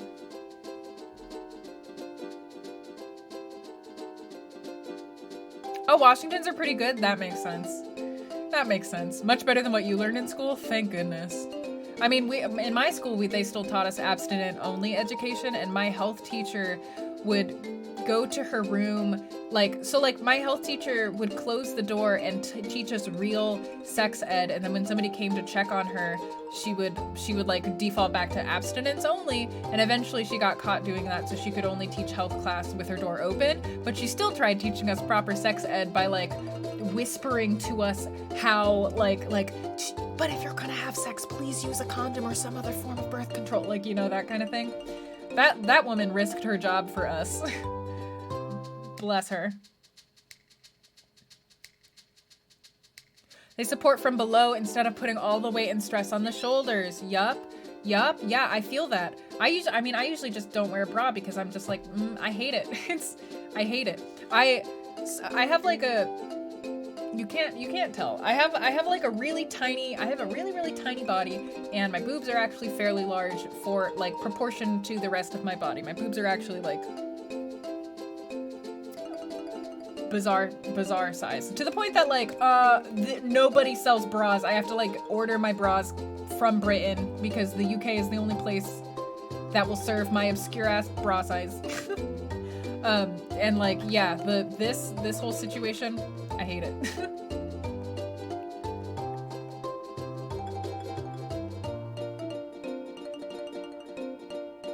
Until Tumblr.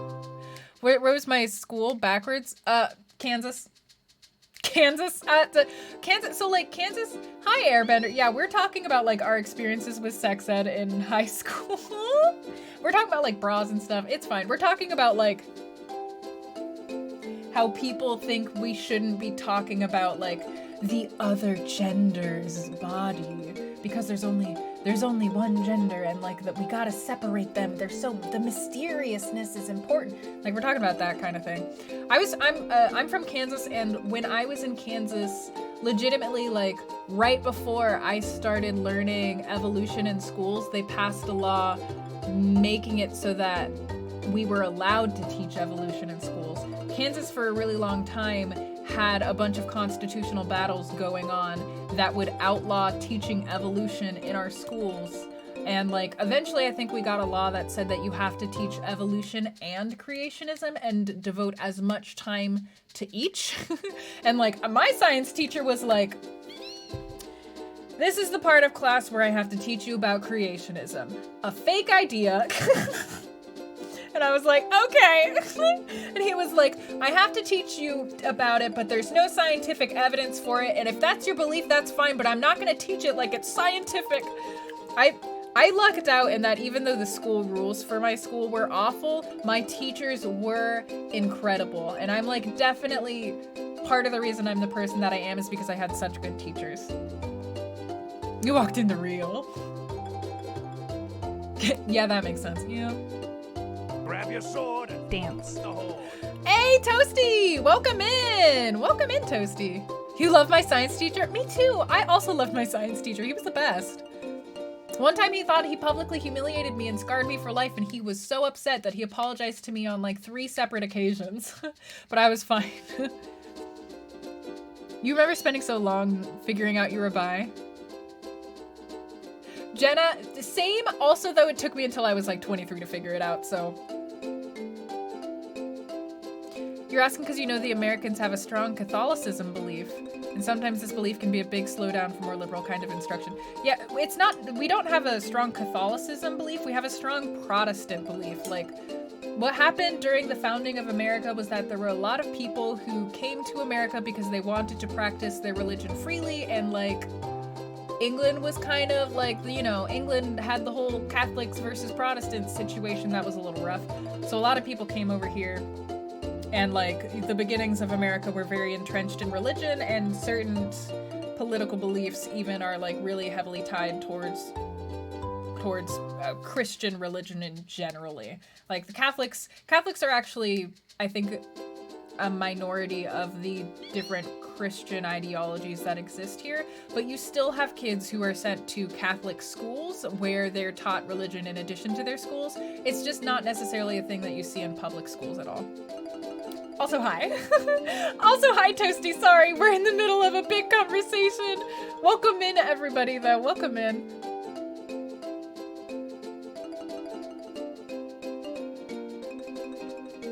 She was a hardcore Christian and said the same thing. Good for your biology teacher. Is it still like that in Kansas? I believe that we're not having to teach creationism in class anymore. However, like, let me just tell you, like, Kansas's history, it's just been rough. We had a really terrible governor named Brownback who literally bankrupted Kansas by taking, and like, took the money out of education and infrastructure and hospitals. He was the actual worst. And Kansas is still recovering. Kansas is very close to being a purple state, actually. There is a very strong amount of, like, blue people in Kansas, but, gerrymandering. So,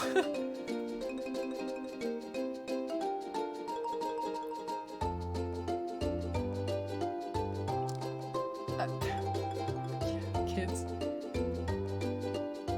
You don't recall receiving any sex ed? States shouldn't be dictating content for certain subjects in schools, and the parents shouldn't handle it. Teachers shouldn't have to risk their jobs. I mean, man, it's there's a lot to that. In an ideal world, I would agree with you, Dan, but we don't live in an ideal world. How to fix, yeah, exactly how to fix. Refuse to teach you evolution. What? Wow, okay. Hey, Nathan, welcome back. That's wild. Christians represent 65% of the total adult population, 43% identifying as Protestants, 20% as Catholics, and 2% as Mormon.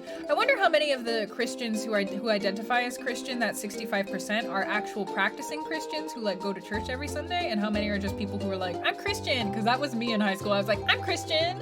Yeah, I believe in, like, in my high school, it was, my middle school actually, it was a thing where people would walk up to you and like be like, do you believe in Jesus? And I'd be like, yeah, of course I believe in Jesus. And they'd be like, well, then it's okay that you don't go to church. As long as you believe in Jesus, then it's okay for me to talk to you. Like, it was, like, that was just a thing in my school. I really did grow up in Kansas now that I think about it. But I also grew up I grew up in a college town next to a military base. So we had like really conservative folks, and then we had like a bunch of not really liberal folks who would like the kids in there was a group of LGBT kids in my class who like got the entire culture of my school to change, and nobody said that's gay as an insult anymore because they were like, that's bad, don't do that. And they were just this group of like really active advocacy, like LGBTQ teens who would like go around educating people and like genuinely made the school safer for people who are LGBTQ. So like, when I say like, wow, I really did grow up in Kansas, everybody thinks that like, you know, everybody has an idea of that, right? But actually there was so much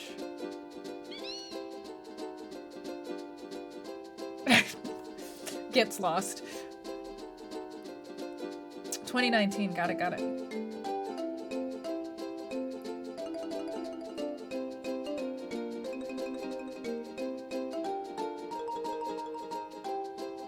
People at your school did that too. Oh no, you all can relate.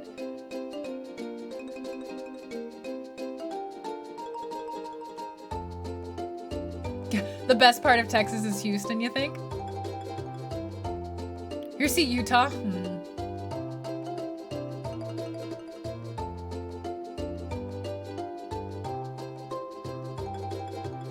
Ooh, wow. Ooh, that's rough, Lapis. That's rough. That's rough. That's fair, Dan. That's fair. And we were like, we had 5 elementary schools, 2 middle schools, and 1 high school, unless you went to the college high school. So like, eventually everybody mixed together, and like, my class was very friendly. My class basically didn't have any cliques by the time we graduated. We like weren't known for being high achievers, but we were known for being chill as fuck with everybody. So like, good reputation. considering the class beneath us literally killed a boy. So, you feel me? I like Kansas. I would love to live in Kansas if I could just make just like a couple of wee little tweaks. Just a wee little tweaks to it. Oh yeah, that's fair, Jenna. Young Life? That sounds familiar to me, but I don't think I ever went. I also grew up in small Kansas town. Hey, I didn't know so many of us were from Kansas. I'm from MHK. That's how you know that I'm from Kansas. I'm from the MHK, the Little Apple.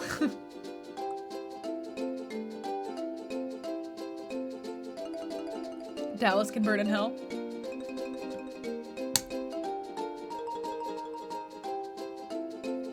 Yeah, when I was in 5th grade, somebody came up to me and asked me if I was shaving my leg. I sat down on the ground and my jeans rode up a little bit, and she literally looked at my legs and went, "Oh, that's disgusting." And I was like, "What?" She was like, "You need to shave your legs." And I was like, "I haven't started shaving my legs yet." And she was like, "Oh, well then never mind. You can do whatever you want." I was like, Southeast Kansas, but in KC now. I hear KC's doing pretty well. I have family up there.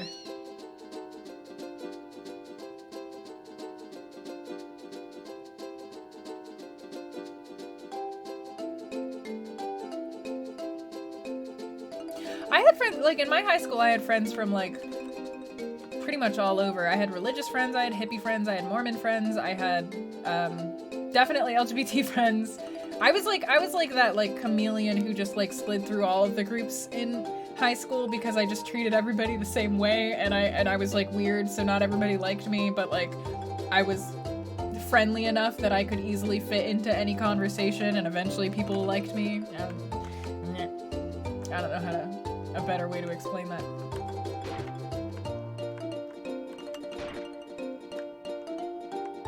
Yeah, the culture, just a descent into the culture of America. This conversation. And Canada. Oh, all right. Good night, Jenna. Sorry, we sucked you in. Good night. Thank you for coming. Really a good coffee scene in KC.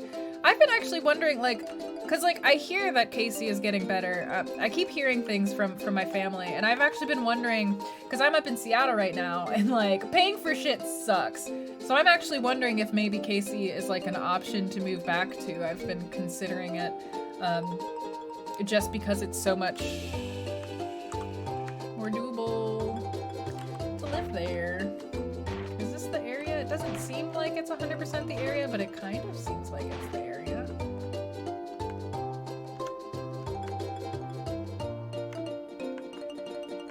The social outcast friend person. Yeah, I have no idea what you would call my position in my youth, but I was fine with it. The popular kids didn't think that I was popular, but the unpopular kids thought I was popular. That's where I was positioned on the social hierarchy in high school. I didn't think that I was popular, the popular kids didn't like me. Okay, so this is not the right place. And you got Google Fiber. I know, right? And I mean, like, KC, like, when I've been into the city seems nice. Like, no offense to Seattle, but, like, once you're in the city's kind of ugly. There's places where it's pretty, but, like, the city overall, I'm just, like, it's really gray. Like, Portland is a lot prettier than the city of Seattle. Well, it depends on where you go in Portland. I would say that the nice parts of Portland are nicer than the nice parts of Seattle. Unless you go to the rich parts of Seattle, that's different. The nice part of Seattle and the rich part of Seattle are not the same. No regrets. The quirky quiet nerd that everyone thought couldn't talk. No. I was like that in elementary school. I was really shy. I was so shy I almost flunked a test because I couldn't ask to borrow a pencil. And I was an overachiever, so that goes to show. You just sat there like, this is fun. I was proud of being a geek. Ooh, I feel that, NBC. I feel that.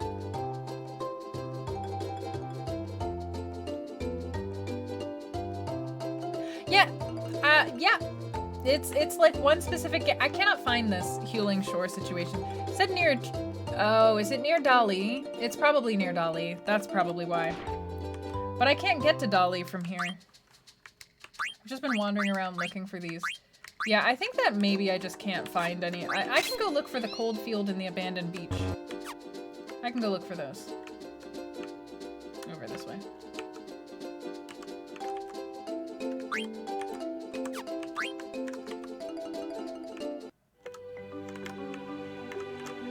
Anyways, I can put my headphones back on now that I'm not wearing the glasses. In the river market. Oh, that sucks. I didn't even know that there was a river market. But I have looked at how much houses cost in Kansas City, and I'm like, that's great! To travel, yeah.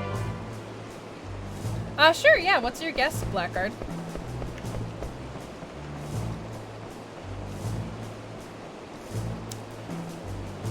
Oh no, Lord Seth! That's so similar to my own experience. It's kind of funny how similar that is. Clara? Oh. Let's see if I can easily get there. I haven't played Hollow Knight because I get really frustrated with platformers, but from everything that I've heard, Hollow Knight has exactly the kind of progression that I would really enjoy. Oh, I could have just... Alright, well, the more you know.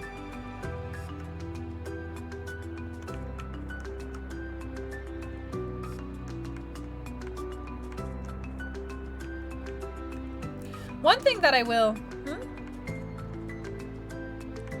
Alright, good night, tanks and monkeys. Thanks for hanging out. Bye-bye. Rest well. The platformer queen, says who? Alright, let's go get this.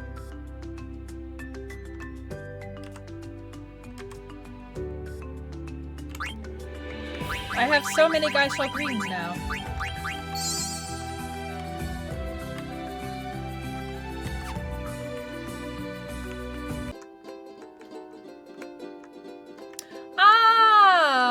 This is the Healing Shore, huh?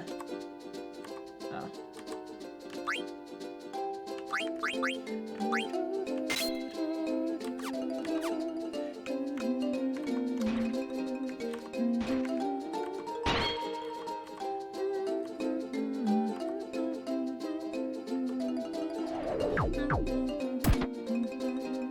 Right here from my own bed. Oh, we're getting sleepy? What's happening?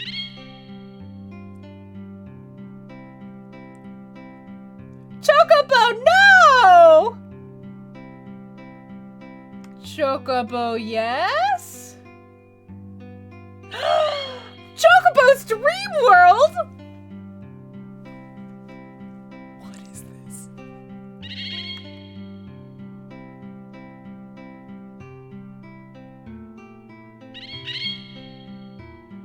Those who come here seek companions and a home. Choco, you seek a quiet life with other chocobos. Am I right? Queenie! Wanderer, we await your return. But there... Choco, you now have the ability to cross rivers! Oh, I'm blue! You can only get to the lagoon through a beach. The road is long, but you have taken the first step.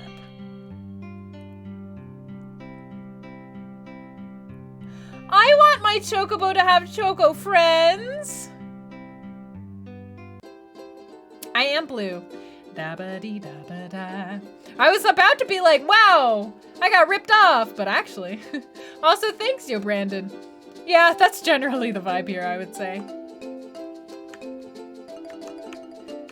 I can cross rivers. Does this count? No, it does not count. Can I cross through? I can, and that's awesome. I can, yes I can cross. Let's go look for this. Oops, I don't think it's over here, but we'll keep trying on. Me neither. Oop, there's just a hole there. That's sad. Don't worry about it. Don't look at it.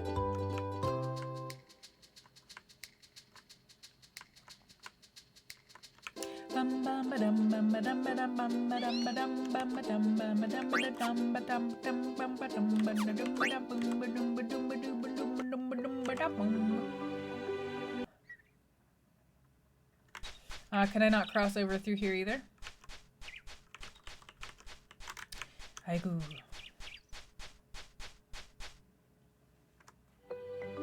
You skipped this too?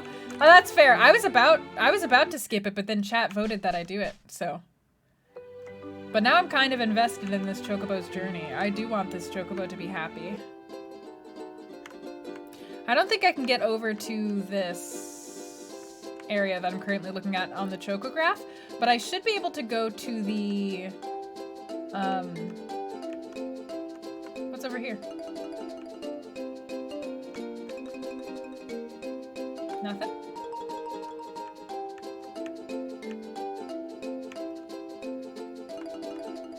Nothing. I should be able to go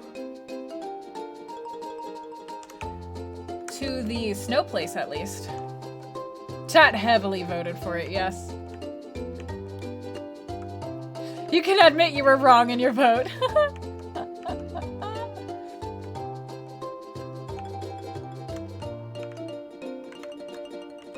Yeah, I feel like probably most of the gates are going to be closed. I just wanted to check on the off chance I could be free. Bye, friend. I'll see you again later. I have 28 Guy Shall greens, and I shall see you Guy Shall times.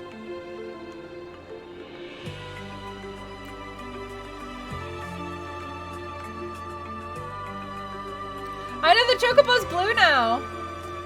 Hang on. I guess I can't open up the Chocograph over here. I'm just gonna head to the snowy place and see.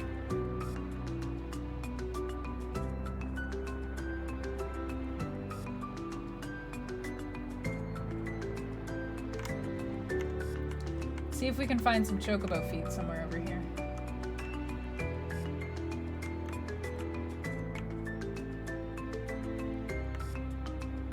Because if we can't find Chocobo feet, we can't even, like, there's nothing we can do up here. But if we can't find the Chocobo feet, we can just see them from any particular area. Oh, that looks interesting. Okay.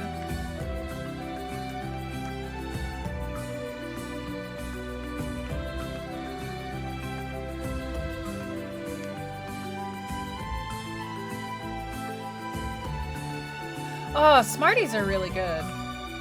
If you're talking about American Smarties, I don't know about other Smarties. Oh yeah? Okay, Fuzzborn. I don't stream on Saturdays. I stream on Sundays, Tuesdays, and Thursdays. Sorry about that. But I do have a writing talk that will be out on Saturday morning. What do I want those Chocobo feet? Is that even a question? Ah, here's a Chocobo forest, I think. I do have a schedule now. I've had a schedule for quite a chunk of time, but you can see the schedule on Twitch if you're ever confused. But yeah, Sunday, Tuesday, Thursday at 3 p.m. PT. Not yet, Lord Seft. I don't know if gold chocobos are a thing that you can get. Yeah, I don't know. Can I not? Is this not the area where I see the chocobo? But there's a chocobo forest. All right, I'm getting up in here and I'm gonna explore.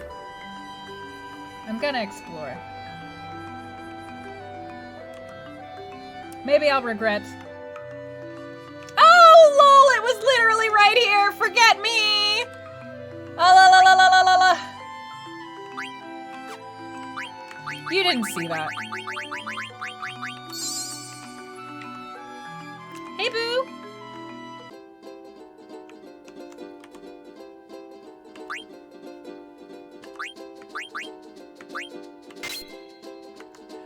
I could have gone to the abandoned beach. Ah, dang it. Ah, fudge. Let's go to the cold field.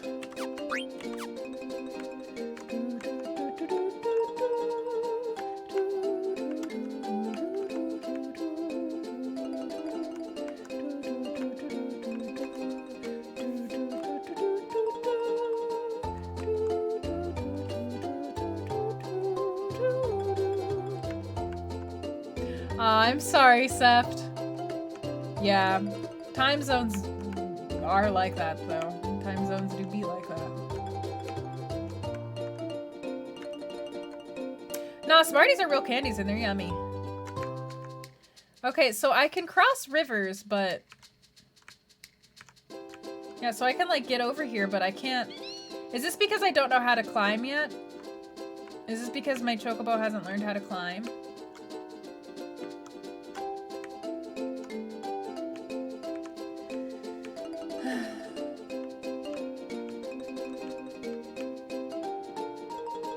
I like Smarties. I do not like Tootsie Pops, though. That's a me thing. I'm not a fan of Tootsie Rolls at all. You can have all my Tootsie Rolls. 7:30 p.m. So it's pretty early for me still.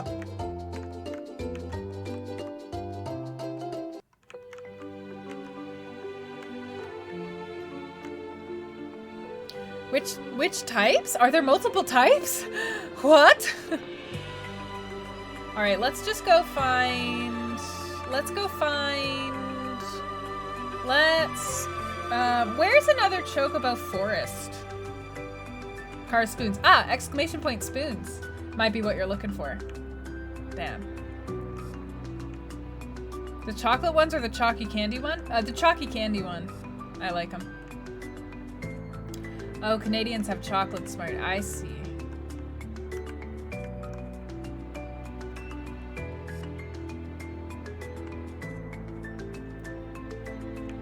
What? Cheers, Lord Seth.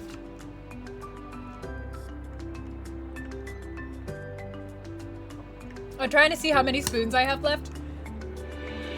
Good question. Good question. Good question. It's already been 4.5 hours. I do not know for how much longer we shall stream today. Probably not terribly longer. Like, probably not. Definitely not 2 hours. So I'd say within the hour.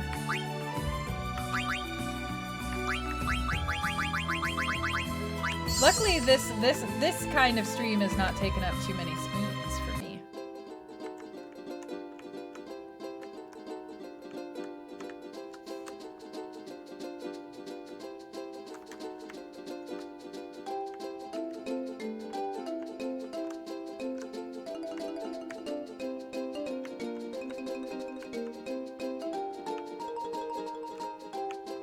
Cool. Okay, so I'm... Aha! No. Haha! Ah!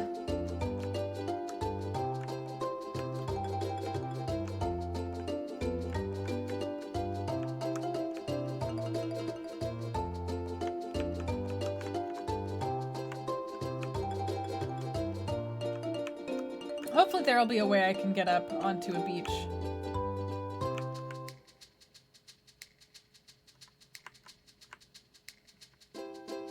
Damn it!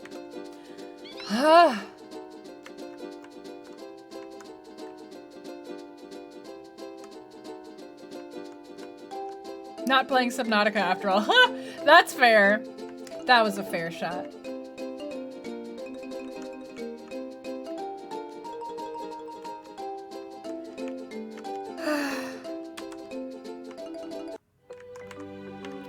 My desires.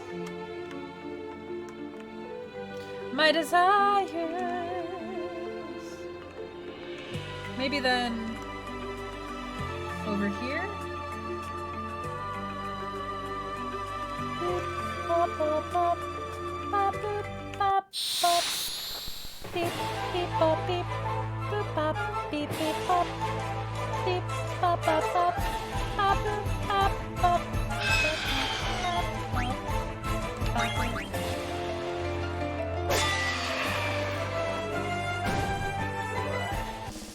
That's fine.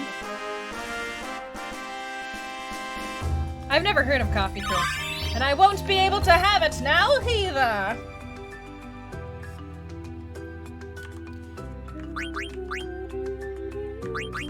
Whoops.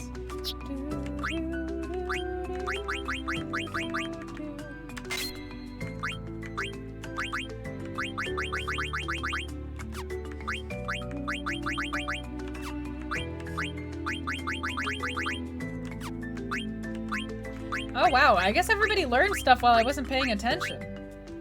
Get Shiva, please.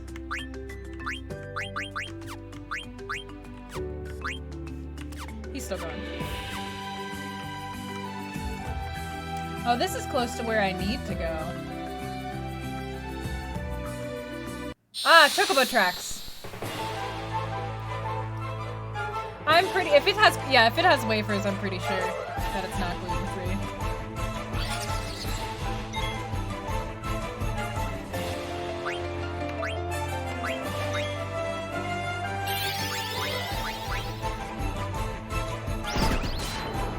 Enjoy your lunch, Mysterio!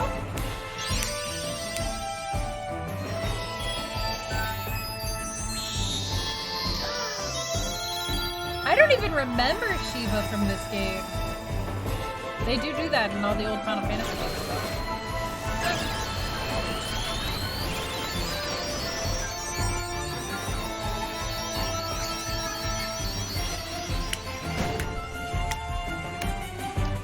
Shiva is one of my favorite recurring summons in Final Fantasy. Shiva is. I love Shiva.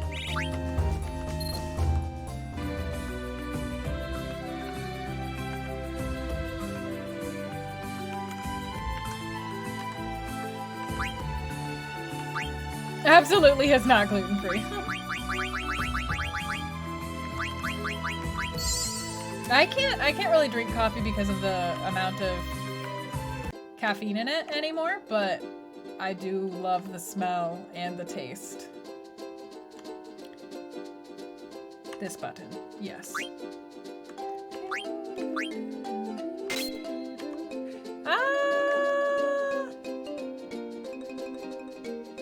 Near a huge dying forest? I don't know that I'm in the right spot. Oh my god, there's all these other ones. Faraway Lagoon? Faraway Lagoon! Let's look for a babe! Let's look for a babe!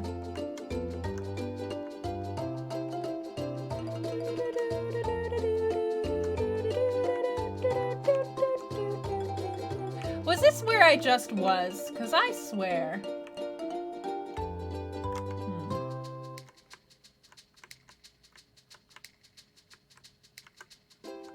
I think it was where I just was. Well, let me look for some other stuff then.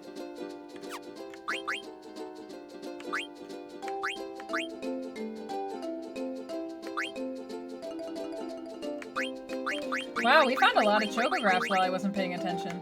More than I remember.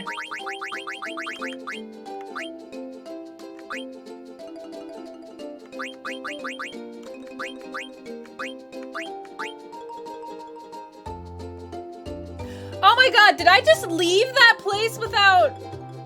No, because it wasn't on that side, we couldn't get to it, right. Okay, near a dying forest. I don't know if that is here. I think that might be near Clayra. I think Clayra is the dying forest that it's talking about.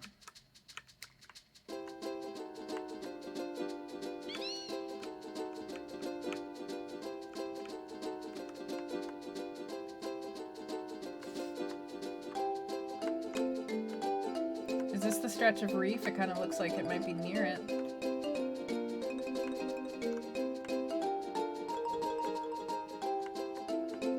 Is there, perchance, a chocobo forest around?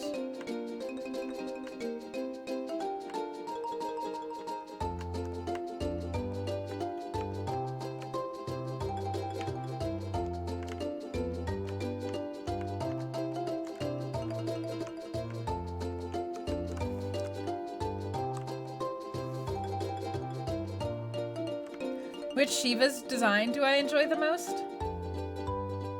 I've always been really particular to the one in Final Fantasy VIII. Like, I just think, like, Final Fantasy VIII's animation for Shiva, that was the one where she, like, snaps her fingers and the ice shatters, I believe. I don't know, I haven't used summons recently, but I do. I think boop, boop, boop. Oh, hang on. Hang on. Hang on.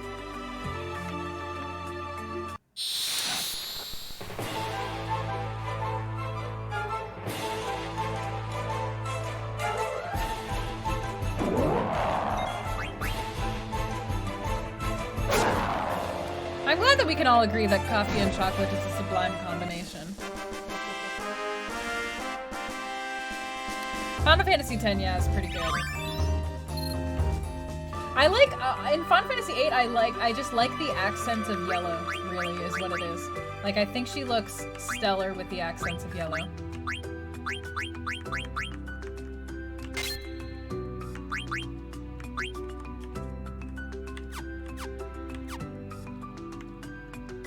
Come here! Okay. So... this one.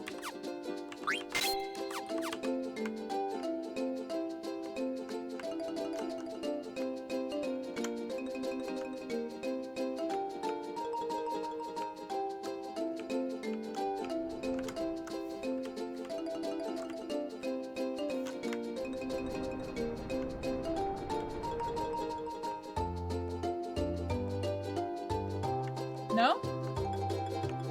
Not this? No, not this. Candy order complete.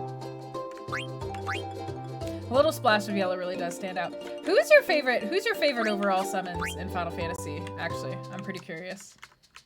That's right, I was trying to get off of it in the middle of the water.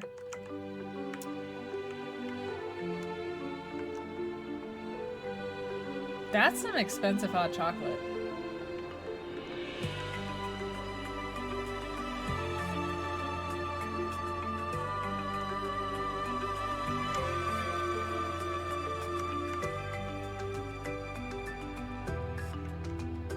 Huh.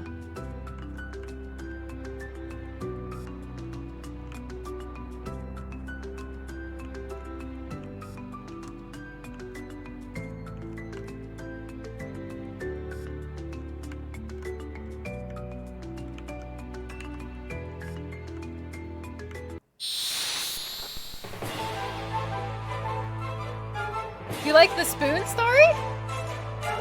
Say what?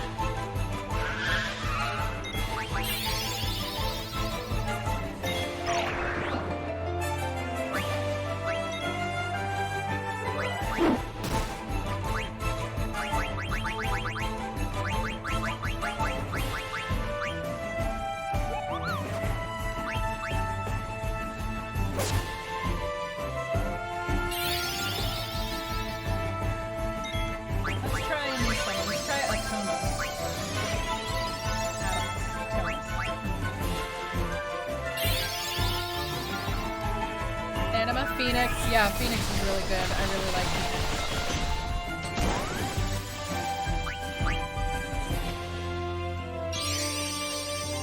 Phoenix. GeForce 199.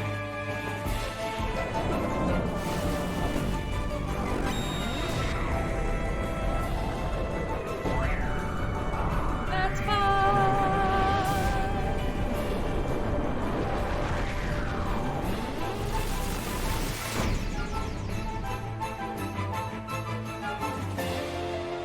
Damn. All right, Razor.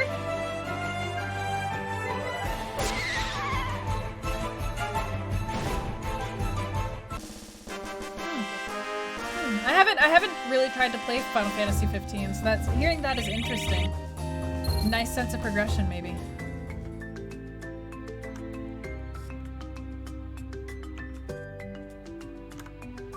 Okay, let's try exploring over here. Nope.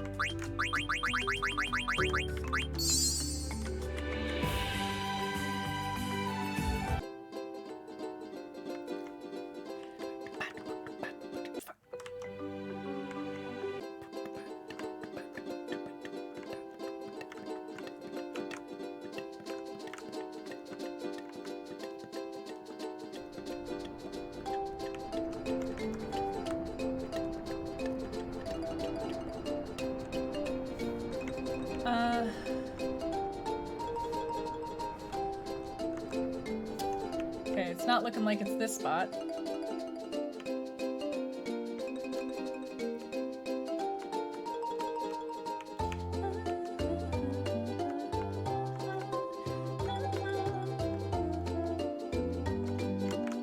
This will probably be a spot later on.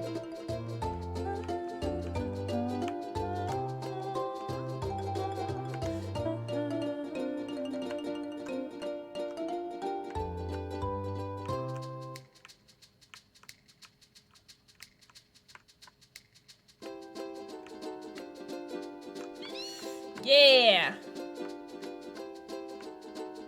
Is this it?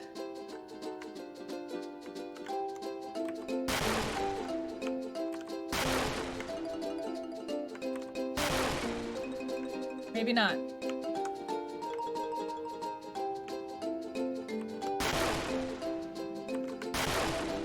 That sound.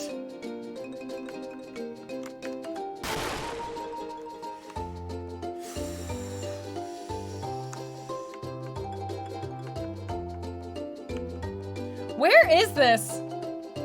Pumpkin spice? Pumpkin spice flips.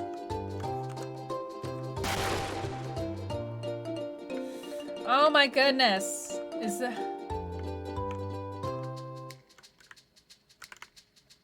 War be the lagoon! Oh, hey, Soft Sheep.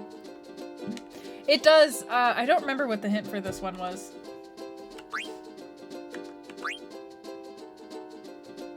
I heard there's a long stretch of reef. That's what it says. BM Rush, thank you for following. Enjoy your apprenticeship here. A long stretch of reef is the suggestion.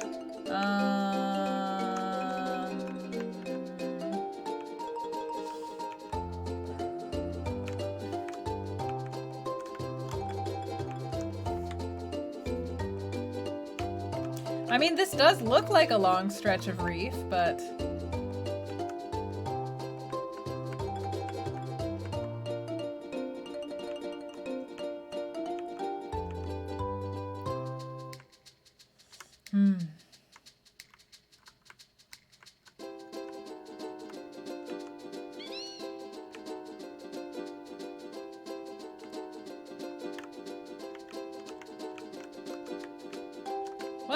What is this?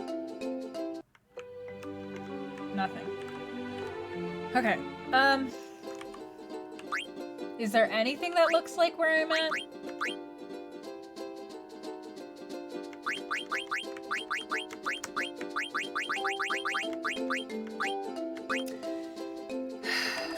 Okay.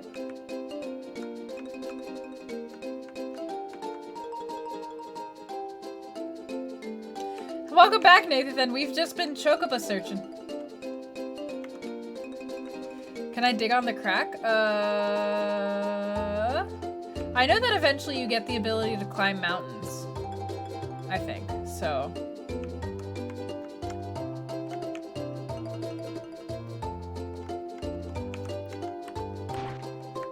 Nay. Nothing.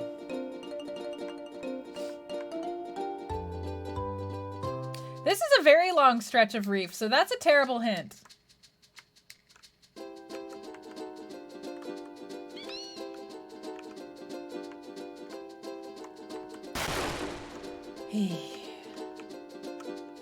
Alright, let's go back and find my ship.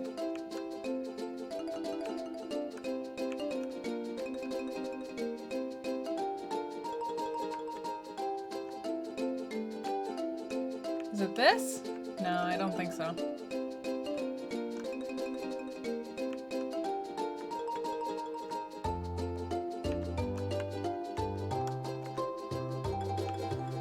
What if...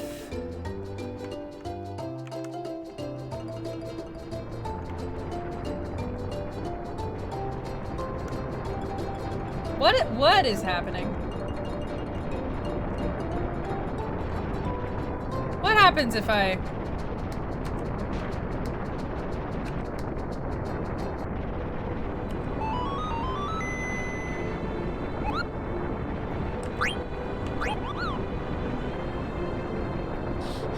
Lord Seft.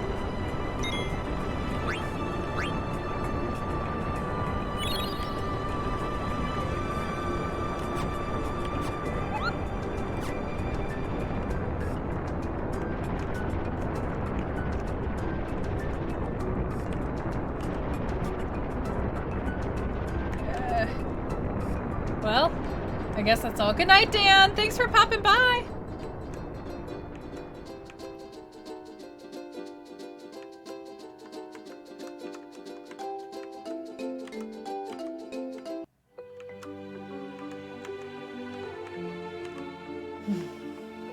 I've never really bothered exploring the overworld when I was a kid, so now that I'm finding all these things, I'm just like, what are they?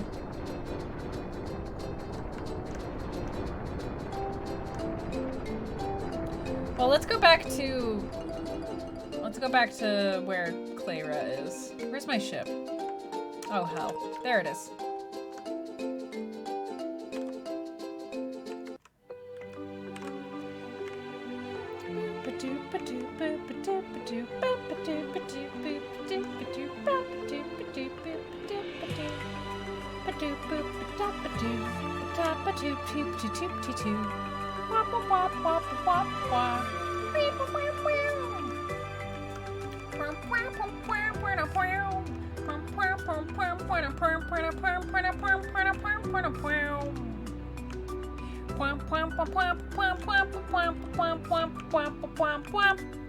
Okay, hang on.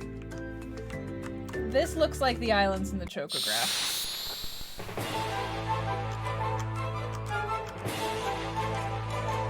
Oh, it's you. You're so big and scary. I'm so afraid of you.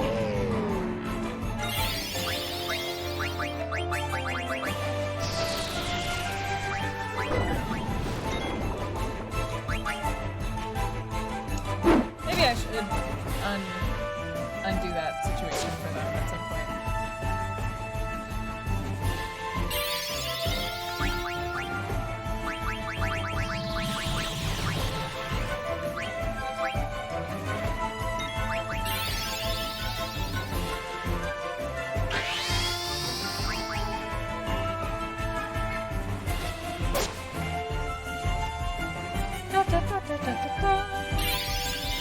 Hey Faith, welcome back.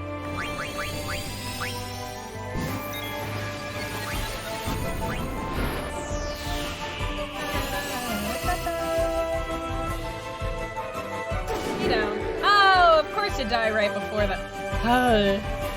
Hull bucket.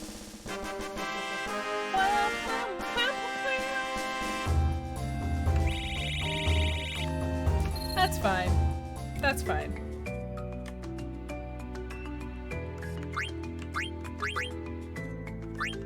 Oops. Yeah. Bring bucket to life. Wake me up inside. Wake me up and save me.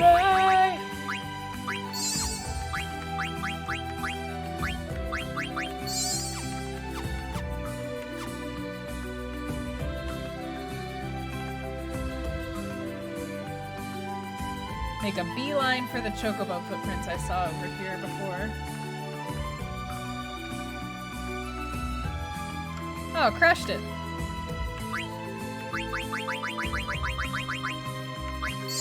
I mean, yeah, I like that song as well. I love stuff that's, for lack of a better way of putting it, extra.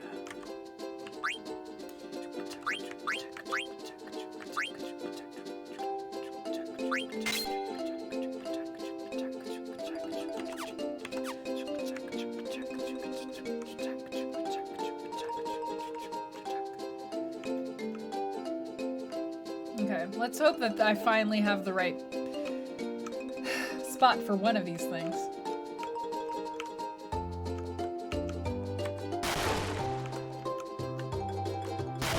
No?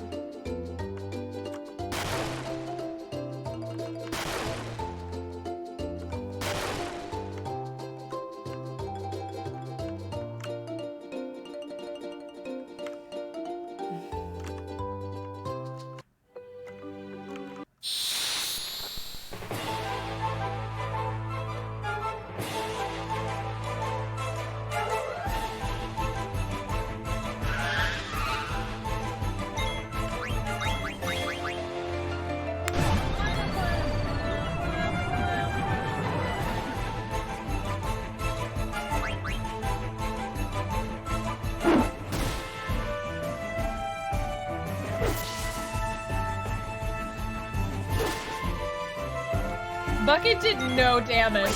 Did you see that? Bucket did like 5 damage. Go again, Bucket. Try again.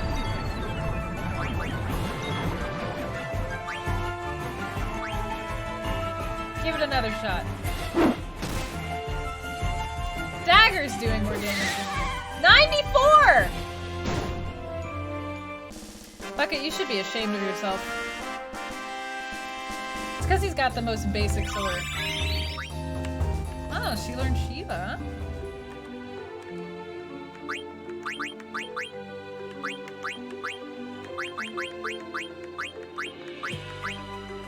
Ooh, Ifrit. Odin! And then a bunch of really cool spells. So many things she needs to learn.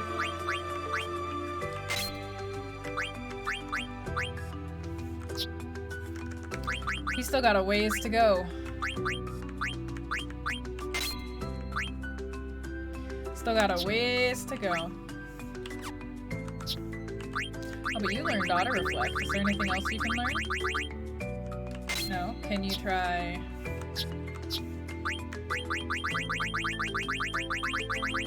Nothing.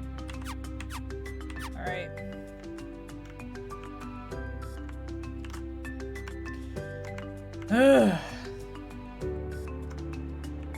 Yeah, he's got the beginner sword. Alright. Where do I need to go? Can we see an island shaped like this on the map? Oh! I see a couple.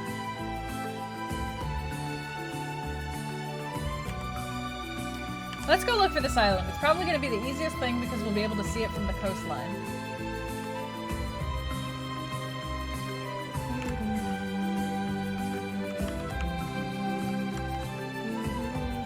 It's kind of got like a fin. It almost looks like a fish fin.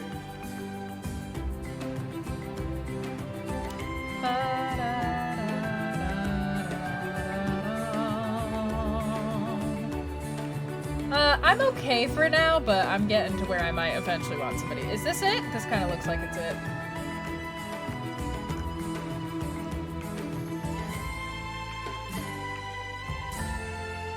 This kind of looks like it's it.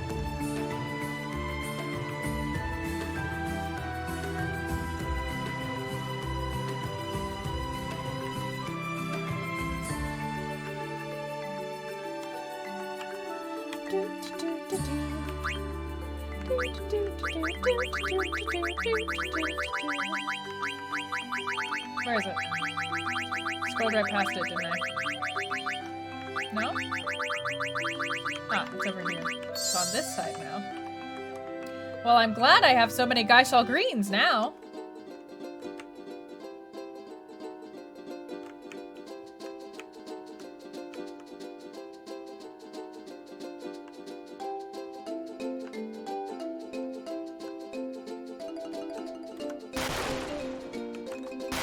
No?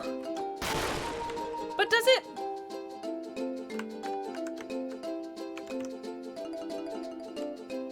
That looks so...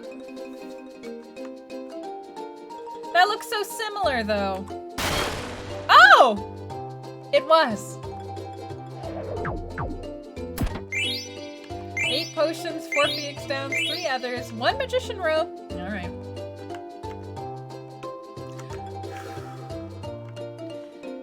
Another one marked off the list. Dum, dum, dum. Another one bite the dust. Dum, dum. Maybe that means I got close before and I just called it quits. Hang on, no. Get back on there. No.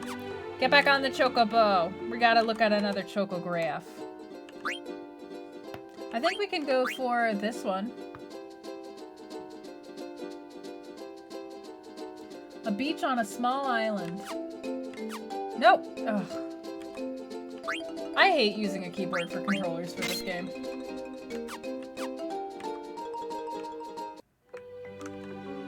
Alright, let's go look for a beach on a small island.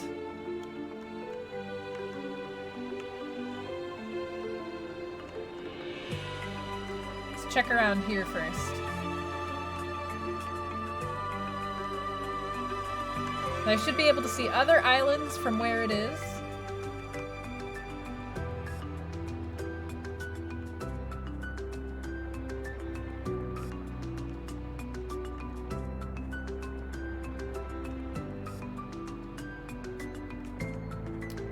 This looks like a beach on a small island. And there's chocobo footprints nearby.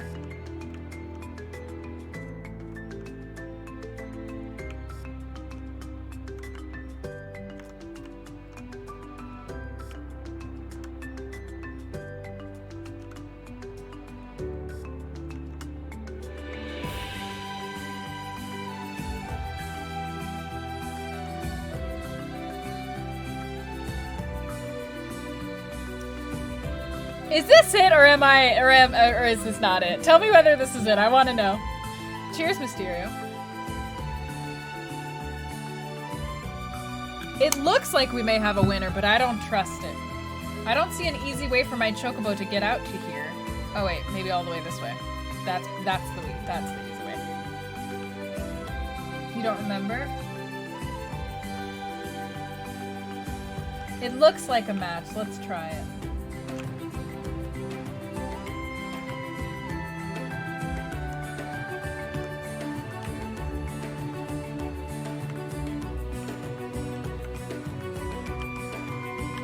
Back near the OG Chocobo Forest. Nope.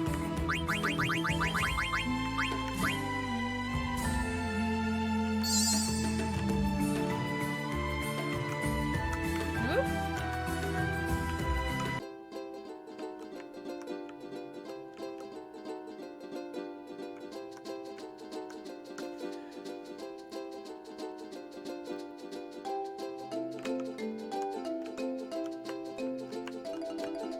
This is a really small island to have as a perfect vacation spot, just saying. I guess it is it. You have to get really close to it.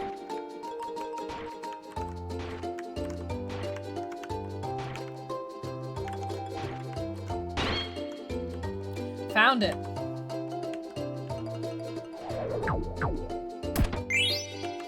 Remedy, 2 elixir, 8 rising suns, and 1 oak staff. The heck is a rising sun? Well, another one down.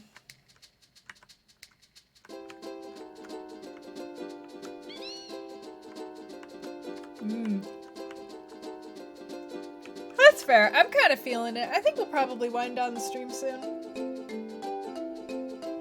You tend to like small island vacations as you think of it. I mean, who doesn't? I'd be surprised to come across somebody who does not. Here, let me, check here. The soundtrack of Rayman Legend. I should have swapped the Chocobo suit. Did I just...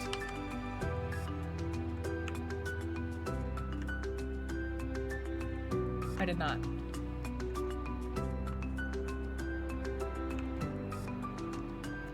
I should have swapped the Choco views before I came over here.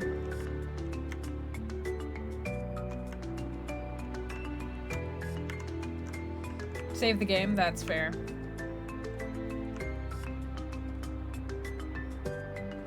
I will... let me do another perimeter search and then I'll stop and save.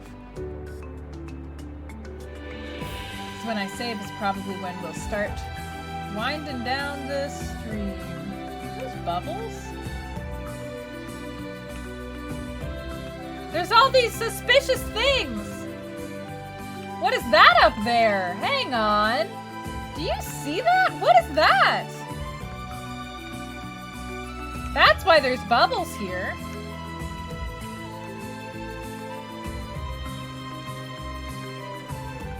There's so much that I don't know about this game as it turns out. Slash don't remember.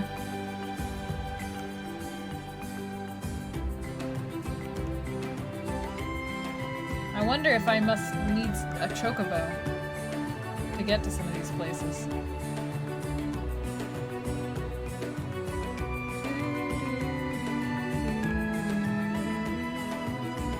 So we're getting over to Clara. I might know it. Oh, I might know it. That's okay then. I don't wanna know the answer.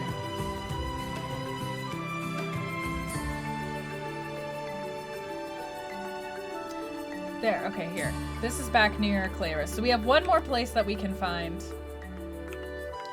That we can try to find. And if it's not here, we'll end the stream anyways. I'm getting sleepy. Alright, Chocobo graph. This one. No. This one. Abandoned beach.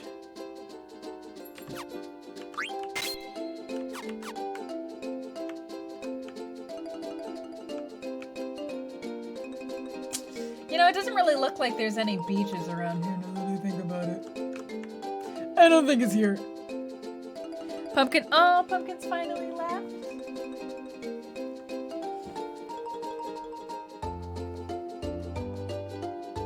Now you guys just get to look at me again. Hang on, let me get the camera. That's about right.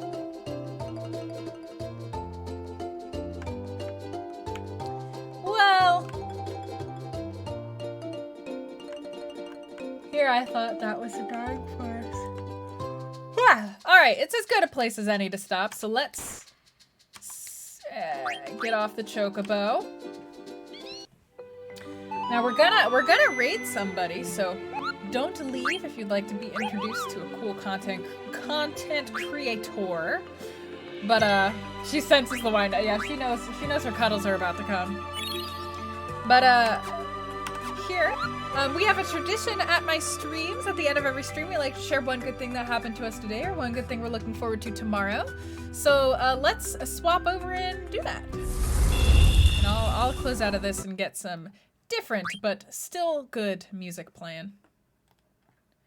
Wham, wham, wham, wham. There we go. It's been a wonderfully chill time today. My good thing is that the weekend is coming and the Miss Minutes podcast was really fun. I still recommend you check that out. It was a really, really fun conversation and Sierra was a great interviewer. So it'll be up over the weekend, but the VOD is up on Sierra Mist's channel if you want to check. It was just really fun. I had a great time. Yeah, those are my good things. I am sleepy. Perfect timing, hey?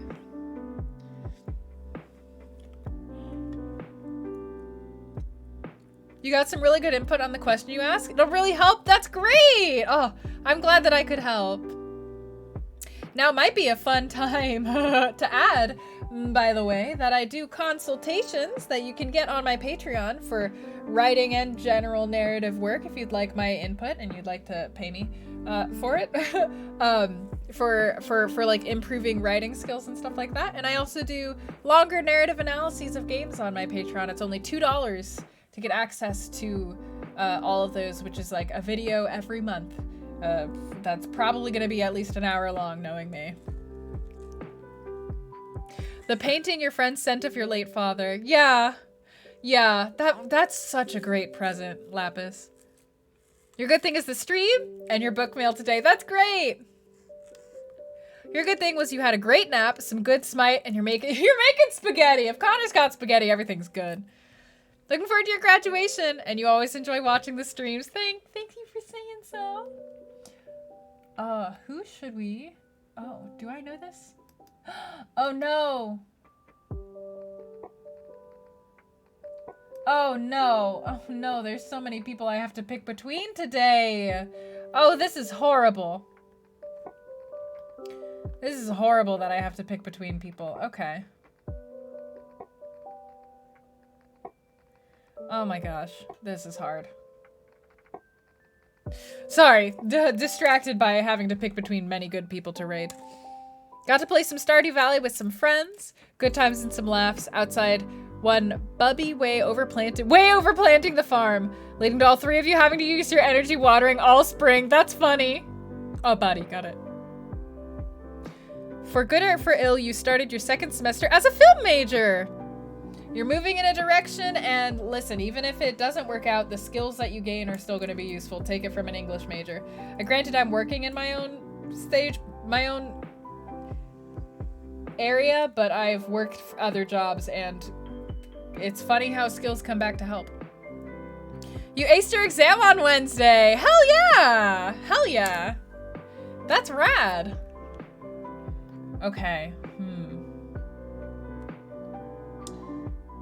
This is difficult to choose. This is difficult to choose who to raid. All right, I will. Oh my god. Oh no. Okay, so picking between games. We have somebody who's streaming the game Tohu, somebody who's streaming Minecraft. You all might know who it is. Please don't say. And then somebody who is streaming Final Fantasy Tactics. Can I have some input on which you'd like to see? Because I can recommend all three of these people heartily, and I only get one raid. You started your final grad semester. Ah, everybody's like Tactics. Seems strongly Tactics. Seems strongly Tactics. That's fair. Keep the Final Fantasy vibe going. That's fair. That's fair.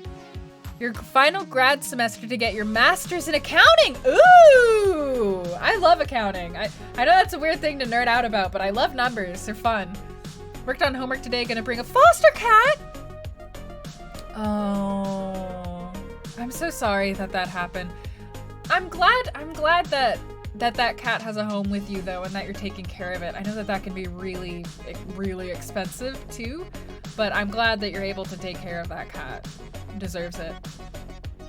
Chai's dropping some small hints that they want Tactics, and I think that that's a good idea. Tactics seems like a good idea. Aw, I'm glad. Thank you for taking care of your cat, and I'm glad your cat makes you happy. So then what that means is, do you guys remember a friend called Bad Andy who came into the stream earlier today?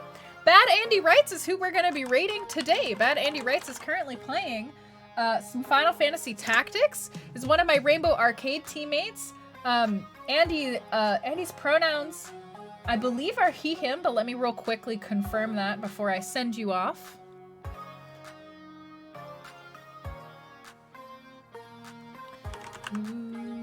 Yep, he, him. He, him for Bad Andy's pronouns. Who is the Minecraft streamer?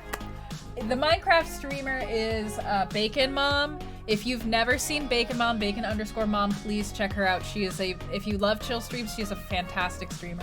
But Andy is also an equally fantastic streamer. Different appeals, but both very good. So that's who I have heard of Mr. Rights. So that is who we'll be raiding today. Bacon Mom is really precious. Thank you guys for coming out to the stream. I hope you have a really great weekend until I see you on Sunday. Go watch the Global Game Jam writing workshop I did again at 11 a.m. ET on the Global Game Jam YouTube/Twitch channel. Otherwise, I'll see you guys again at Sunday at 3 p.m. PT for probably some Subnautica, but maybe something else. Who knows? Who knows where we'll end up? But yeah, thank you guys so much for the stream. This was fun. Goodbye, everybody. Say your goodbyes and get your chair dances ready for Andy. Get them ready. You're gonna get sent. You're gonna go. You're gonna disappear. Bye, everyone. There we go. Everybody's gone. Goodbye.